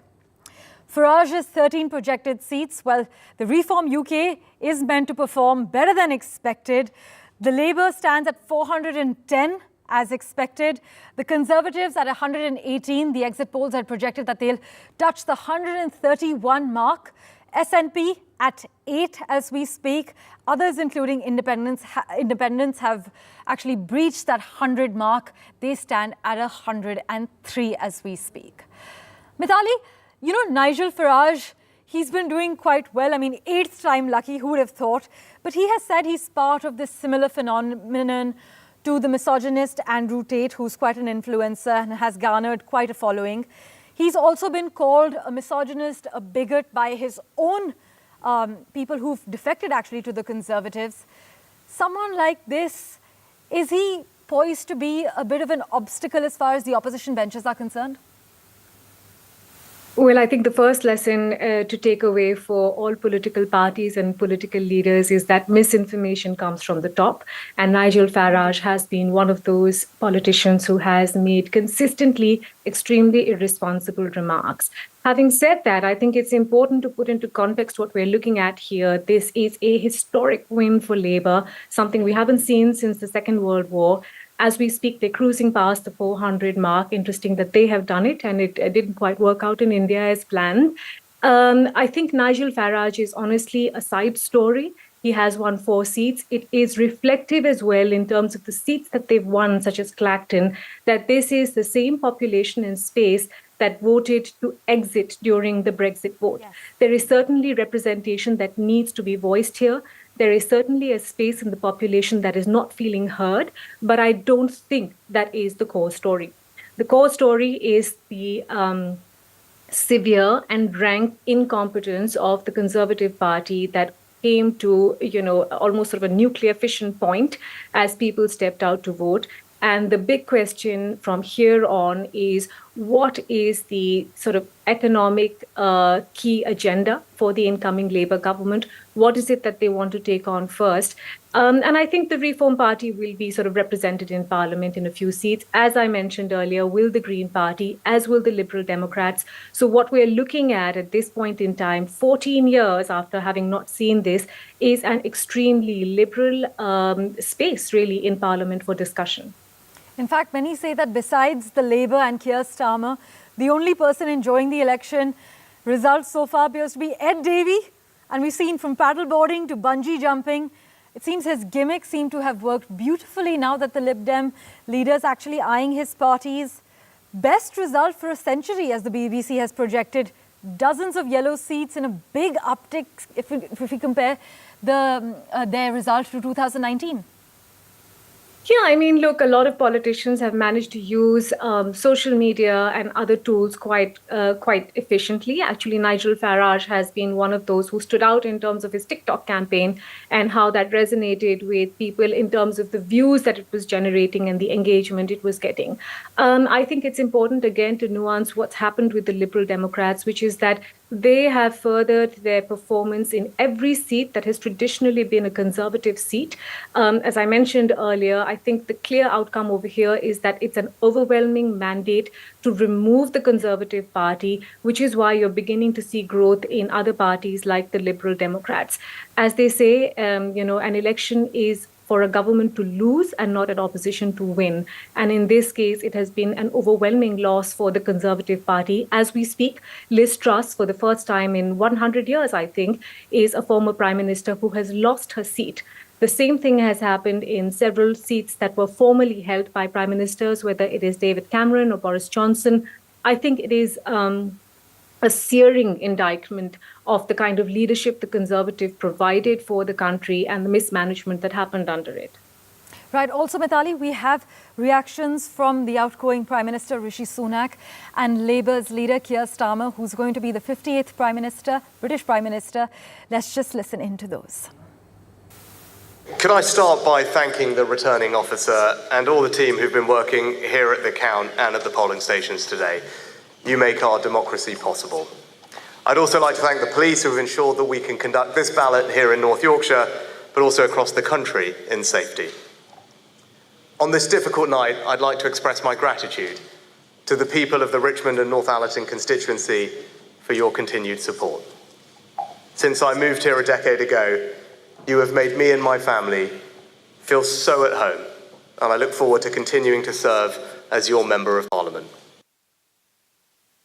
In this room, right here, beats the heart of our democracy, not in Westminster or Whitehall, but in town halls and community centres up and down the country, in polling stations and voting booths, and most of all, in the hands of the people who hold the power of the vote. It all starts here. And it starts with you. Change begins in this community, with the people who came together to make life better, like the fantastic councillors who work so hard for our area. Let's revert to Mithali, who's with us at the moment. Mithali, in terms of the immediate challenges for Keir Starmer, what would you say are some of the most pertinent immediate challenges that await the Labour government? Well, front and center, it's the economy. And that, I think, has been the single biggest breaking point. The damage began with Brexit in 2015 and 2016 on the shock decision to exit the European Union. Since then, there's been sort of double trauma that came in with COVID and the Ukraine war as well. It is no surprise that the economy has been in a very, very precarious state. And I think the biggest focus from here on will be rebuilding that. Within that, I think there's a bigger story to take away, not just for the UK, but for other governments that have either got a mandate or will be heading to the polls soon, which is that there has been extreme housing crisis and there has been an extreme cost of living crisis. I think that is doubly so for those who are in the socio-economically deprived sector. There were stories and there were reports of how many more people were leaning into food banks. This has hit people at a very, very granular level where the cost of living in terms of your household costs were really going up. Even as we speak, at the start of this year, food costs were more than 25% higher than what they were in 2022. Energy costs were rising because of the Ukraine war. And I think that will be top on Keir Starmer's agenda in terms of how he fixes this cost of living crisis, but also rebuilds the economy. The other one, I think, is the completely crumbling public and social infrastructure, something the UK has actually built quite successfully over the years. The NHS needs desperate support at this point in time, ditto for public infrastructure and transport. And I think all those will have to be top of priority. There was a lot of, well, not pushback, but there were questions raised to Keir Starmer about how he was set to get a historic mandate. And was he looking to do something quite grand and something, quite large in terms of building a future legacy? But I think at this point in time, the best thing to do for this government is put one step before the other and really look at rebuilding what is crumbling in parts of public infrastructure. Absolutely. I think you've captured it absolutely perfectly. Keir Starmer has also declared that Labour would actually seek a closer relationship with India and the British Indian community as well. After many Diwalis have come and gone, you think this is the year that the UK and India go ahead with a free trade agreement? Well, look, I mean, who's to say? It's in its 17th round of negotiations. I think there are several sticking points over there for the United Kingdom, and they have been on record to say this. India has been quite difficult in terms of discussions with free trade agreements, which is a reputation that India has had. There is also the memories of RCEP, where India decided to step away. There are several sort of critical categories under discussion here: health, security, defense, all of that comes up. And I'm not sure whether Labour will now approach with the same gusto as they might have earlier. I think the truth of the matter also is this is not the same mandate that Prime Minister Modi had in his second term. So I think Labour will watch carefully to see how they would like to proceed. On India's side, I think they should also be cautious because visas are going to be a point of debate. This is a space where there is some sort of bipartisan agreement. There is less and less inclination to look at temporary worker visas or lesser skilled worker visas. And I think the emphasis now will be on outstanding global talent. So I think visas are certainly going to be a sticking point. This has to work for both governments for it to be really successful. Yes. And exports from the UK into India have actually been coming down. That's something they would want to correct. But I think the larger takeaway in terms of what you point to on, what's happening with the diaspora is also interesting because traditionally and many years back, this was a Labour voting space or, a voting bloc. Over the years, with upward mobility and better socioeconomic status, the Indian diaspora actually started leaning towards the Conservatives. Yes. But in the most recent polls, it was clear that more than 58% were looking to vote out the Conservatives and vote in Labour. Again, cost of living crisis for the Indian diaspora as well. Well, Mithali, thank you so much for joining us on NDTV. It's always a pleasure to hear your perspective. Really appreciate you taking time out for us. In fact, earlier today, Lord Joe Johnson spoke to us at NDTV regarding the Tories' absolutely dismal performance and their wipeout. Here's what Lord Joe Johnson said. Thank you so much, Lord Johnson, for speaking to NDTV and NDTV World. Morning. It's been a somber night for you, but talk to us about the thoughts that are going in right now within the Tories right now in terms of where do they go from here? What could be the possible next steps to revive, revamp, and re-energize the party? Well, it depends on who's left in Parliament when the dust settles on this election. The night has been very tough for the Conservative Party, as you say. It looks like being the party's worst performance for many decades, and we can safely say that. And the party will be severely reduced in numbers, potentially to around 131 seats if the exit poll prediction is correct, from well over 300. So a huge loss of personnel in Parliament for the Conservative parties. And it's from that group of MPs that the new leader will eventually be installed once Rishi Sunak has commenced a leadership contest within the party. So a lot depends on who's still left in the frame. Clearly there are some people who may have ambitions to put themselves forward, who we know are back in Parliament. But it's going to be a battle for the identity and a battle for the direction of the Conservative Party that now takes place over coming weeks. Absolutely. And as the results poured in, some of them, most of these results are in line with what the exit poll numbers said. But were there some in the Tory camp who were still hoping against hope that when Rishi Sunak announced these elections, he had some game plan and that was going to see and that would feature in those results? Rishi Sunak's game plan, whatever it was, can't have been to result in this general election picture that we have this morning. This has been the worst campaign in British political history conducted by Rishi Sunak. So he bears a significant responsibility for what has happened. And this is a catastrophic rout for the Conservative Party, be in no doubt about that.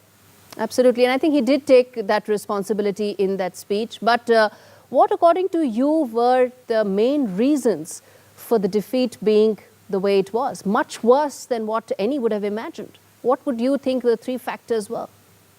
Well, the Prime Minister, Rishi Sunak, former Prime Minister, I should now say, made the #1 campaign promise to stop the boats. So he raised the salience of an issue to which he didn't have an answer.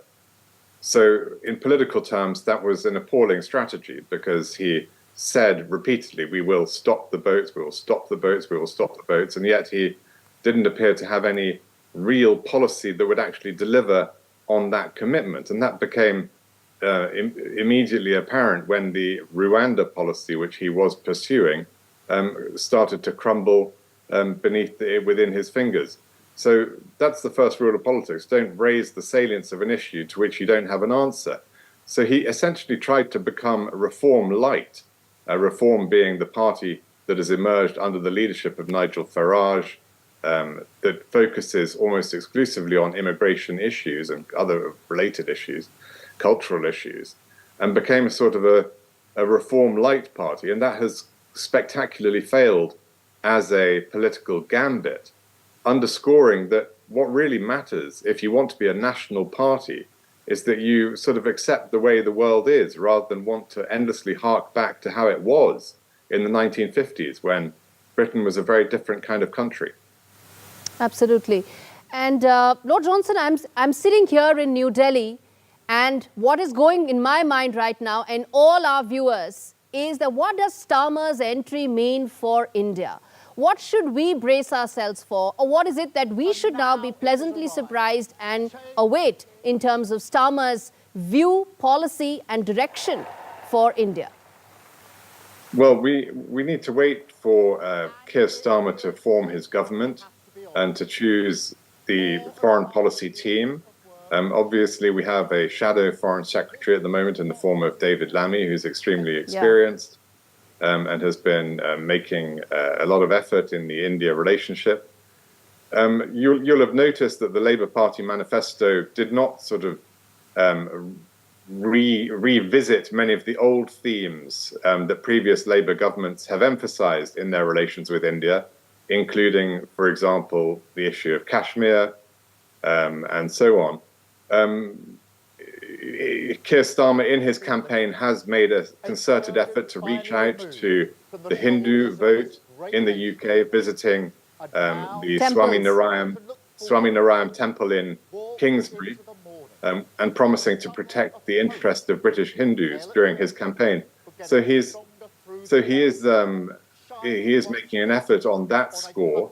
At the same time, he can't ignore other minorities in the UK, including the Pakistani and other Muslim diasporas in the UK, who represent, 1.2 million voters. And it's worth noting that several independent members of Parliament close to those communities have successfully defeated Labour candidates overnight and are now represented in the UK Parliament. So he can't be ignoring those issues. You're right about that, and Jeremy Corbyn being one of them. He is one on an independent plank, and he is now, yes, you're right, that he's been a strong votary of some of those constituencies and some of those thoughts that India and the Hindu community have been very vociferously opposed to. Yeah, and I think it's crucial to understand that those MPs, and indeed Labour MPs who represent large Muslim communities in their constituencies, will feel that it's entirely appropriate for them to be vocal advocates of those communities and their interests in Parliament. And India should not confuse their doing that with positions of the government itself. It's a key part of our democracy that MPs represent their constituents of all shapes and sizes and do so entirely freely. And this doesn't mean that this is a UK government position, but simply MPs representing their interests in Parliament in a free democracy. And that's a really important part of our system. And it's often a source of misunderstanding between the UK and India. But it's vital that everyone understands that this is MPs doing their job, representing their constituents, rather than necessarily being government policy. Okay. Let's see how that plays out in the next couple of months and couple of years. But I want to ask you this, that will that have an overhang on Starmer's economic and foreign policies towards India? Do you see that having an overhang? No, I mean, the UK and India have been pursuing a trade agreement over the past 3 or 4 years. This, has been making steady progress. And I imagine that, a re-elected Prime Minister Modi in India, the new Prime Minister Keir Starmer in the UK will, at the right moment, for both countries, resume those conversations. There is a deal. It's not a massively beneficial deal in terms of what it does for the UK economy, but there is a trade deal to be done at some point, and I'm sure those conversations will resume when it's mutually convenient for both sides. Absolutely. And final question to you, Lord Johnson, is that from here on, as the next change in leadership takes place in UK and some of these difficult questions get ironed out as well, in the next 3 to 4 years, do you see any, how do you see the Tories reviving themselves to put up some sort of a leadership contest going forward? Well, that's a really good question. I mean, we're waiting to see how that plays out here in London today. There have always been different traditions within the Conservative Party in the UK, a free market tradition versus a more interventionist, big state tradition. There's been sort of previously big divisions between those groups who are more anti-European and pro-European.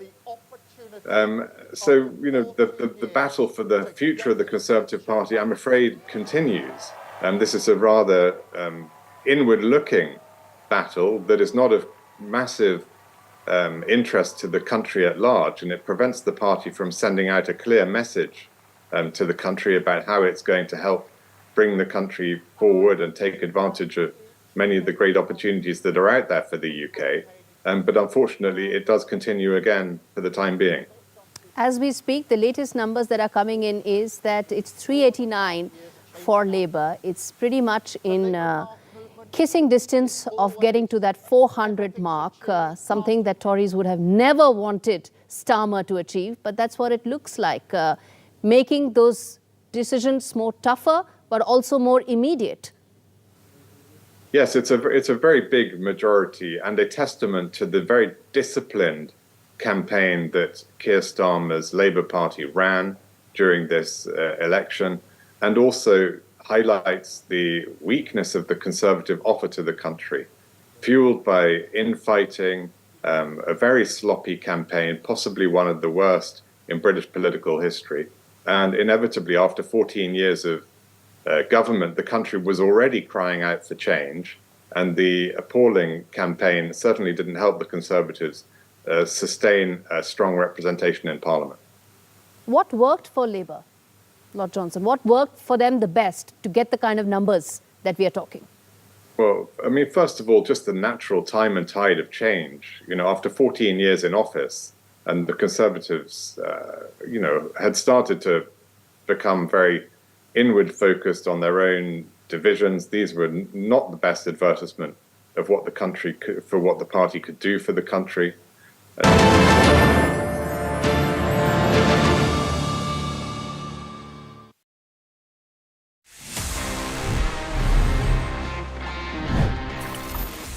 तो basically अगर आप Android use करते हैं या iPhone use करते हैं, doesn't matter, आपको दोनों ही ऑपरेटिंग सिस्टम्स में बहुत इजी ऑप्शन मिल जाता है जहां पे you can go to the settings and वहां से you can mute your unknown numbers, या एंड्रॉयड में you can block calls from unknown numbers. तो अगर कोई अननोन नंबर जो आपकी कॉन्टैक्ट लिस्ट में नहीं है tries to call you, phone won't ring, आप थोड़ा सा सुकून एंजॉय कर पाएंगे. फॉर अ फैक्ट आप ये काम व्हाट्सएप पे भी कर सकते हैं. You can you know mute all your calls coming from unknown numbers.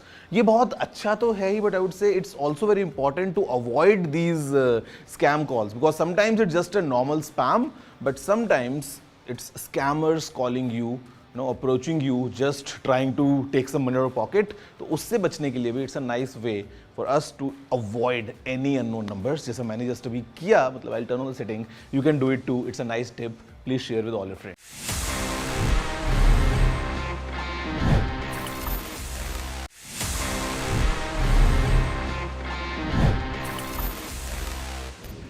Moving next, because हम गैजेट्स की बात कर ही रहे हैं, let just go back to the most commonly used gadget that we all have in our pockets, the smartphone. और अगर हम इसको एनालाइज करें तो आपको लगता होगा this is just a device to play games, watch some content, या फोन पे बात कर लो या टेक्स्ट कर लो. But you know what, there's a lot happening behind the scenes because this small little device is packed with multiple sensors.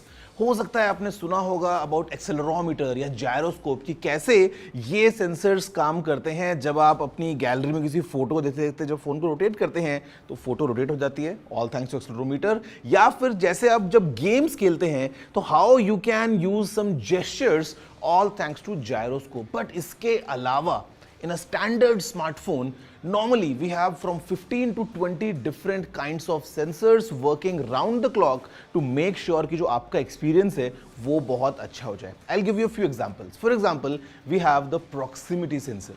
ये sensor screen के ऊपर यहाँ लगा होता है and basically the idea is to detect कि क्या आपका फोन आपके चेहरे के पास है या नहीं है. So when you pick up a call and put the phone next to your face, the screen goes dark. या फिर जब आपका फोन पॉकेट में होता है, the screen goes off and battery consume नहीं होती है.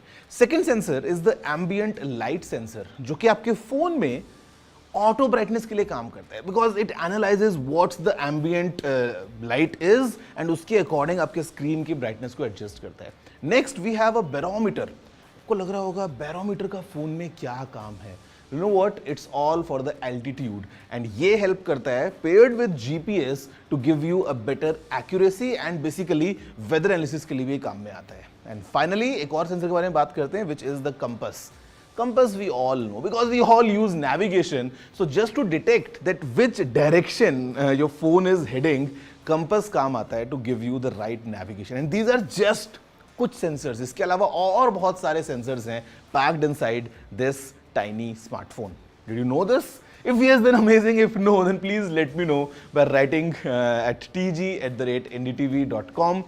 आपके पास में कुछ ऐसा अगर हिडन अपने गैजेट्स के बारे में कहानी है, I would love to hear all that.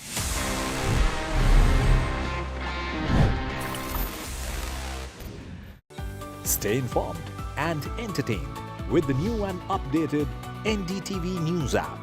You can watch all our channels live, listen to podcasts, read breaking and exclusive news from around the world and more.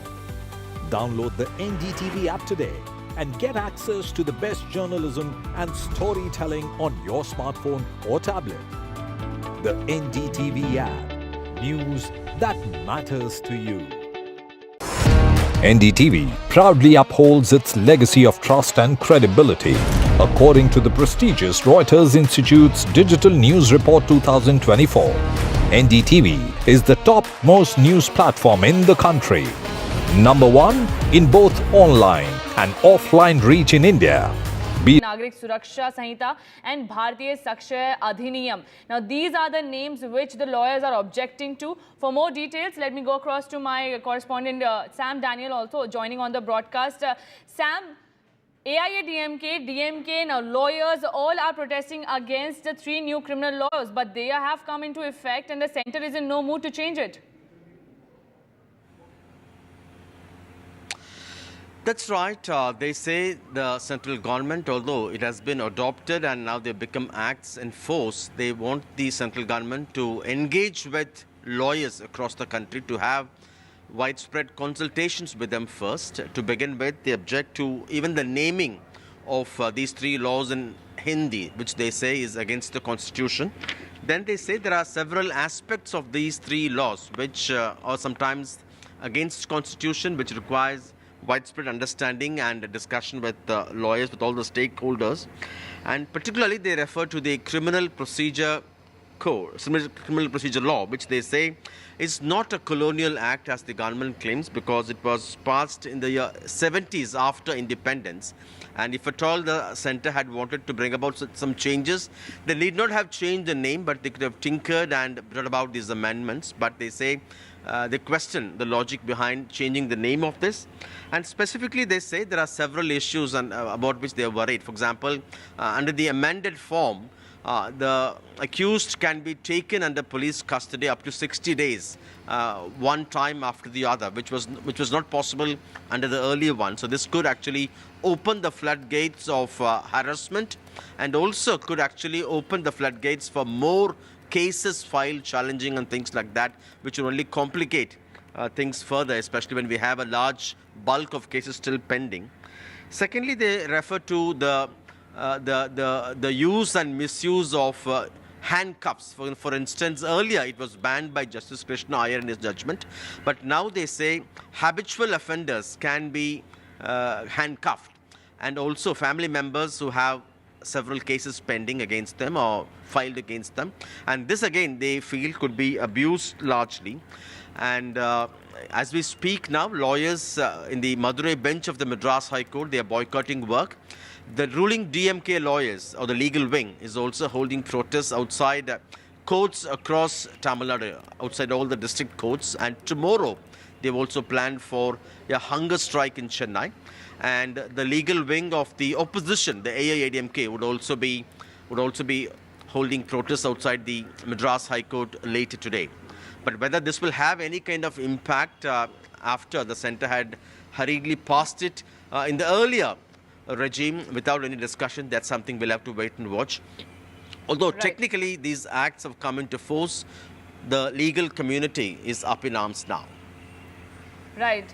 Thank you so much, Sam, for giving us all the information. So there is protest going on in Tamil Nadu against the 3 new criminal laws. We're stepping into a short break, but right after the break, we will tell you what's happening in Bihar and what the Union Minister has to say.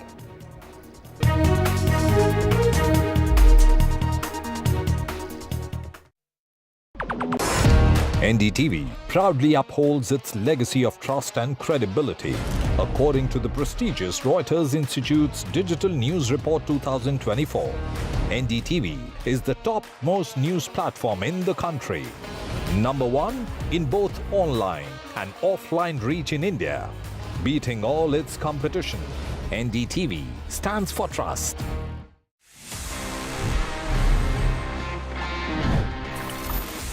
तो basically अगर आप Android use करते हैं या iPhone use करते हैं, doesn't matter, आपको दोनों ही ऑपरेटिंग सिस्टम्स में बहुत इजी ऑप्शन मिल जाता है जहां पे you can go to the settings and वहां से you can mute your unknown numbers, या एंड्रॉयड में you can block calls from unknown numbers. तो अगर कोई अननोन नंबर जो आपकी कॉन्टैक्ट लिस्ट में नहीं है tries to call you, phone won't ring, आप थोड़ा सा सुकून एंजॉय कर पाएंगे. फॉर अ फैक्ट आप ये काम व्हाट्सएप पे भी कर सकते हैं. You can mute all your calls coming from unknown numbers. ये बहुत अच्छा तो है ही, but I would say it's also very important to avoid these scam calls, because sometimes it's just a normal spam, but sometimes it's scammers calling you, approaching you, just trying to take some money out of your pocket. तो उससे बचने के लिए भी it's a nice way for us to avoid any unknown numbers. जैसे मैंने just अभी किया, मतलब I'll turn on the setting. You can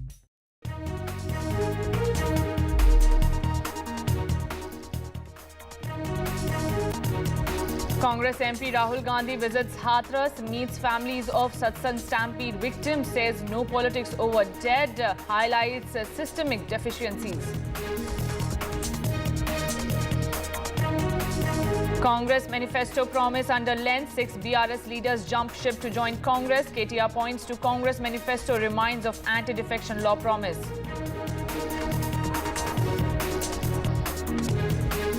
No immediate relief for Delhi Chief Minister Arvind Kejriwal in CBI case. High Court issues notice to CBI on Kejriwal's bail plea. High Court seeks CBI's response by July 17.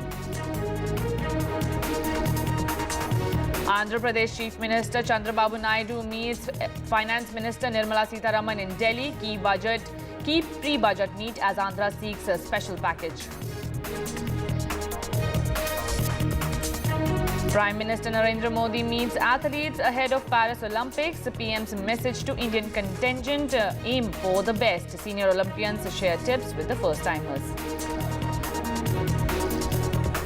Labour Party sweeps UK polls. Keir Starmer set to be the new UK Prime Minister. Landslide loss for Tories. Rishi Sunak calls poll defeat. Sobering verdict.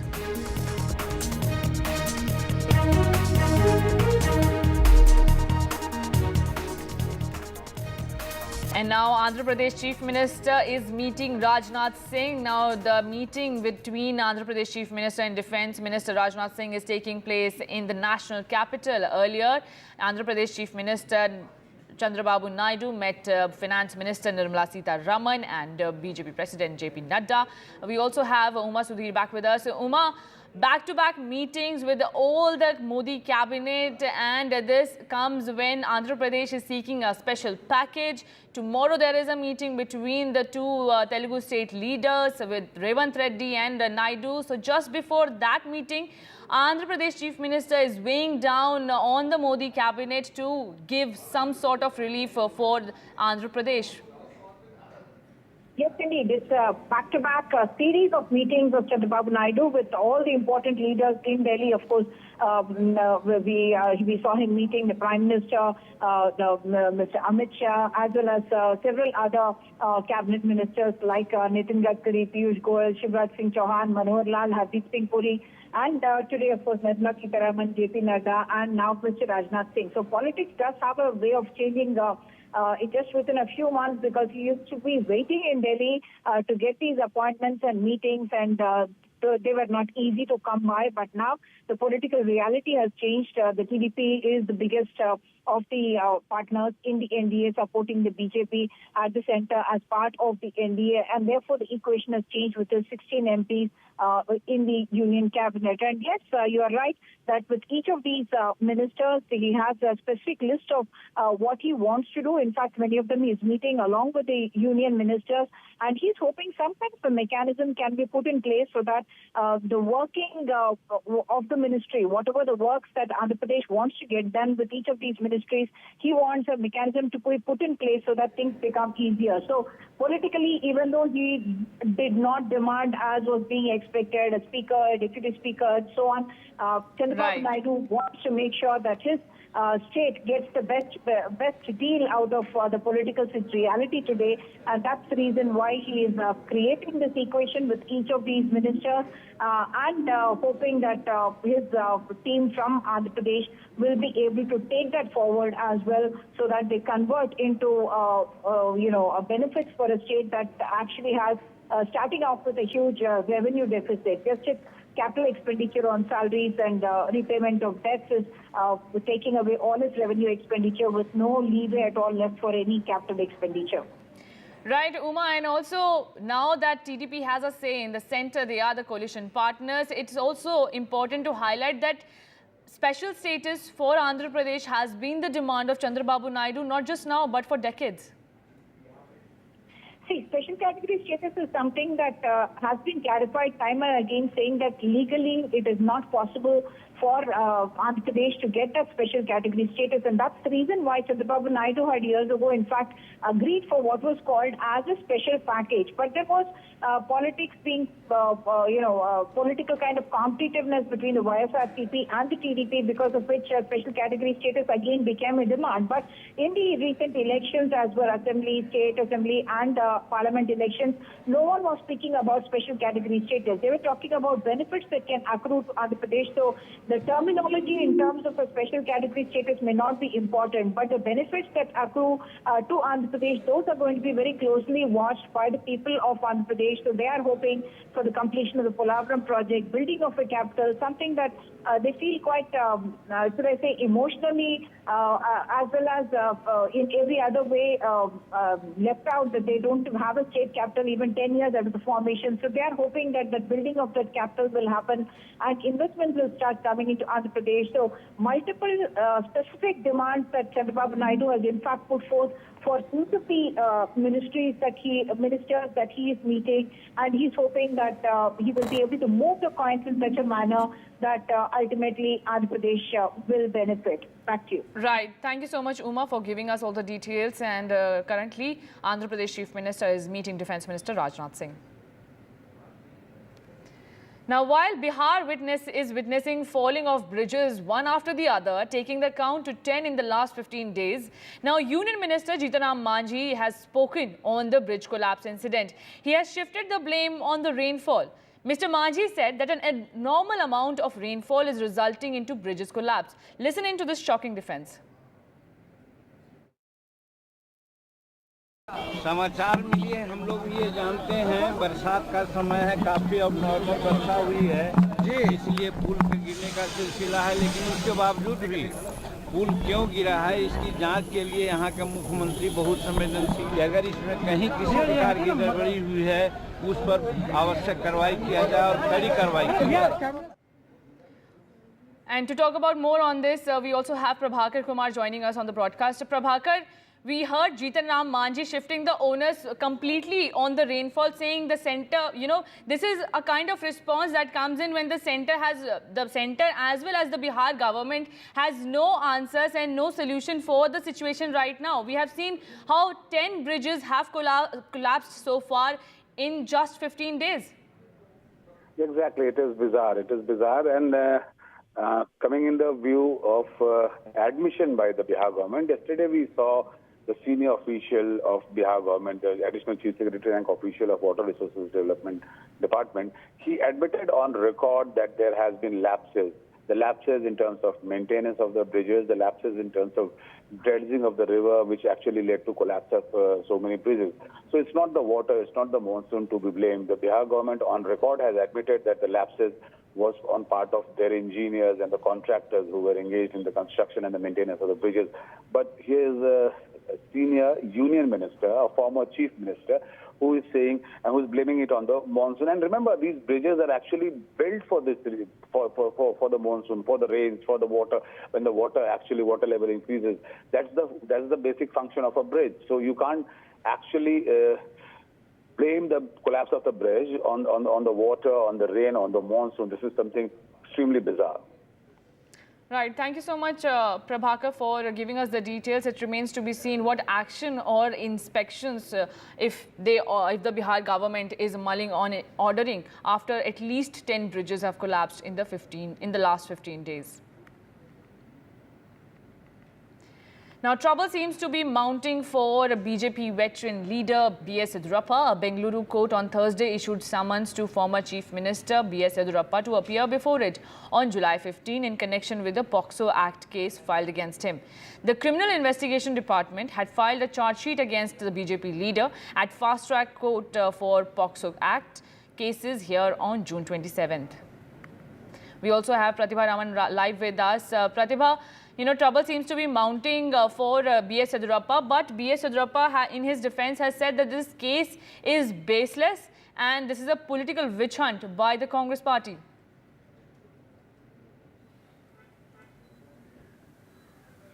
Well, it's only because of Mr. B.S. Yediyurappa denying the allegations that he has moved the Karnataka High Court in an attempt to quash the case that has been registered against him.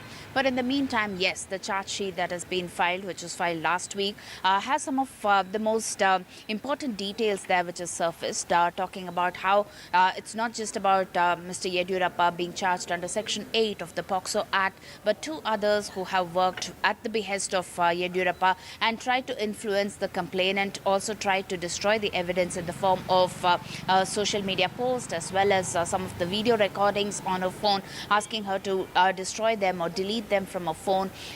In the meantime, also being offered 2 lakh rupees to do the same. And with this charge sheet that has been filed at the special court dealing with POCSO cases, now we hear that the court has also issued summons on 15th of July. But in the meantime, at the Karnataka High Court, there are 2 things. One is the quashing of the case that I've already spoken about, and the other is the protection from arrest that Mr. Yediyurappa has got or secured from the Karnataka High Court, for which the prosecution has to file its objections, and the matter has been posted for next week. Yediyurappa is heavily banking on the legal reprieve that he would get from this, and whether it would offer further protection from arrest as well as the summons is also something that needs to be closely watched. Right. Thank you so much, Pratibha Raman, for giving us the details. We are getting some breaking news that a fire has broke out in a shop inside Logic Mall in Noida, Sector 24. We also have Ishika Verma joining us for more details. Ishika, what is the cause behind the fire? Well, what we are getting to know from the Noida fire department is that, in fact, it was because of, because an air conditioner inside the showroom is what caught fire and what led to this massive fire. In fact, what we are getting to know is that 10 fire tenders were rushed to the spot, and when the smokes were coming out, all the people had rushed out of the mall. So the good thing right now is that nobody is trapped inside the mall. As far as the information from the Noida Fire Services, we are getting to know that nobody is, inside trapped in this fire, and the fire is currently under control. But certainly, this is not the first incident that we're hearing from Noida, where in fact an air conditioner has caught fire. So certainly, now the questions are being raised on the authorities as to what are the directions that will be issued. Because in the past few months, we have seen that there have been more than one cases, the air conditioner catching fire, be it in a flat, be it in fact a showroom, be it in a mall right now. So certainly now what actions and what decisions will be issued by the Noida authority, that certainly remains to be seen. Okay. Right. Thank you so much, Ishika, for joining us and giving us the details. Now, extremely heavy rain in Assam has claimed a sixth within a span of 24 hours in Assam as the flood situation continues to be grim. In fact, since May, 52 lives have been lost in the state due to the floods. The rising flood waters from the upper Assam region have also made the lower Assam districts inundated. Now, Assam Chief Minister Himanta Biswa Sarma began a two-day inspection tour of the worst affected parts of upper Assam districts. This is the second wave of flood Assam is witnessing. However, water has receded significantly in last 2 days. I hope that if this continues for another 2 to 3 days without rain, then situation will improve significantly and people will be able to go back from the relief camp.